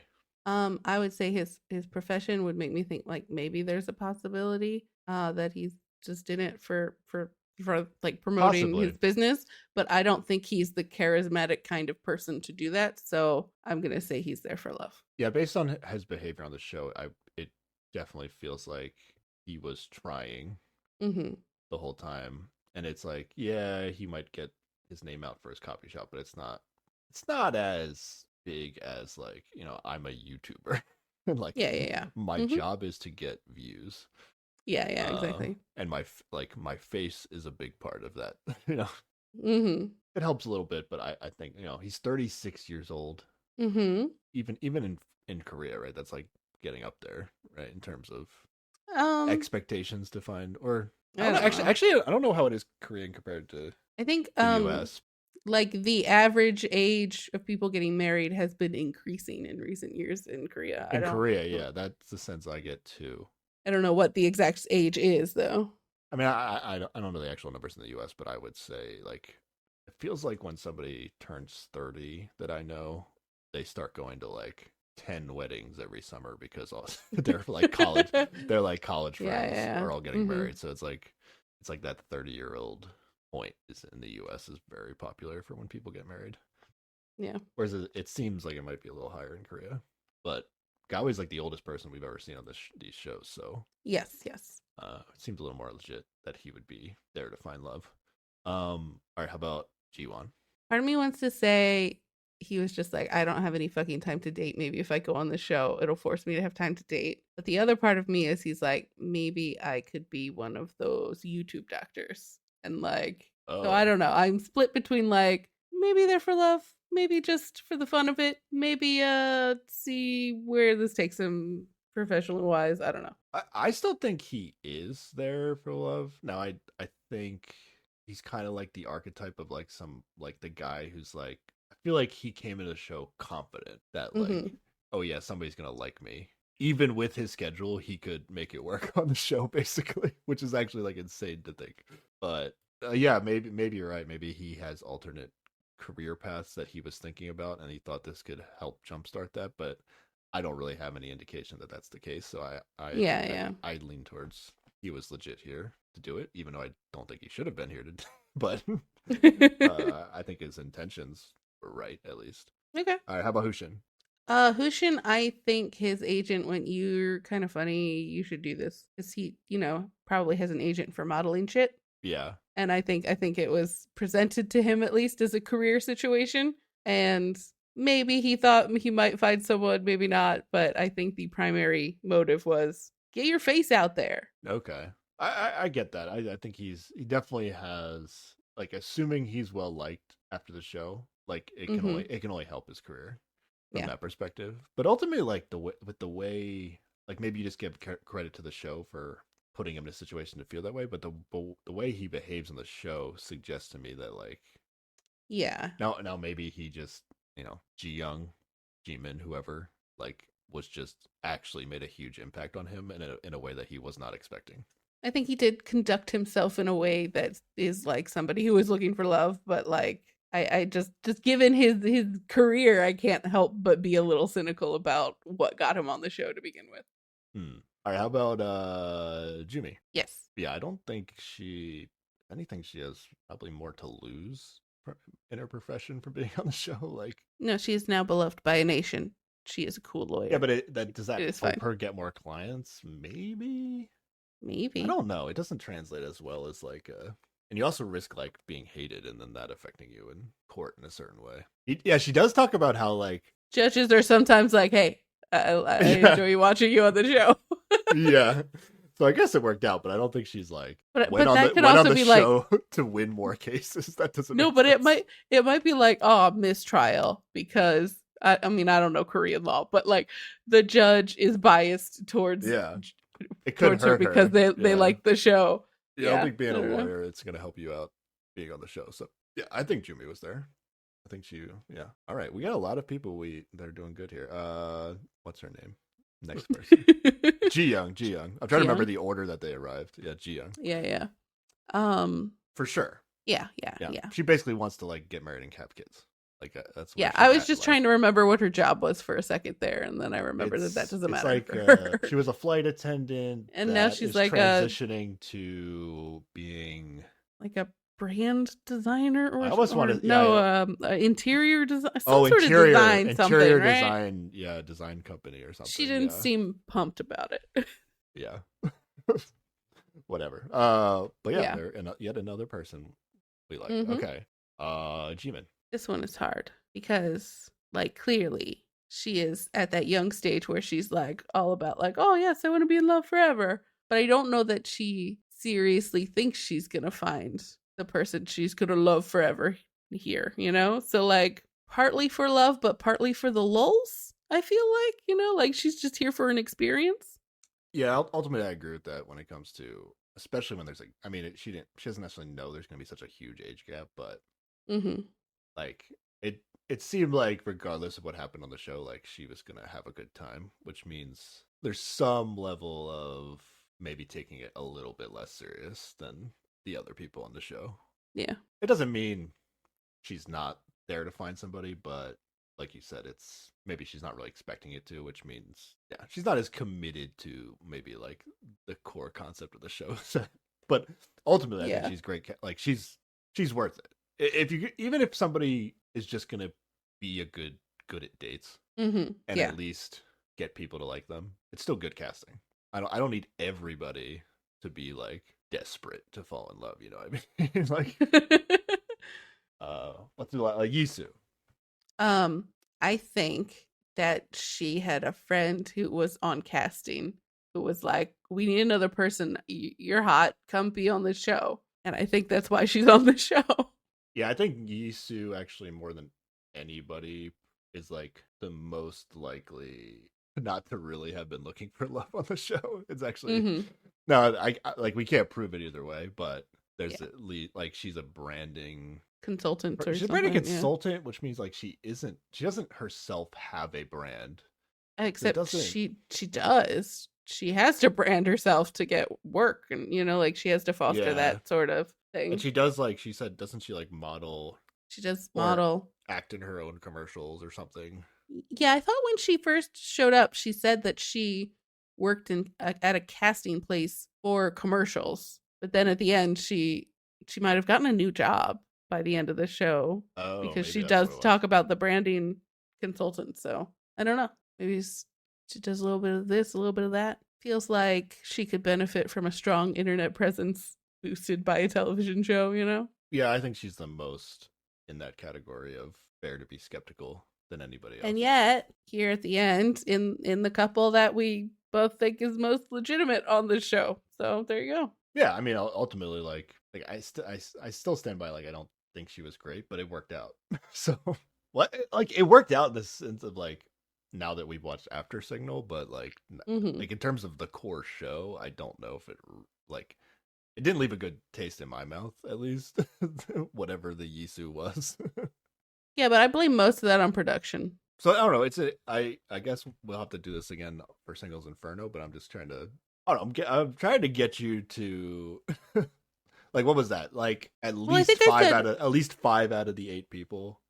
Legit, right? I think I said earlier that this show made me feel like the people were more authentic than other shows we have watched. So this is not a normal average. This is skewed. But it's a big number compared to, like, basically you were maybe you were hyperbolizing a little bit, but like you were almost saying like nobody is on the show to find love. Yeah. I mean, I was exaggerating for comedic effects, but let's see. I also do find it difficult to believe that anyone would think this would be an effective way to find love. I don't know. It seems silly to me, but you know, it's fun to watch. Oh, you don't think it's effective? I mean, mathematically, like, put 8 strangers in a house and you get one couple is like pretty successful, right?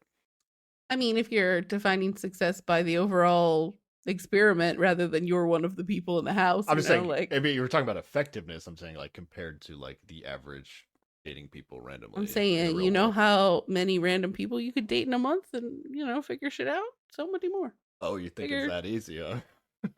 No, I say just they're in a closed environment, and if, like, you're on Transit Love and you're Jisoo, like, you are trapped in this house with these people, you are not going to date.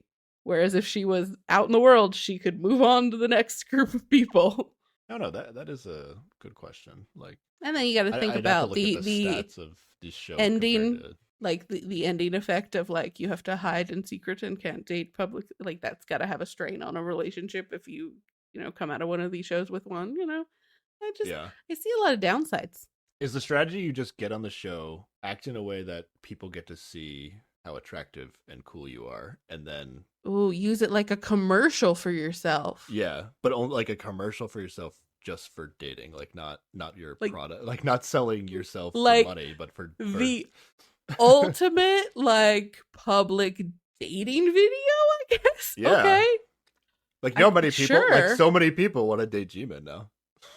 Yeah, but like, how many of those are real weirdos, and how are you going to tell the difference? I don't know. Like, it could go poorly. Jumi will just weed him out for her. That's true. Jumi I think we all need a Jumi in our life, is what it's coming down to.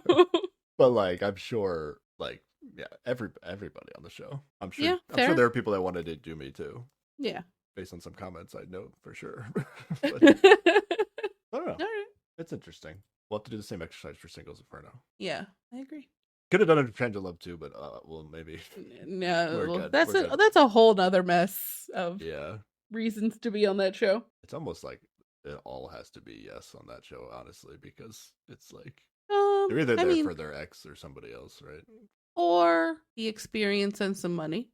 I don't think they pay enough for the money to be worth it, especially not for that show. But Yeah, I don't know. this show, I think this show, like I'm kind of in like the G-Men camp of like, yeah, just go have fun on the show, Mm-hmm. and then if it happens, it happens. But I wouldn't be out there like not looking for love. Okay. Yeah, yeah. That's all I need. I just need somebody to be open to finding love and, willing to flirt and see what happens. That's basically the casting you're looking for. Yeah, fair. What else? What are we doing? Anything else from After Signal, Heart Signal 4, Transit Love 2? No. All right. Let's talk about next time. All right. We have a lot of shows on our list. Some of them are Korean dating shows. Some are not. Let's take a break from a Korean dating show. Okay. But still a Korean show. Still a reality show. Yeah, let's not go too far. Let's talk about, I believe we're going to do episodes 1 and 2 of The Devil's Plan on Netflix, which is, the blurb is 12 contestants face off in a game of wit, strategy, wisdom over 6 nights and 7 days. Who will be crowned the ultimate victor? This is basically, as I watch it, is like a spin-off of the show The Genius, which I've watched the first 2 seasons of, I believe, and you watched the first season, right? Yes. And it's basically looks like the exact same production crew, except now it's on Netflix. And I've already watched the first 2 episodes. I believe it is actually better than The Genius. Nice. And yeah, it's just a fun, like, a lot of like logic-based puzzle solving, except like 100 times more complicated than anything you would ever see on American television. And yeah, it's just these kind of like social. It's also like a social game, even though it's also a mental game as well, and that's really interesting to me in the shows that I like to watch.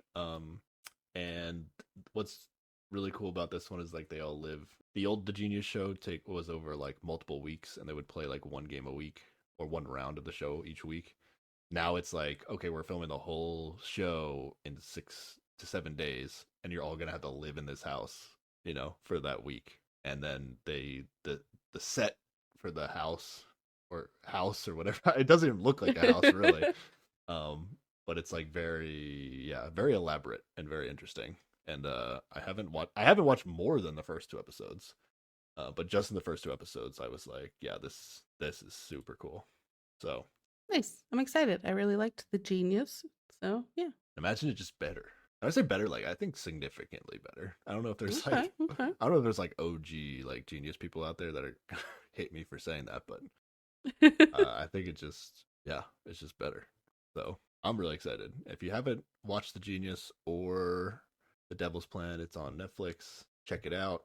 We'll talk about it, or just come listen to us talk about it, and then see if you want to check it out afterwards. Yeah.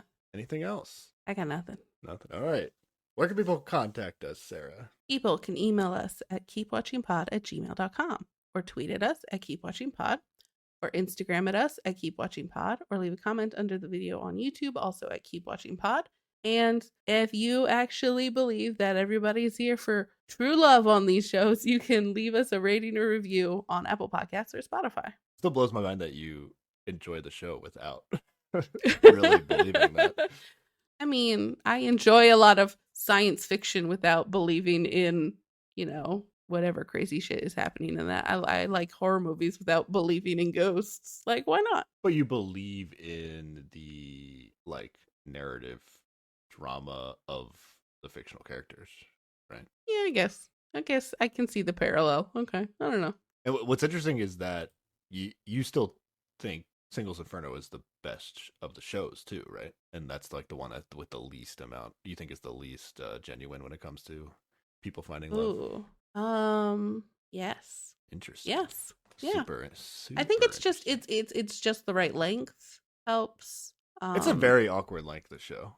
It's like 9 days, or maybe I think it might be a little. Well, more. I mean more like episode wise. Oh, okay. And then I like that the hosts are fairly unintrusive, and there aren't too many confessionals. And I don't know, it's fun. It's on the beach. what's not to like? I don't know. We'll see after season 3. Yeah, I'm not here to say everybody is, but like I just don't think you get away with making good TV on these shows if people aren't like serious about trying to find love on the shows. Like there can be like the game changers don't have to be real. Like they can just be there to fuck shit up. In fact, it's better if they're not actually there to find love, because I feel like they would just have a really disappointing experience if they were like, yeah, going on to this show, gonna find my true love.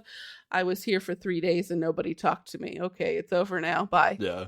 That would suck. Honestly, like maybe if we went back and looked at that, like are the game changers probably the least likely to be there to find love out of all the people on the show? That's definitely possible.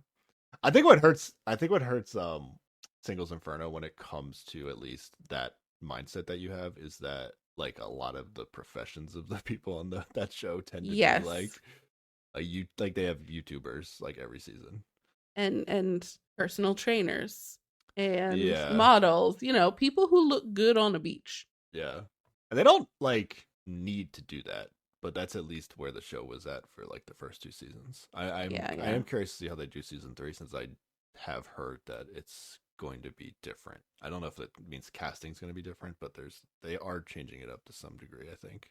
But we'll see. Yeah, we will get one day there when it comes out.